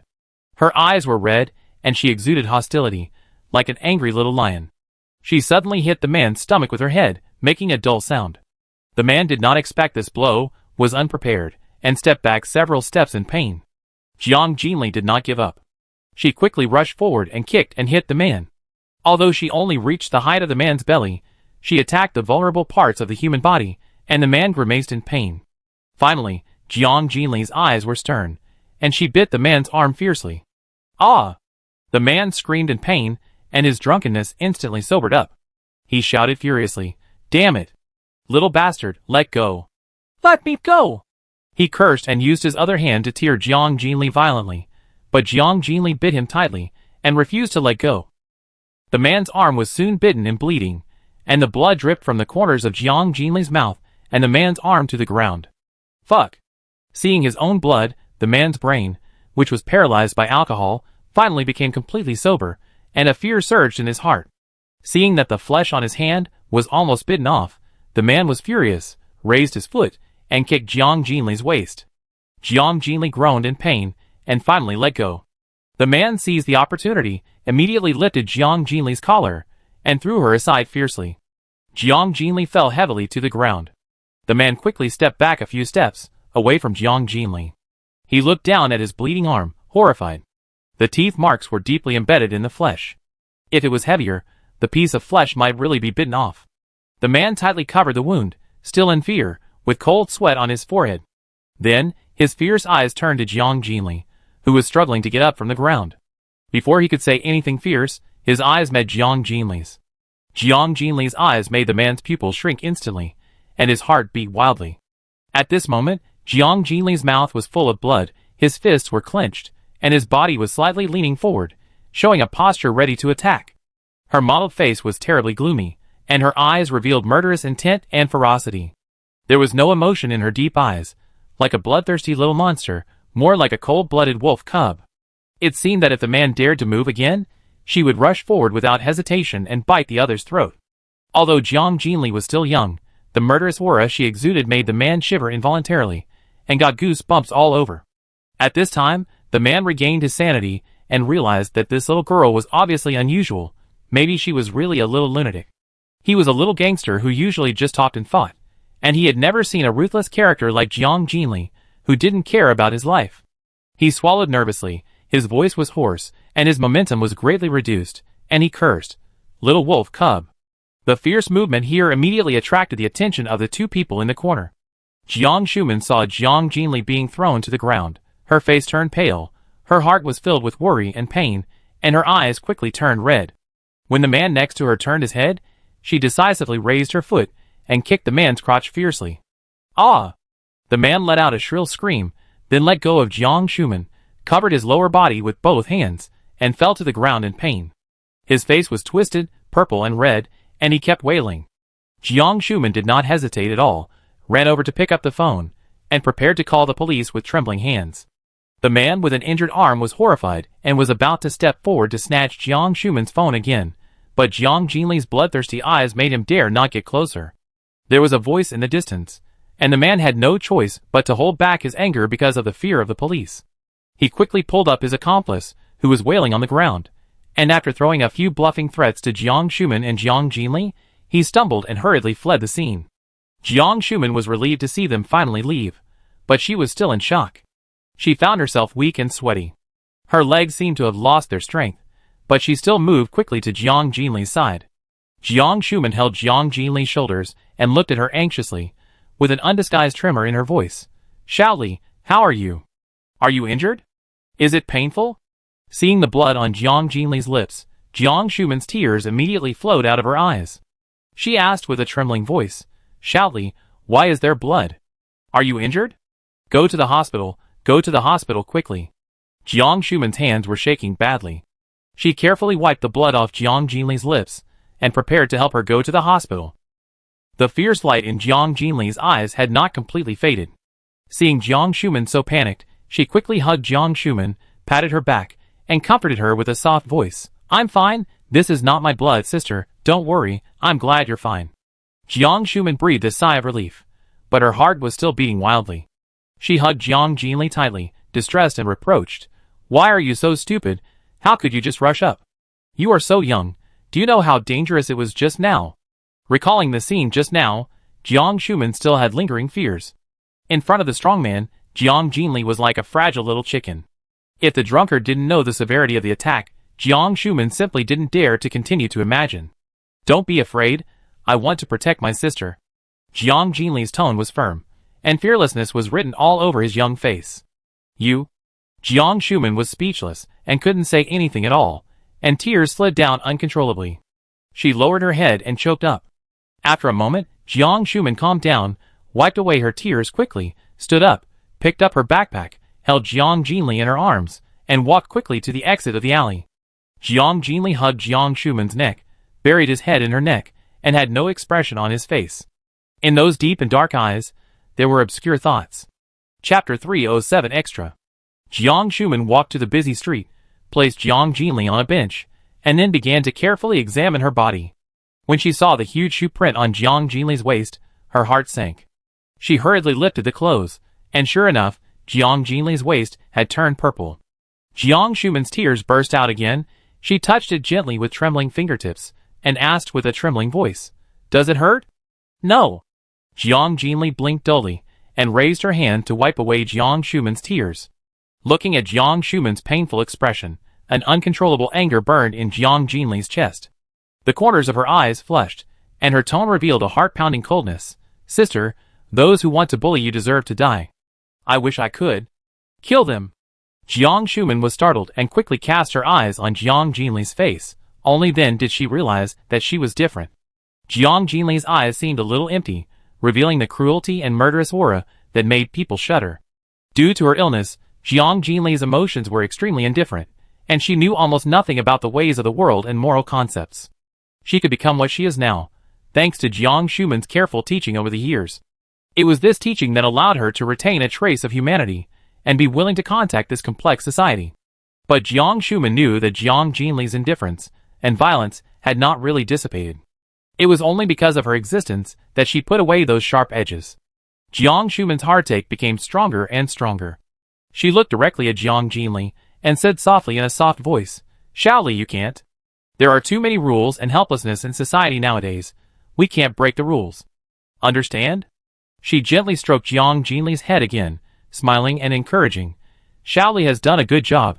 You just protected your sister. You are really brave. Be obedient. Everything is over from now on. It's up to you to protect your sister, okay?"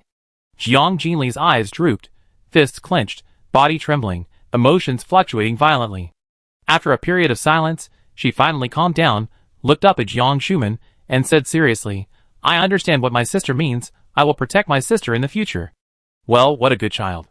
Jiang Shumen finally breathed a sigh of relief when she saw Jiang Jinli's anger gradually dissipated.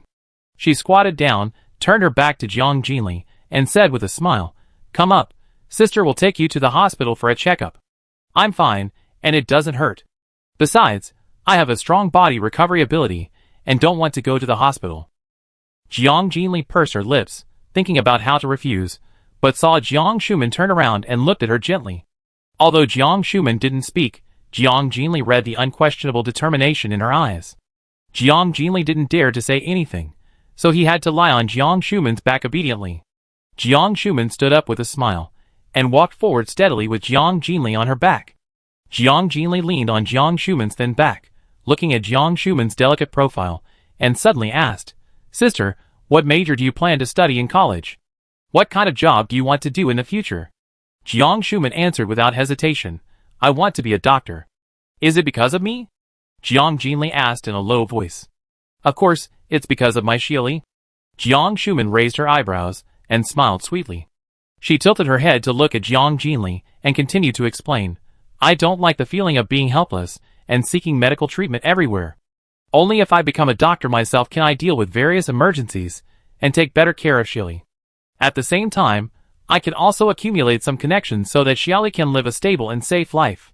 The touch in Jiang Jinli's heart turned into a warm stream, surrounding her body, making her feel extremely comfortable. At the same time, a trace of sadness surged into her heart, causing a layer of mist in her eyes. Jiang Jinli sniffed and asked softly in a soft voice, "Sister, why are you so good to me?"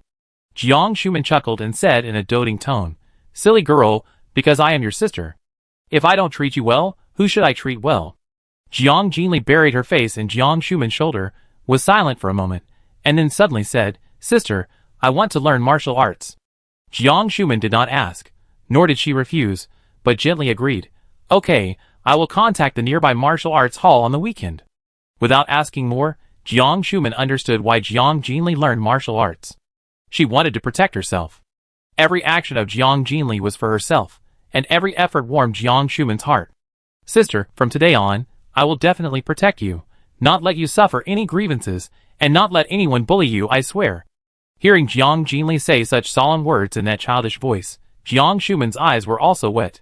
Jiang Jinli is more mature and sensible than many adults, and her promise carries more weight than any words. With these words, Jiang Shuman felt that no matter how much hardship and fatigue, it was worth it. She answered hoarsely, "Okay, shall you protect me?" Jiang Jinli's voice was a little depressed, and she muttered, "I want to grow up quickly, so that I can take better care of my sister." Jiang Shuman smiled slightly and comforted softly, "Xiaoli has grown up, so obedient and sensible, sister is really relieved. But I'm too short." Jiang Jinli's aggrieved tone, like a spoiled child, softened Jiang Shuman's heart. She stopped, gently lifted Jiang Jinli up, and then continued to move forward, jokingly saying, "It's good to be small, don't grow so fast.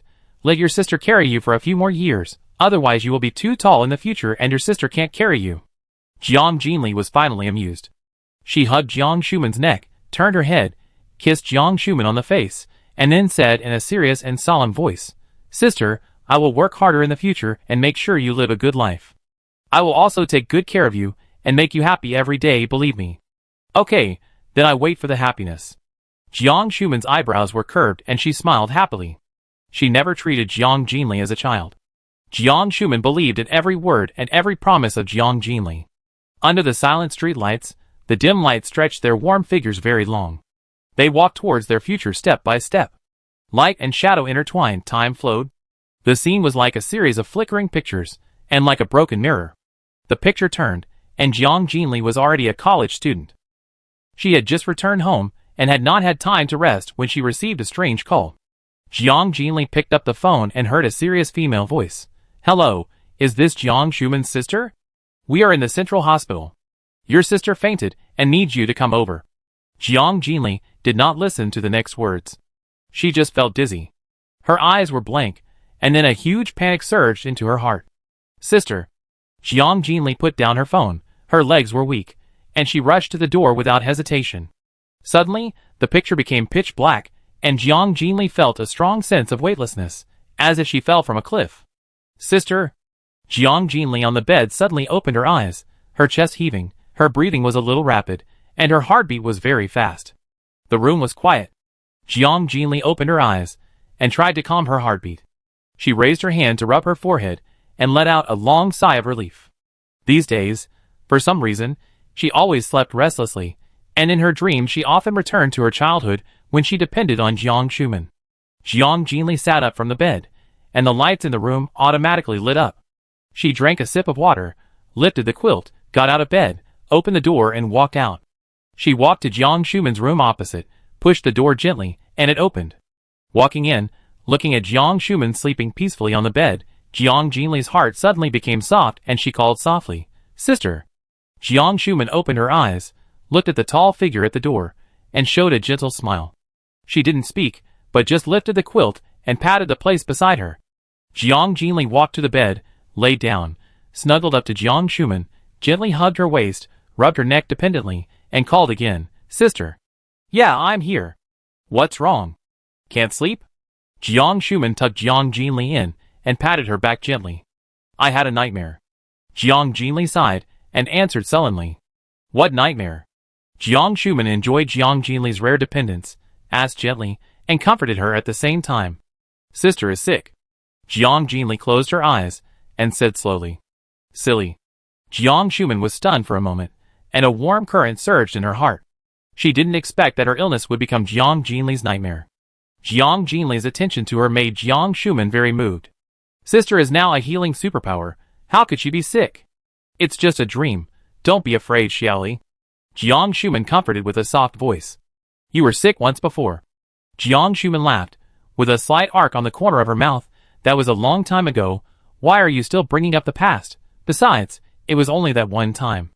After being scolded by Xiaoli once, I took good care of my body, and I didn't get sick again afterwards, did I? But she still apologized subconsciously. It was the sister in the dream who was wrong. She made Xiaoli worried and scared you awake. She really deserved to be scolded. Listening to the tone of coaxing the child, Jiang Jinli smiled gently, and the trance and uneasiness in the dream also dissipated. The past will never happen again. With her around, Jiang Shuman will live a carefree and happy life. Anyone who dares to disrespect Jiang Shuman, she will strangle him without hesitation. The chaotic doomsday may exist for people like her. Only by becoming a rule maker can you live freely. It's not dawn yet, sleep a little longer. Sister will make you something delicious in the morning. Jiang Shuman touched Jiang Jinli's head. Her voice was clear and gentle. Her eyes were gentle, as if covered by gentle moonlight. Yeah. Jiang Jinli responded and fell into a deep sleep. Until Jiang Jinli's breathing became stable, Jiang Shuman stopped patting her hands and fell asleep together. Chapter 308 Extra.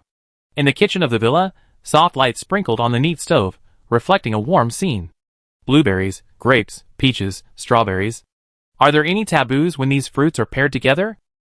Shinqingxi carefully washed the fruits while consulting Gu Xiaowei beside her. Gu Xiaowei smiled softly. Her expression revealed patience. No, they taste rich when paired together. After washing, remember to cut into even small pieces and place them on a plate. Shinqingxi skillfully cut the fruits into delicate shapes and then neatly arranged them in a bowl. She turned to look at Gu Xiaowei with a question in her eyes. What's next? Gu Xiaowei took out yogurt, honey, milk, lemon juice, and other condiments from the cupboard, placed them on the countertop one by one, and said to Shinqingxi, next is to make the juice sauce. Seeing that Shinqingxi had unscrewed the bottle cap, Gu Xiaowei gently reminded, when making the sauce, the proportion must be appropriate, so as to ensure the balance of taste. Shinqingxi looked serious and slowly poured the milk. Suddenly she thought of something, and a smile appeared on the corner of her mouth. She asked, she prefers sweet, so I add more honey, okay? Gu Xiaowei nodded, okay. Under Gu Xiaowei's guidance, Shinqingxi kept trying and finally made the juice sauce. She carefully poured the sauce evenly on the fruit salad, making sure that every piece of fruit was covered with sweet juice. Looking at the colorful and tempting fruit salad in the bowl, Shinqingxi's eyes flashed with joy of accomplishment, and finally showed a satisfied smile. She asked Gu Xiaowei to taste it first, and then asked with a hint of trepidation and anticipation, how does it taste? Gu Xiaowei deliberately kept silent, smacked her lips and frowned, as if she was thinking deeply. Shinqingxi was a little frustrated. Just as she was getting more and more frustrated, Gu Xiaowei finally laughed and praised. The sauce is just right and tastes great. Shinqingxi felt relieved, then picked up the salad plate and hurried out of the kitchen, turning back to say to Gu Xiaowei, please make the remaining fruits again, they will definitely want to eat them when they come back. Got it. Gu Xiao smiled and responded, then joked, do you know where she is now? Are you in such a hurry to leave? Shinqingxi was a little embarrassed and asked in confusion, isn't she taking a nap upstairs? Gu Xiao smiled and pointed in the direction of the garden. She has woken up and should be in the garden over there now. Okay, then I leave first. Shinqingxi smiled and quickly left the kitchen. Gu Xiaowei shook her head helplessly, turned around and continued to deal with the remaining fruits, the knife light dancing lightly in the air. Shinqingxi walked through the courtyard of the villa, followed the winding path, and headed straight for the fragrant garden. As she approached, the fragrance of flowers became stronger, and the scene in front of her suddenly opened up, and a scene of flowers in full bloom jumped into her eyes. The flowers in the garden are vying for beauty, colorful, cleverly arranged, and the plants are staggered and the flowers are clearly layered, weaving together a vibrant picture. The small bridge flows through the water, and the winding path leads to a secluded place. Every step is a landscape, which makes people intoxicated and reluctant to leave. In the center of this lively garden, Jiang Jinli leaned leisurely on a large swing frame covered with soft cushions. She rested her head on her hands, eyes slightly closed, and a faint smile hung on the corners of her mouth. Her legs were easily crossed, and her body swayed gently, as the swing swayed gently. That carefree, innocent and childlike picture made people feel Jiang Jinli's relaxation and happiness at the moment. The breeze blew, her clothes fluttered, and Jiang Jinli seemed to be integrated with nature in the colorful sea of flowers, looking extremely beautiful. Her facial features were delicate and picturesque, her temperament was noble and lazy, and her whole body exuded a breath of peace and freedom. Xin Qingxi's steps stopped unconsciously, and she stared at Jiang Jinli quietly, with a moment of stagnation in her eyes. Inexplicably, she didn't want to disturb this peaceful and beautiful picture.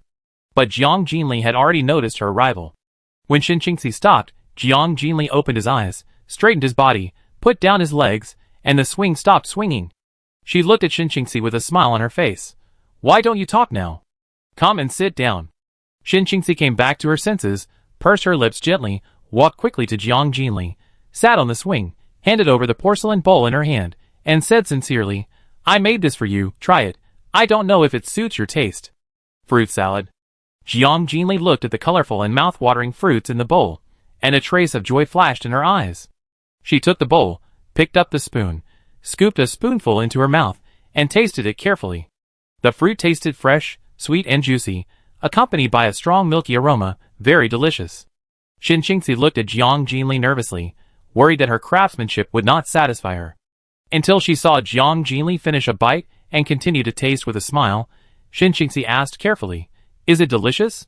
Jiang Jinli ate with gusto, half closed her eyes, and looked very happy. When she heard the question, her smile deepened, and her eyes showed a satisfied expression. She gave the most sincere answer directly. "Well, it's very delicious, I like it very much." "That's good." Xin Qingxi's tense heart finally relaxed, and she watched Jiang Jinli eat with a smile. After Jiang Jinli finished eating, he felt a little unsatisfied. She put down the bowl, looked at Xin Qingxi, and asked with a smile, "I want to eat more." Xin Qingxi agreed without hesitation, with a bit of pampering in her tone. "Okay, let's have dinner first, and I make it for you in the evening." Jiang Jinli paused, then leaned toward Xin Qingxi, gently bumped her with her shoulder, and teased, "Why do you always spoil me like this? You have been busy making all kinds of delicious food for me during this period. Don't you feel tired?" Jiang Jinli hasn't cooked for a long time. In recent years, everyone seems to have tacitly taken turns to cook, trying to avoid tiring her. Surrounded by everyone's love, Jiang Jinli almost opened her mouth to eat, and stretched out her hands to wear clothes. Xin Qingxi, who originally knew nothing about cooking, began to work hard to learn cooking from Gu Xiaowei in recent years, and often prepared delicious food for Jiang Jinli.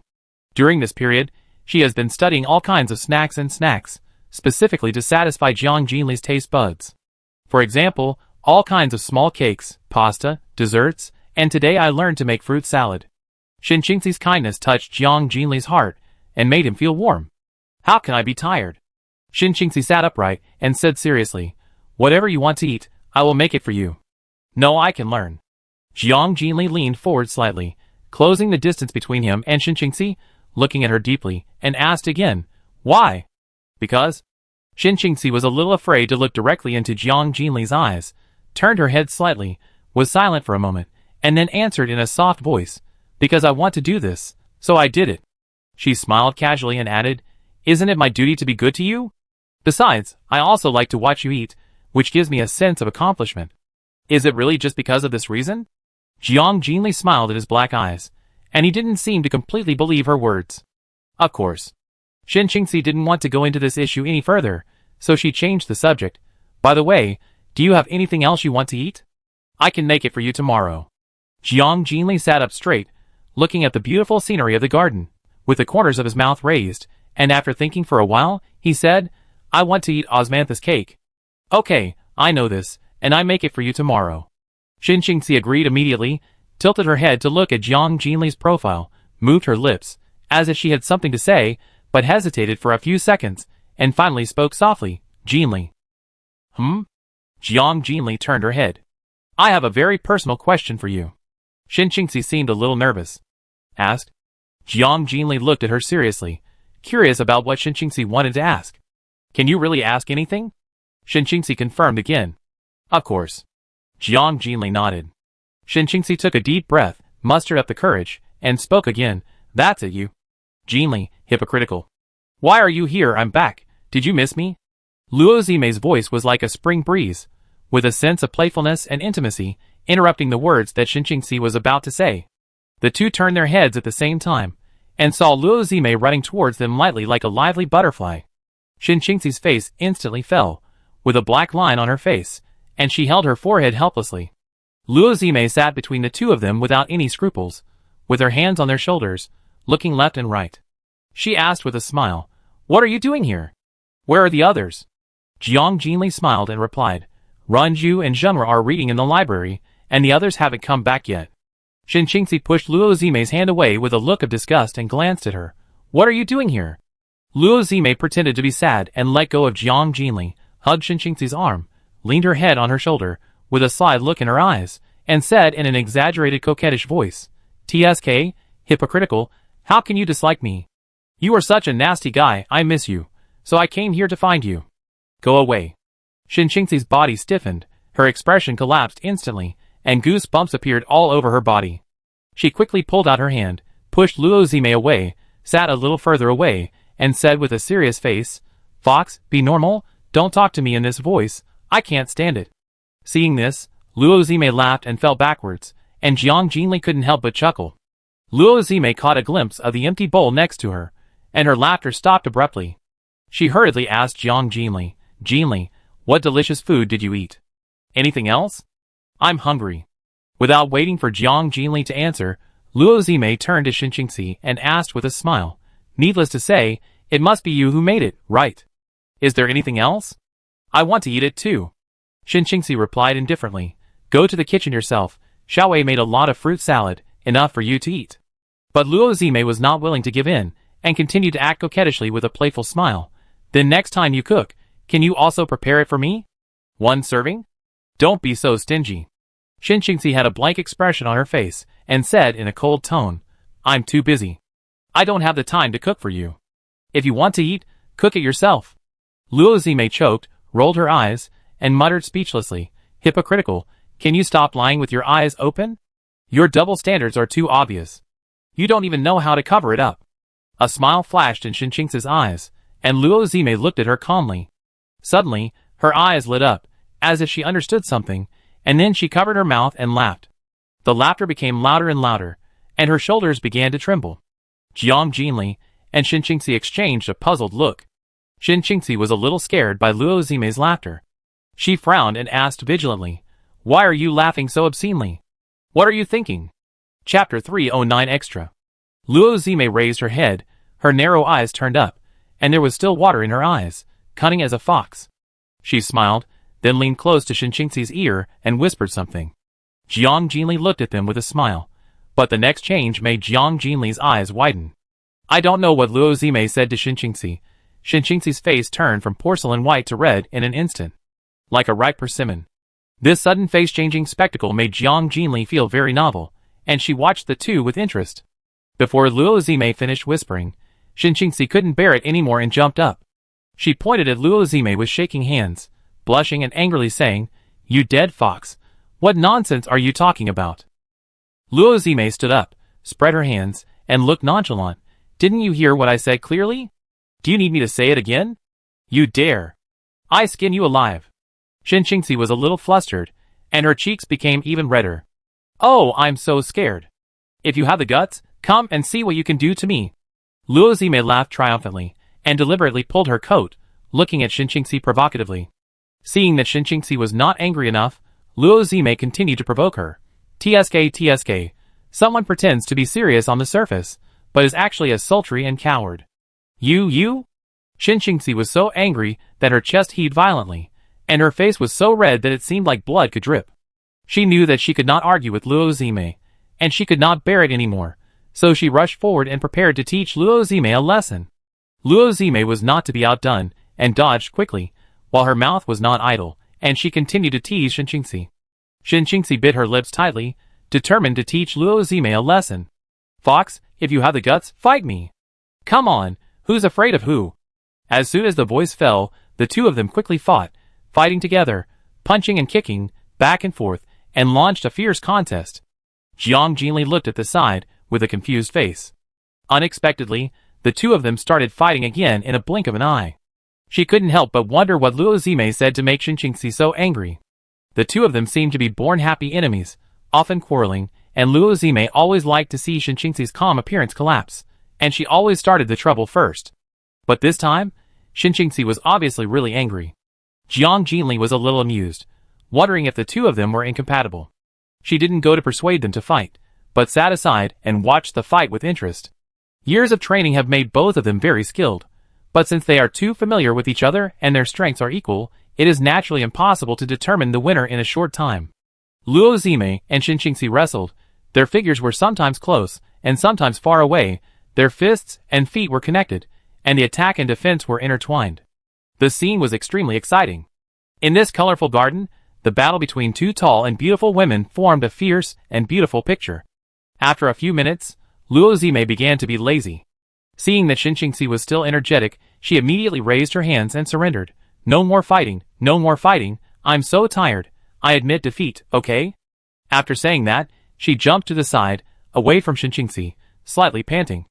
Do you dare to talk nonsense? Shinjingxi asked with a sharp look and a serious tone. How can I talk nonsense? You are a coward. Luo Zime muttered unconvinced. She turned to Jiang Jinli and said with a smile, Jinli, I tell you. Shut up. Shinjingxi immediately stopped her and interrupted Luo Zime's words. Shinjingxi was angry and anxious. She stepped forward and took Luo Zime's arm while she was not prepared. She dragged her out of the garden and shouted sternly, Come here. Oh! Too rude. What do you want to do? Do you want to use lynching? Can't I just stop talking? I was wrong. Oh, don't pinch me. Jinli, help me. Luo Zime looked back at Jiang Jinli with tears in her eyes, while begging for mercy. But before she could say a few more words, she was quickly dragged out of the garden by Shinjingxi and disappeared from Jiang Jinli's sight. Jiang Jinli thought this scene was very interesting, and the smile on her lips never disappeared. She retracted her gaze, leaned back on the swing frame with her whole body relaxed, and kicked it gently, and the swing frame swung again. A few minutes later, she stood up and walked towards the large library behind her. As soon as she stepped into the library, she was greeted by a quiet and solemn atmosphere, mixed with the unique ink fragrance of ancient paper. This super-large library has many floors and pavilions in a staggered manner. The winding stairs are like a maze, and the bookshelves are dense like a forest. Above the dome, the exquisite chandeliers are like stars in the night sky, casting soft and warm light, illuminating the entire library brightly and warmly. Jiang Jinli stepped onto the stairs and walked to the second floor. Before she arrived, she heard Su Ruinju's cheerful voice, Xiao Zheng, look at this, it's so beautiful. And this, it's really interesting, ha ha ha. Jiang Zheng's voice sounded a little helpless. Sister Xiaozu, you are so old, why are you still reading these picture books? Hee, they are good, the books you read are too boring. Su Runju retorted with a smile. Sister Xiaozu. Jiang Zheng's voice was obviously a little heavier.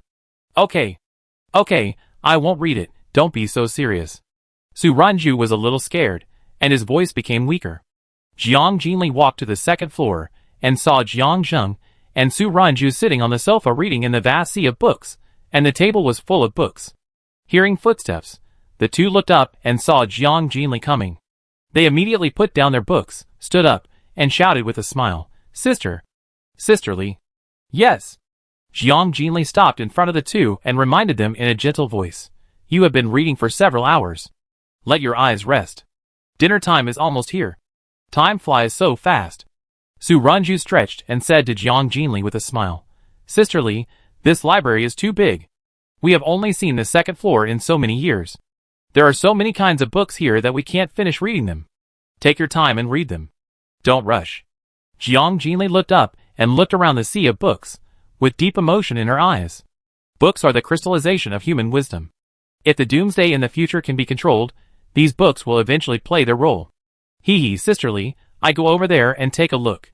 Su Runju said, and then jumped briskly in one direction.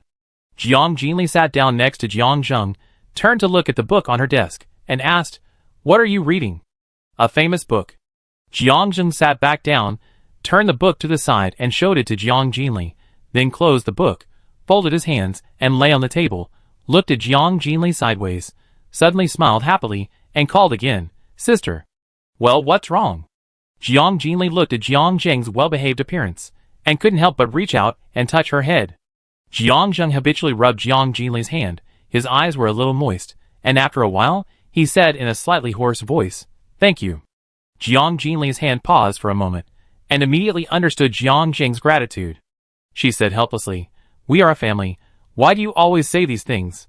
Jiang Jing sat up straight, held Jiang Jinli's hand, and said emotionally, "If there is no sister, there will be no me today. You saved me, cultivated me, educated me, taught me to read and write, taught me to practice martial arts and be a person. Every time Jiang Jing came here, he would think of the time when he first started learning to read with Jiang Jinli. At that time, they would fight during the day, and Jiang Jinli would patiently teach her to read at night. Day after day. Even if Jiang Jing made mistakes sometimes, Jiang Jinli was always so tolerant and gentle, patiently guiding her, and never impatient. Since following Jiang Jinli, Jiang Jing has lived happily every day, gradually forgetting her dark childhood and unbearable past. Jiang Jinli not only healed Jiang Jing's spiritual trauma, but also saved her soul. She was able to live so freely in the Doomsday, all because of Jiang Jinli, and her gratitude could not be expressed in words. Every time she looked at Jiang Jinli, Jiang Jing's gratitude would involuntarily flow out, making her feel extremely warm. Jiang Jinli wiped the corners of Jiang Ying's eyes, and pinched her face. Her smile was gentle and her tone became soft. "Don't talk nonsense. Since I recognize you as my sister, everything I do is what I should do. Raising you is my responsibility and obligation, and I don't need to thank you." She straightened her face and said seriously, "Remember, you don't owe me anything. I am your sister and your family. Don't say thank you anymore in the future, understand?" "I know, sister, I won't say it again." Jiang Ying's heart was warm, his eyes were bright, and the corners of his mouth raised a bright smile, and he agreed obediently. "You think about things all day long, and you seem to be in high spirits. Then you can accompany me to practice tonight." Jiang Jinli lightly proposed a punishment for Jiang Jing. "Ah? Sister, please don't." Jiang Jing's face suddenly fell. She grabbed Jiang Jinli's hand, gently shook it, and said coquettishly, "Sister, I can't beat you. Please let me go. I was beaten so badly by you last time. Don't you have Sister Qilua and others to practice with you? Just go find them, okay?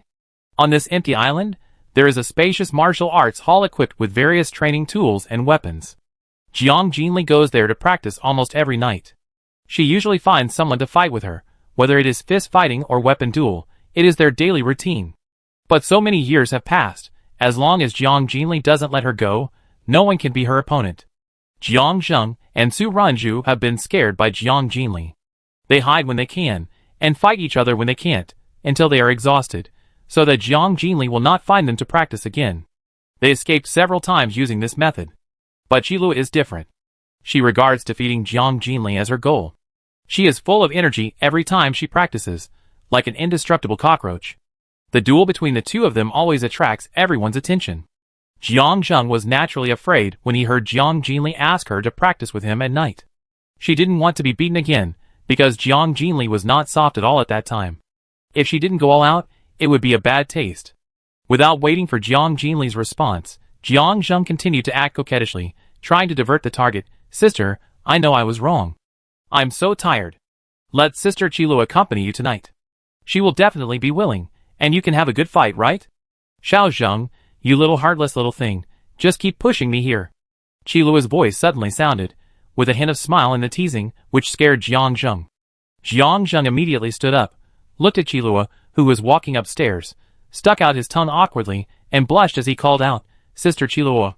Qilua walked to Jiang Jing, gently pinched her face, and laughed and scolded, "You are smart, you pushed me out, watched your sister beat me, and you just watched the fun, right?" Jiang Jinli couldn't help laughing out loud. "I'm just happy to see you fight every time." Jiang Jing muttered softly. "Then I have to thank you for giving me a chance? No matter how much I like you, I have to rest. Tonight it's Zimei's turn. It's not me who will fight with Jinli, you girl." Qilua smiled helplessly. Jiang Jing rolled his eyes, not daring to look directly at Qilua, and felt guilty, so he stopped talking.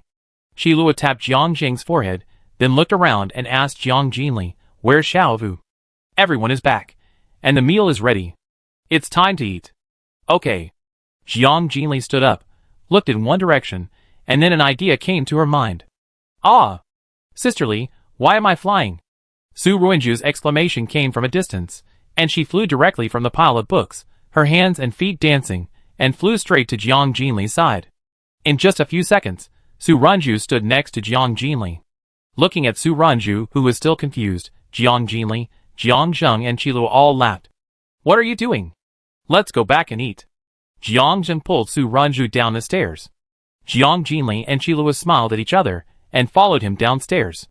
Chapter 310 Extra. Are all the weapons ready? Ready!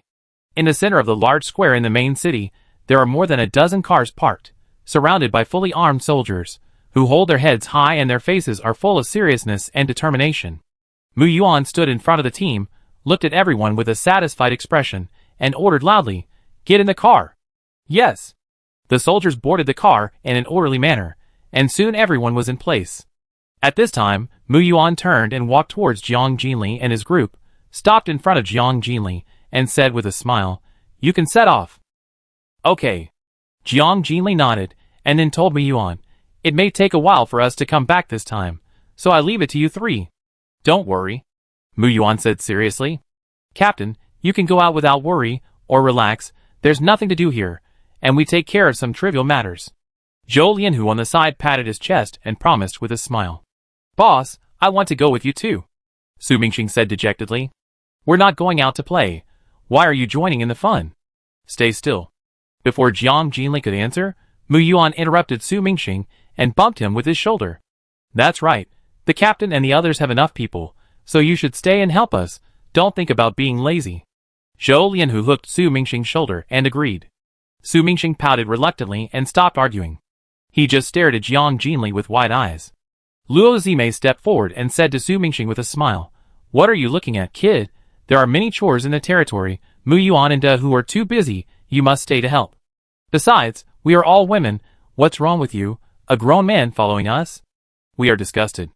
Everyone laughed after hearing this. Su Mingxing glanced at the 8 tall, beautiful women with different personalities in front of him, touched his nose awkwardly, and agreed a little embarrassedly. "Okay, have fun, remember to come back, and tell me if you encounter anything interesting." "Of course, we leave first," Luo Zimei said, and then took Jiang Jinli's arm, and walked towards the RV in the middle. The others followed immediately. After a while, all 8 people got in the car.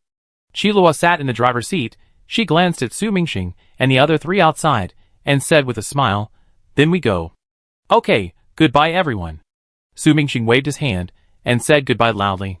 Soon, the vehicle started. The 2 vehicles in the front led the way, the RV drove in the middle, and followed by more than a dozen military vehicles. In this way, the huge convoy slowly drove out of the territory and headed towards the distant destination. The main purpose of Jiang Jinli's outing this time was to patrol the entire southern region and understand the latest developments of the Doomsday situation in the outside world. Secondly, it was also to relax and take a tour around. It happened that the large city wall had connected the 2 bases. Jiang Jinli planned to set out from the territory to Luochuan, inspect along the city wall, and inspect the 2 bases in depth. Finally, he would go to the remaining 6 bases to observe the development status of each base and the living conditions of the residents. This trip is expected to stay in each base for a few days, so it will take at least more than half a month to return. This is why she asked Mu Yuan and the other 2 to stay and manage the territory. The sun in the sky was like a blazing fireball, ruthlessly burning the earth, and the air became sultry and sticky. Under the high temperature, waves of hot air rose from the earth. The summer heat wave was like a boiling fire tornado, as thick as 1,000-year-old lava. The arrival of the extreme heat disaster made the already devastated earth even more fragmented. The ground cracked open one after another, and zombies and monsters wandered around. The stench on their bodies became more unbearable and suffocating under the high temperature. But the survivors have long been accustomed to this kind of natural disaster. After many years of Doomsday, they have adapted to such an environment. Compared with other deadly natural disasters, high temperature seems to be the most merciful one. There are water-based superpowers in each base, and a large amount of water resources have been stored during the extreme cold disaster. Such extremely hot weather is not an insurmountable obstacle for them. The convoy was moving fast on the wide road, and there was silence all around. There were only tall, twisted mutant trees and a desolate Doomsday scene behind the barbed wire. Occasionally, hideous zombies and mutant animals could be seen wandering around. In the RV, everyone ate and talked, looking out the window from time to time, exchanging their views, and the atmosphere was relaxed and happy. Thanks to the presence of Jiang Jinli and Xinqingxi, The temperature in the car remained comfortable, and the heat outside could not be felt at all. Jiang Jinli leaned back in his seat, his eyes swept across the scene outside the car. His face was calm, but he was thinking about various matters in his heart. As the city wall was gradually built, the cities near the territory also began to clean up and expel zombies. Some areas have been completely renovated, while most areas are still to be cleaned up. Whenever a city is cleaned up, a defense line will be immediately deployed and guards will be stationed to ensure the safety of the city. At present, this area is relatively remote and has not been cleaned up yet, so traces of zombies can still be seen nearby. But Jiang Jinli believes that once the city wall is completed, the zombies inside the wall will be completely eliminated. At that time, the giant city wall will completely isolate the Doomsday threat from the outside world, and the interior will become a safe paradise. The abandoned city will be redeveloped and rebuilt, and the population will gradually grow and eventually connect to the north. By then, Jiang Jinli needs to reintegrate the population and formulate a series of rules and regulations. I believe that within a few decades, this place will be able to form a complete urban community and build a new society. Shall we have an apple? Jiang Shuman's gentle voice interrupted Jiang Jinli's thoughts. Jiang Jinli turned his head and looked at the peeled apple handed to him by Jiang Shuman, took it with a smile, and took a bite. Is it sweet? Jiang Shuman asked softly with a smile in her eyes. Yes, it's very sweet. Jiang Jinli nodded. The crisp sweetness and sufficient moisture of the apple made her feel very satisfied. Seeing Jiang Jinli's lazy and happy expression, Jiang Shuman smiled even more, and her heart was filled with satisfaction.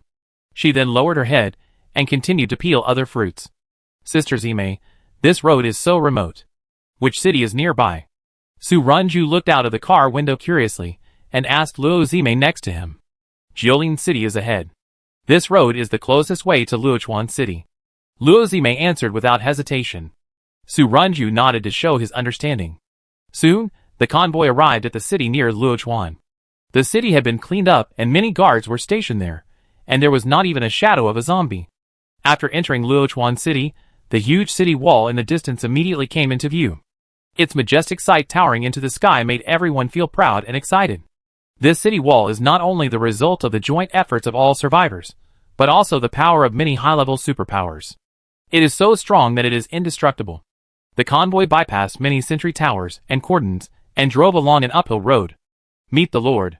When the convoy reached the top of the city wall, the patrol guards around, and the guards on the high towers all saluted Jiang Jinli in the RV in the middle. The city wall is very spacious, enough to accommodate 3 or 4 cars in parallel. The surrounding area is full of tall sentry towers and guardhouses.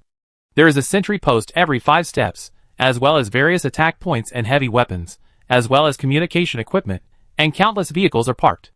The defense deployment of the entire city wall is perfect, and the guards have clear division of labor and perform their duties. Once an emergency occurs, they can respond quickly. The most eye-catching thing is the countless huge flags flying on the top of the city wall, demonstrating authority. The city wall extends to the distance, and there is no end in sight.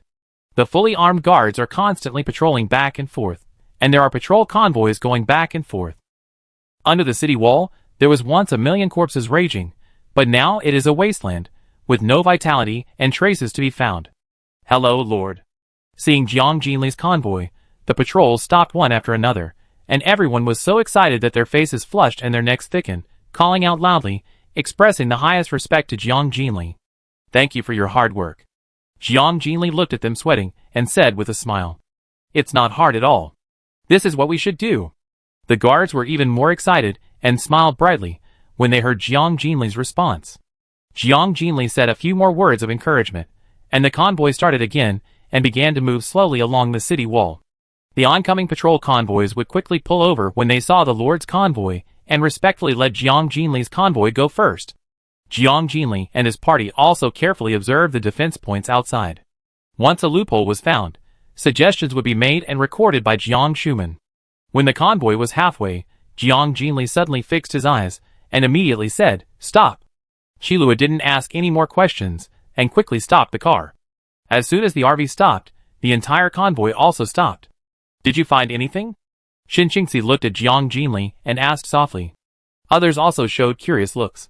Well, we saw something rare. Let's get off the bus first. Jiang Jinli said with a hint of amusement in her tone, and then got off the bus. Seeing this, everyone got off the bus one after another. Jiang Jinli walked to the edge of the city wall, put her hands on the top of the wall, lowered her eyes, and looked down. Her sight quickly locked on a distant direction, and then she stretched out her finger, pointed over there, and said to the 7 people gathered around her, "Look over there." Chapter 311 Extra. Everyone looked in the direction she pointed, and in front of them was a dense forest with no end in sight. It was a barren land, and it was difficult to find anything in such a place. But as psychics, their vision was far superior to that of ordinary people, and they soon found an abnormal little thing behind a huge tree. That thing had a human-shaped body, only a few dozen centimeters tall, a bald head, a transparent body, and facial features similar to those of a human child. At this moment, blood-red eyes were peeking out from behind the tree, secretly peeping at the high wall. "Ah! Isn't this a zombie?" The research team has been looking for a long time, and couldn't find one. "I didn't expect there would be one here." Su Runju was stunned for a moment, and then shouted excitedly. "It is the second-generation zombie. It really came without any effort. It seems that I was really lucky this time. It came to my door by itself." Chilua took over the conversation and said affirmatively. Jiang Jinli smiled at the corner of his mouth, and his eyes fell on the little zombie with satisfaction. This creature, called Zombie Child or second-generation zombie, is a small monster born from a high-level zombie. Although high-level zombies can give birth, the birth process is extremely difficult and the birth rate is extremely low, so the number of second-generation zombies is very rare. Over the years, everyone has only seen it a few times. The existence of second-generation zombies is extremely strange. They have intelligence at birth. They can also walk, have bloodthirsty and cruel personalities, and have extraordinary abilities. They directly inherit the strength of their zombie mothers, and are born at the level of second-level zombies, and their attack methods are extremely vicious. What's more surprising is that they have no emotional ties to their mothers. Once born, they will automatically leave the mother's body and find food and ways to survive independently. This kind of zombie has been so weird since childhood. Once it grows up, it will undoubtedly become more difficult to deal with. It can be predicted that if zombies reproduce on a large scale, they will become a big problem for humans and face greater troubles in the future. Fortunately, there are not many of these monsters. Therefore, once survivors find them, they will destroy them without hesitation and do not give them any chance to grow. Because of this practice, the number of zombies is getting smaller and smaller, almost to the brink of extinction. The reproduction rate of zombies is far less than the speed of being slaughtered. Therefore, everyone was very surprised to find a zombie here. A year ago, Jiang Jinli established a large laboratory in the territory and recruited several genetic scientists from the survivors in the north and south to form a research team. Although these scientists do not have the talent of Lu Qian, they were also quite famous before the end of the world. Jiang Jinli asked them to study this virus that destroyed the earth.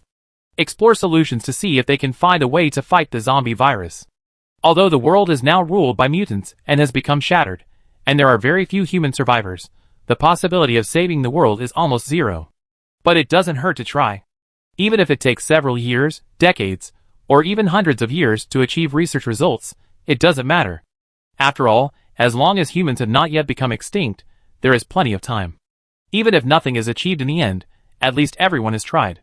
The first plan proposed by the research team is to extract virus samples from zombies for experiments and research. They started with the lowest level zombies, and gradually moved on to the higher level zombies. They didn't let go of any zombies of any level, except for the zombies. Since zombies are not easy to come across, the research team searched for a long time, but didn't find one. Now that they found a zombie here, they naturally had to capture it alive for research. The zombie below felt countless eyes focused on it, and it felt uneasy. It screamed and turned around to escape. Xiaowei. How could Jiang Jinli let it go? She immediately looked at Gu Xiaowei. Leave it to me. Gu Xiaowei instantly understood what Jiang Jinli meant, and she activated her superpowers. In the dense forest below, countless huge vines instantly flew into the air and shot towards the zombies, like sharp arrows. The zombie was terrified, and before he could dodge, he was firmly trapped by the vines. It struggled instinctively, but under the suppression of Gu Xiaowei's powerful superpowers, all its resistance seemed so powerless. Then, the vines wrapped around the zombie and quickly rose into the air, flew to the top of the city wall, and stopped in front of Jiang Jinli and others. Everyone looked at the little monster so close with curiosity. It doesn't look ugly. Jiang Zheng commented jokingly. It does look harmless, but it is extremely poisonous. Luozime replied with a hint of disgust. Under everyone's gaze, the zombie bared its fangs angrily, roared, moved its limbs, and struggled desperately. Jiang Jinli sneered and immediately activated his supernatural power, and the thin mental power penetrated into the zombie's mind. The zombie wailed in pain, and after a few seconds, the sound stopped abruptly. It became dizzy, unconscious, and its eyes lost their luster, turning into a harmless idiot. It blinked dully, and gave everyone a stupid smile. Everyone was stunned at first, and then laughed knowingly. Sister Lee, we finally caught the zombie this time. Professor Sang will definitely be very happy. Su Runju said with a smile, his eyes never leaving this strange little monster. Jiang Jinli smiled slightly, without delay, and directly used the space ability to send the zombie into the laboratory in the territory. Then everyone continued to get in the car and move forward. After a while, the convoy finally arrived at the Ruiqing territory. From a distance, they saw several cars parked on the road ahead. A group of people gathered in front of the car, obviously waiting for Jiang Jinli here.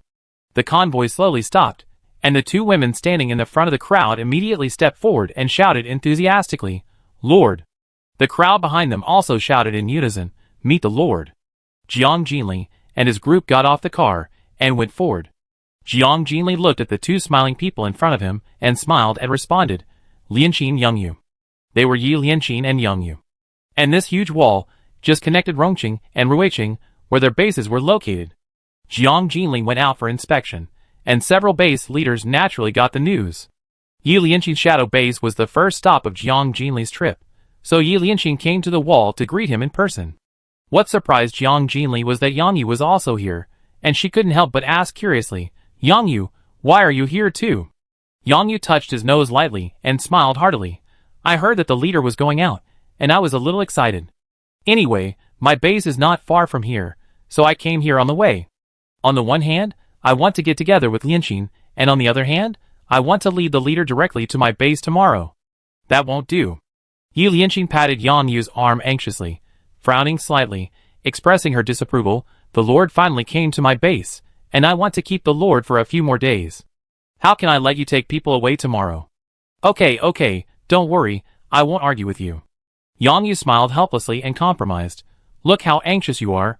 I will stay here for 2 days before going back." Yi Lianqin smiled with satisfaction, then turned to Jiang Jinli and asked, "Lord, have you found any problems with this section of the city wall?" "There are no major problems overall, but I found loopholes in 2 defense points. I will explain them to you in detail later." Jiang Jinli told the problems found during the inspection.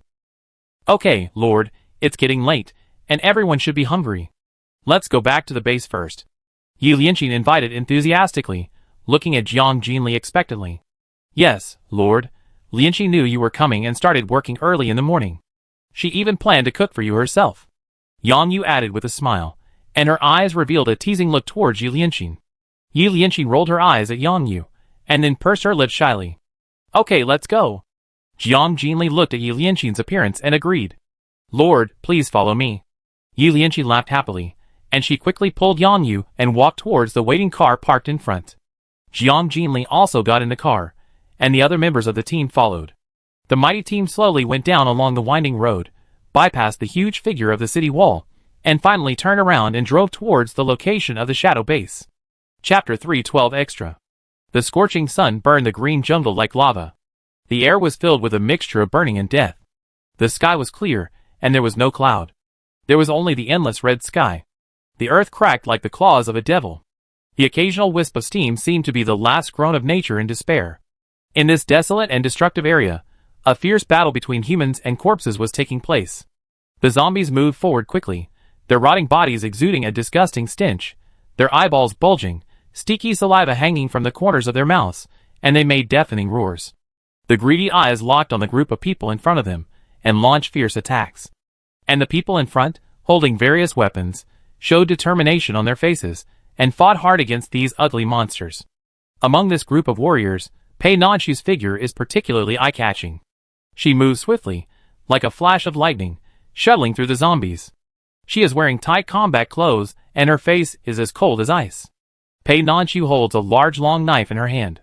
Every time she swings it, it brings a sharp whistle of cutting the air. The power is amazing. Wherever the blade goes, the zombies will be cut. Blood and flesh fly everywhere, and limbs are everywhere. Her moves are sharp and precise, without a trace of emotion.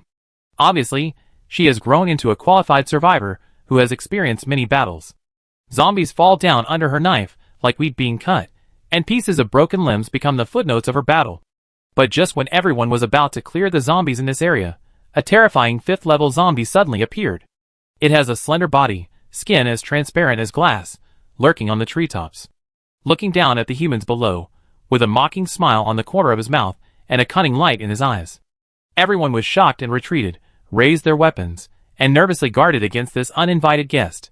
The 5th level zombie smiled contemptuously, then opened his mouth, stretched out his long tongue, and spewed out poisonous mist and corrosive acidic liquid. Wherever he went, everything turned into nothing. Seeing this, everyone hurriedly scattered and hid, looking at the miserable situation around them, feeling terrified. Go and inform the captain, I will hold on here first. Pei Nanchu stepped forward without hesitation, holding the big knife tightly, stood at the front of the crowd, and calmly gave orders. But Deputy Captain. Everyone hesitated, with worry in their eyes, and their eyes met Pei Nanchu. Go!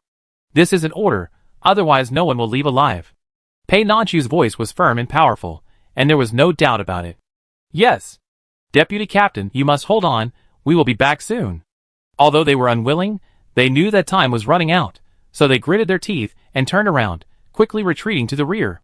The 5th level zombies saw them fleeing in all directions and immediately prepared to chase them, but seeing that there was still one person standing in front of him without fear of life and death, it roared angrily and attacked again. Pei Nanchu reacted quickly.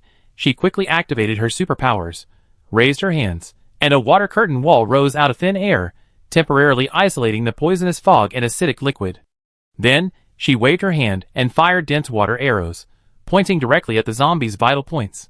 The water arrows drew arcs in the air, pouring down on the zombies like a rainstorm, but the zombies were agile and cunning, and they could cleverly avoid the fatal attacks every time. Just when the two sides were in a stalemate, the zombies suddenly released an arrow-shaped water mist. Pei Nanchu was unable to dodge, and the water mist splashed on her hand. In an instant, green smoke rose from her hand, and a piece of skin was corroded into a bloody mess. Despite the injury, Pei Nanchu remained calm. She endured the burning pain on her hand, gritted her teeth, and insisted on dealing with the zombies. Just as Pei Nanchu gradually fell into a disadvantage, and the crisis was imminent, the people who had evacuated earlier finally arrived at the scene with Xianglan. Xianglan saw the scene of Pei Nanchu about to be caught by the zombies' claws at a glance, and her heart tightened, and she was horrified. At the last critical moment, she threw out the flaming spear in her hand without hesitation, and the spear hit the zombie's heart. The zombie let out a shrill scream, and was nailed to the tree. The flame spread along the spear, and instantly engulfed the zombie in a raging fire. Xianglan quickly ran to Pei Nanchu, looking anxious. Although her tone was reproachful, she could not hide her deep concern. Who asked you to stay behind? Do you know how dangerous it was just now? If anything happened to you, how would I explain to the Lord? Originally, they went out to clean up this area today, thinking that there were only low-level zombies here. Therefore, Xianglan and Pei Nanchu acted separately and exercised Pei Nanchu's ability by the way. Unexpectedly, they would encounter a 5th level zombie.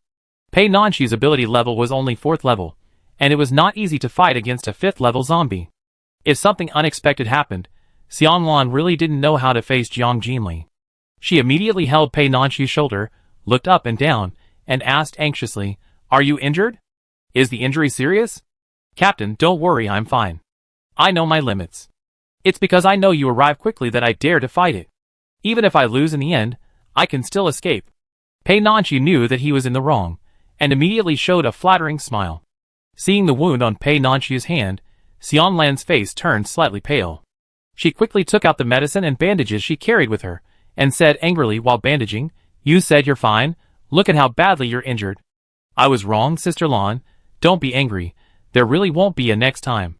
Seeing that Xianglan was really angry, Pei Nanchu immediately grabbed her arm with his other hand, shook it gently, and apologized in a coquettish tone. Fighting side by side for a year has gradually made Xianglan and Pei Nanchu from strangers at first to comrades in arms, who can trust their lives and deaths. Xianglan always takes care of Pei Nanchu meticulously, and the relationship between the two has become deeper and deeper. If the Lord asks you about it, you should explain it to her yourself. Xianglan bandaged Pei Nanchu's wound and tapped her forehead helplessly. I won't let her see it, Sister Lan. Please don't tell tales in front of her. When it comes to Jiang Jinli, Pei Nanqiu is a little anxious, frowning and pleading anxiously. She doesn't want Jiang Jinli to see her injuries, and doesn't want her to be disappointed in the slightest. Pei Nanqiu just wants to grow up quickly and get Jiang Jinli's recognition. Silly girl, even if I don't tell you, you are injured, how can you hide it from the Lord? Xiang Lan smiled and shook her head, looked around, and said to everyone, everyone pack up, we're going back. Then, she said to Pei Nanqiu seriously, after returning, go to the hospital immediately, and find a superpower to treat you. Did you hear me? Yes, I know. Pei Nanqiu replied dejectedly. Everyone acted quickly, and dug out the crystal cores of the zombies around them one by one. The cleanup was completed soon. Xiang Lan put the 5th level crystal core in Pei Nanqiu's hand, and Pei Nanqiu hurriedly declined. Sister Lan, you killed it. The crystal core should belong to you. Why are you giving it to me? Take it if I tell you to. Xiang Lan forcefully stuffed the crystal core into Pei Nanqiu's hand. Feeling Xiang Lan's determination, Pei Nanqiu felt a warm current in his heart, and no longer refused, smiling and said, Thank you, Sister Lan. Let's go. Xiang Lan didn't say much, took Pei Nanqiu into the car, stepped on the accelerator, and sped towards the territory. As soon as he returned to the territory, Pei Nanqiu hurried to the hospital, originally wanting to find a healing superpower to quickly treat his wounds, and then go home to cook. But she was unlucky. As soon as she entered the hospital, she ran into Jiang Shuman. Jiang Shuman was a little surprised to see Pei Nanqiu. She stood in front of her and asked, Why did you come to the hospital? Are you injured? Dean. Just a minor injury. In front of Jiang Shuman, Pei Nanqiu lost her coolness during the battle and became restrained. She answered in a low voice, and tried to hide her hands behind her back, but was grabbed by Jiang Shuman. Jiang Shuman saw her blood-stained bandage, frowned, and asked unhappily, What hurt you? A 5th level zombie. Pei Nanqiu didn't dare to hide anything and answered honestly. Jiang Shuman didn't say much and directly pulled Pei Nanqiu into an empty clinic. They sat together on the office chair. Jiang Shuman carefully unwrapped Pei Nanqiu's bandages.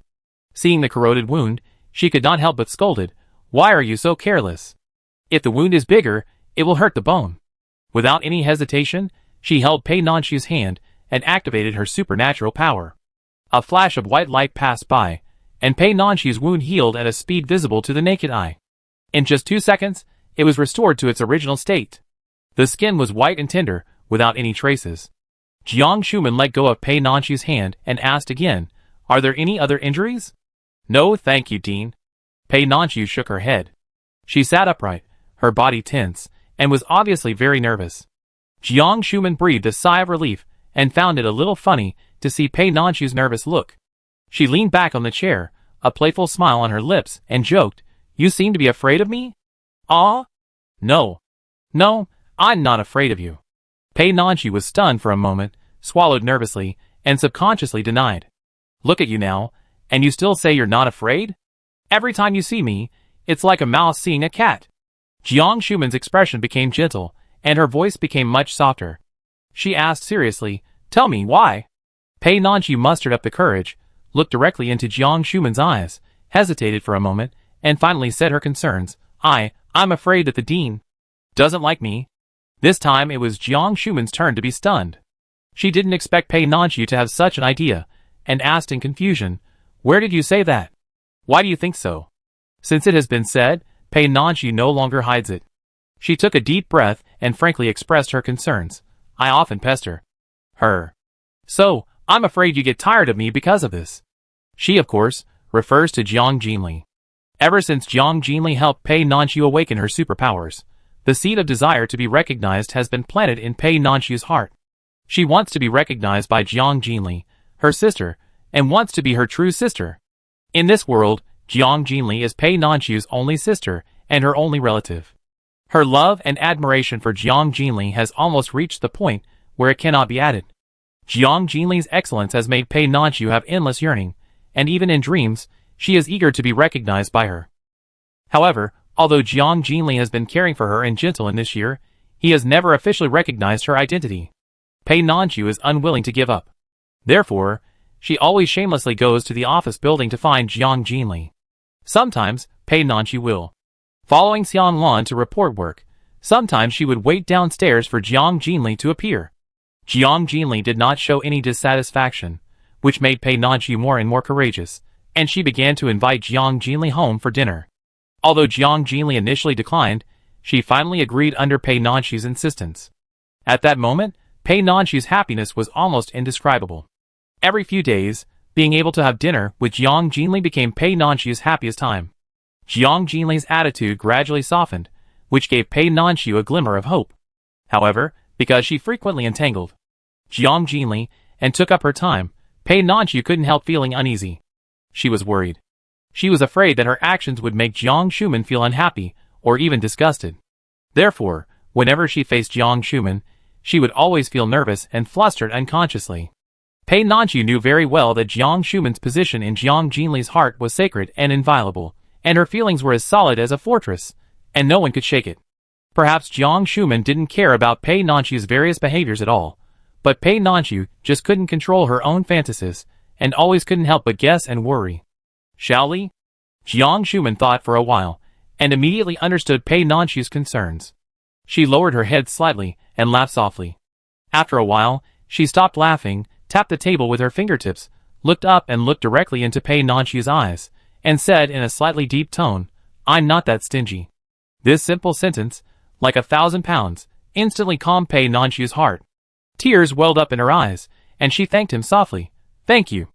Jiang Shuman's expression became softer, and she added, "As long as Shelley is willing to recognize you, then you are my sister." She encouraged, "So you have to keep working hard?" Jiang Shuman's words made Pei Nanqi feel warm, as if she was illuminated by the sun. She was so moved that she couldn't speak, and could only repeat her thanks. "I will thank you." Pei Nanqi finally understood why Jiang Jinli respected Jiang Shuman so much, because Jiang Shuman was indeed a woman who deserved to be treated well. The knot in her heart was untied, and Pei Nanqi felt full of motivation. After she calmed down, she stood up and happily said goodbye to Jiang Shuman. "Dean, I leave first." "Go. But you can change your title," Jiang Shuman reminded. Pei Nanqi was stunned, then pursed her lips, looked at Jiang Shuman, and called out in a trembling voice, "Jiang. Sister Jiang." Jiang Shuman smiled, and looked at Pei Nanqi gently with an inclusive look. Chapter 313 Extra. Pei Nanqi walked out of the hospital briskly, with an unconcealable smile on her lips. She felt that everything Jiang Shuman had just said was as beautiful as a dream. Her heart was warm and sweet, and her happy mood made her whole body relaxed. When she passed the office building, she happened to see Jiang Jinli walking out of the building. Pei Nanqi's eyes lit up immediately. She trotted forward and stood in front of Jiang Jinli obediently, without saying a word, but raised her shining eyes and stared at Jiang Jinli without blinking. Jiang Jinli noticed that she was coming from the direction of the hospital, so he asked directly, "Is the injury serious?" Pei Nanqi wanted to deny it, but under Jiang Jinli's gaze, she found that she couldn't even tell a lie, so she had to answer honestly, "Not serious, it's cured. It's best not to have a next time." Jiang Jinli's voice was still calm, and her face did not fluctuate, but Pei Nanqi could still feel the concern in her words. She smiled and promised, "Well, I will definitely protect myself when I go out in the future, and I will also work harder to exercise." Pei Nanqi said, and suddenly thought of something. Her smile gradually faded, her hands clasped in front of her. Looking a little nervous, she lowered her head, hesitantly asked, "That. I bought some food, can you come to my house tonight? I want to eat with you." "Okay, let's go." Before she finished speaking, Jiang Jinli agreed. Pei Nanqi raised her head suddenly. She didn't expect Jiang Jinli to agree so quickly this time. She was so excited that her face turned red. She couldn't help but giggled. "Well, let's go, let's go." She walked forward with a smile, and looked back at Jiang Jinli from time to time. Jiang Jinli followed behind her, looking at Pei Nanqi's silly look, feeling helpless in her heart, but couldn't help but smile. After arriving home, Pei Nanqi asked Jiang Jinli to sit down first, and then she started to busy herself. Jiang Jinli wanted to help, but Pei Nanqi firmly disagreed and just asked her to sit down and rest. Jiang Jinli leaned on the sofa. Her eyes fell on Pei Nanqi's busy figure in the kitchen. Pei Nanqi's figure was thin, but she couldn't hide her happiness and joy, and her movements were brisk. Jiang Jinli's eyes flashed with a complex emotion, and finally turned into a light sigh. After a while, the meal was ready, 1 vegetarian, 2 meat and 1 soup, all home-cooked dishes, but for the two of them, It was already very rich. They sat down at the dining table and started to eat. Pei Nanqiu picked up many dishes for Jiang Jinli, and when she saw Jiang Jinli eating them, she asked with expectation, "How is it? Is it delicious?" "Delicious?" Jiang Jinli ate slowly and gave a positive answer. Pei Nanqiu is an excellent cook and can make many different dishes. Each dish is unique. Such skills are obviously not acquired overnight, and must be the accumulation of many years of cooking experience. It is not difficult to guess Pei Nanqiu's previous life experience. Hearing Jiang Jinli's praise, Pei Nanqiu smiled and then started to eat. At the same time, she happily shared with Jiang Jinli what she saw and heard outside today. After the meal, Pei Nanqiu asked Jiang Jinli to sit on the sofa to rest, and she cleaned the table. After cleaning up, she took out some fruit and poured a glass of water in front of Jiang Jinli. Then he sat next to her and said with a smile, "Sister." But after calling her one word, Pei Nanqiu stopped and did not continue. In the past year, when Pei Nanqiu was happy, she would accidentally say something wrong, and could not help but call Jiang Jinli sister. Although Jiang Jinli did not stop or reprimand her, she never responded. This made Pei Nanqiu more and more courageous, and she called her more and more often. In her opinion, Jiang Jinli did not refuse, which meant that she was slowly accepting her. It was only a matter of time for Jiang Jinli to respond. Pei Nanqiu had enough patience, and she would never give up. She was determined to be Jiang Jinli's sister. Call her greedy or push for more, this was Pei Nanqiu's only wish in this life. After calling her, Pei Nanqiu raised her eyes, and secretly observed Jiang Jinli's reaction. Seeing that Jiang Jinli's face was still as calm as before, and did not reject her, she was happy, and was about to continue talking. At this time, Jiang Jinli said him softly. Pei Nanqiu widened her eyes, and was completely stunned. She suspected that there was something wrong with her ears. Jiang Jinli actually agreed. This sudden response made her feel very unreal, as if she was in a dream. Her heartbeat began to accelerate, her breathing became slightly faster, and Pei Nanqiu tentatively called out in a trembling voice again, "Sister." This time, Jiang Jinli turned her head and looked at Pei Nanqiu's eyes seriously, with the corners of her mouth raised, and smiled and replied, Jiang Jinli's clear voice entered Pei Nanqiu's ears, making her understand that this was not a dream. Jiang Jinli really agreed. Pei Nanqiu had only one thought in her mind at this moment. Jiang Jinli finally recognized her as a younger sister. She had a sister. Suddenly, Pei Nanqiu's tears flowed uncontrollably, her body trembled, and her emotions burst out like a flood. She bent down, buried her head in her legs, and burst into tears. Jiang Jinli sighed softly, stroked Pei Nanqiu's back, and said helplessly, "Why are you crying?"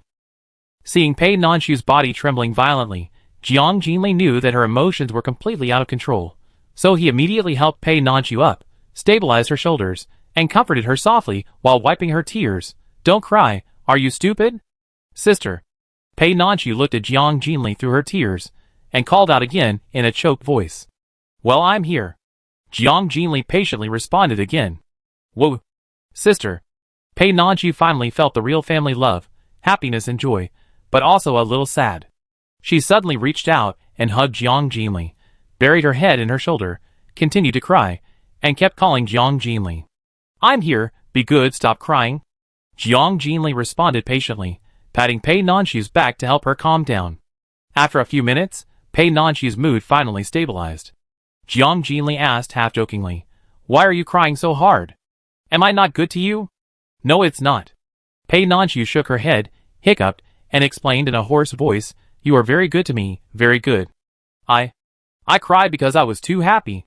Because she was a daughter, Pei Nanqiu was not loved by Pei Xiangsong and his wife since she was born. From childhood to adulthood, she has been living in their strictness and disgust. Pei Nanqiu learned to cook and take care of the family's daily life since she was a child, as if she was a cow or a horse in the family. After the apocalypse, the only remaining affection of the Pei family for Pei Nanqiu was also worn out by the indifference of human nature and the harsh environment. She had felt very little care and love in her half-life, almost none. But since she met the strong and gentle Jiang Jinli, she really felt the warmth. Pei Nanqiu also sincerely experienced the warmth that should exist between relatives, and felt cared for and cherished. During these days with Jiang Jinli, Pei Nanqiu lived a safe and happy life, and the warm feeling made her feel even happier. She thought she still had a long way to go to get Jiang Jinli's recognition, but she didn't expect that Jiang Jinli actually recognized her now. At this moment, Pei Nanxu felt that her happiness index had reached its peak. With Jiang Jinli as her sister, she felt that her previous experiences were no longer important. Jiang Jinli gently pushed Pei Nanxu away, took out a tissue, wiped her tears gently, and said jokingly with a smile, "If you are happy, smile more. Why are you crying foolishly? Look, you have become a little cat." Hearing Jiang Jinli's doting tone, Pei Nanxu felt a warm current in her heart, and the corners of her mouth could not help but rise slightly. She moved her lips, mustered up her courage, looked directly at Jiang Jinli, held her hand, and asked in a coquettish tone, "Sister, can you call me?" It was a little unbelievable to say that since she met Jiang Jinli, Pei Nanxu had never heard her call her name. She just wanted Jiang Jinli to call her now, so that she could feel the reality of this family affection. Jiang Jinli looked into Pei Nanxu's eyes, and called in a calm and gentle tone, "Nanxu." "Hey!" Pei Nanxu's nose was sour, and her eyes were wet again. She couldn't express her feelings at the moment in words, but felt that she had no regrets in her life. Jiang Jinli tapped her nose and said helplessly, "Okay, hold back your tears, have a good rest tonight, and I will arrange a new job for you tomorrow." Pei Nanxu obediently tried to hold back her tears, tilted her head, and asked in confusion, "Don't I need to follow Sister Lan?" "No, you have performed very well in all aspects this year, and you can complete various tasks independently." Jiang Jinli gave a heartfelt compliment. Pei Nanxu is indeed very hard-working, has a strong learning ability, is not afraid of hardship, and has reached the standard in both strength and leadership. Hearing Jiang Jinli's praise, Pei Nanxu's smile became brighter. She put her arm around Jiang Jinli's arm, leaned her head on Jiang Jinli's shoulder, and smiled again to confirm. "Sister, do you think I performed well?" "Yes, very well," Jiang Jinli answered very patiently. "Then what are you going to let me do?" Pei Nanxu asked curiously. "A new position, you will definitely like it." Jiang Jinli leaned on the sofa with a relaxed look, smiling, and said word by word, "Sister, you are so nice." Pei Nanxu happily hugged Jiang Jinli's waist, giggling happily, with happiness between her eyebrows and eyes, and the cheerful laughter echoed in the room. It lasted for a long time. It is a new year again. On the eve of the Lunar New Year, the territory was filled with a festive atmosphere. The streets were full of red lanterns, and red couplets with auspicious meanings were posted in front of each building. People came and went in various districts, busy and happy. Everyone's face was filled with happy smiles, and the whole territory presented a vibrant and joyful scene. Although the doomsday environment outside is still cruel, people can live carefree in this paradise on earth and welcome the arrival of the new year with hope. Year after year, as long as there is hope in their hearts, mankind can have a future. The large canteen in the main urban area is very lively, and all kinds of food are placed in every corner. Fruits, cakes, snacks, dried fruits, wine and beverages are available. Everyone divides the work and cooperates. Some are cooking delicious food in the kitchen, some are making dumplings, rice cakes and glutinous rice balls, and there are constant laughter and joy. The scene is lively and warm.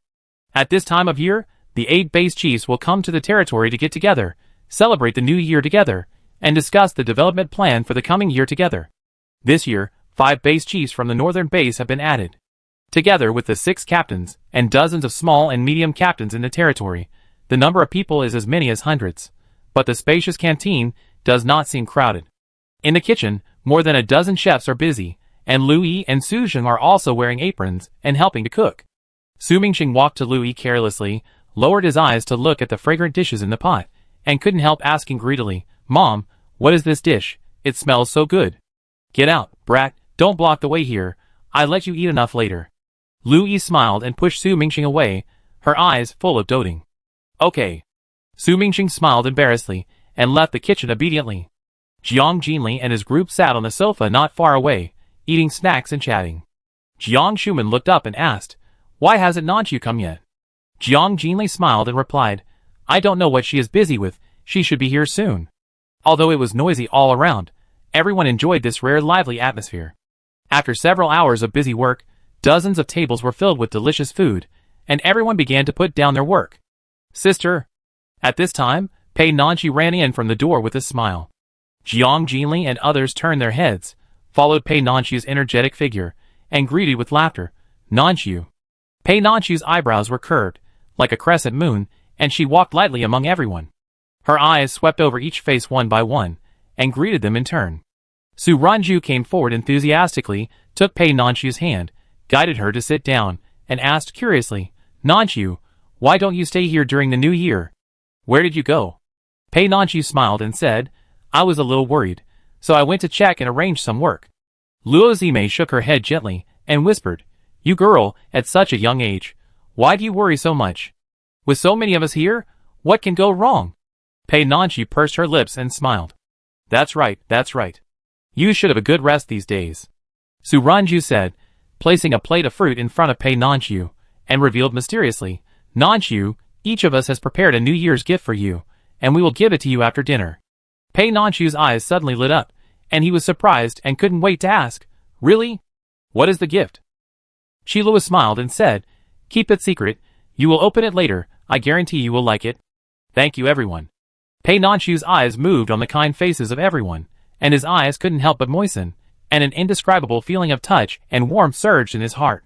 Pei Nanchu had never thought that once she was recognized by Jiang Jinli, it would be equivalent to being accepted by everyone around her. This feeling of being loved and cared for by everyone made Pei Nanchu feel extremely happy. She almost cried with joy. "Why, thank you. We are all family, no need to be polite." Zhou Lianhu responded with a simple smile in his rough voice. Pei Nanchu nodded repeatedly. After that, everyone chatted for a few more words until the table was set up, and then they stood up one after another. "Let's go eat." Jiang Jinli patted Pei Nanchu's shoulder and took her to the main table. The others followed. Until Jiang Jinli sat down, everyone present found their seats and sat down in an orderly manner.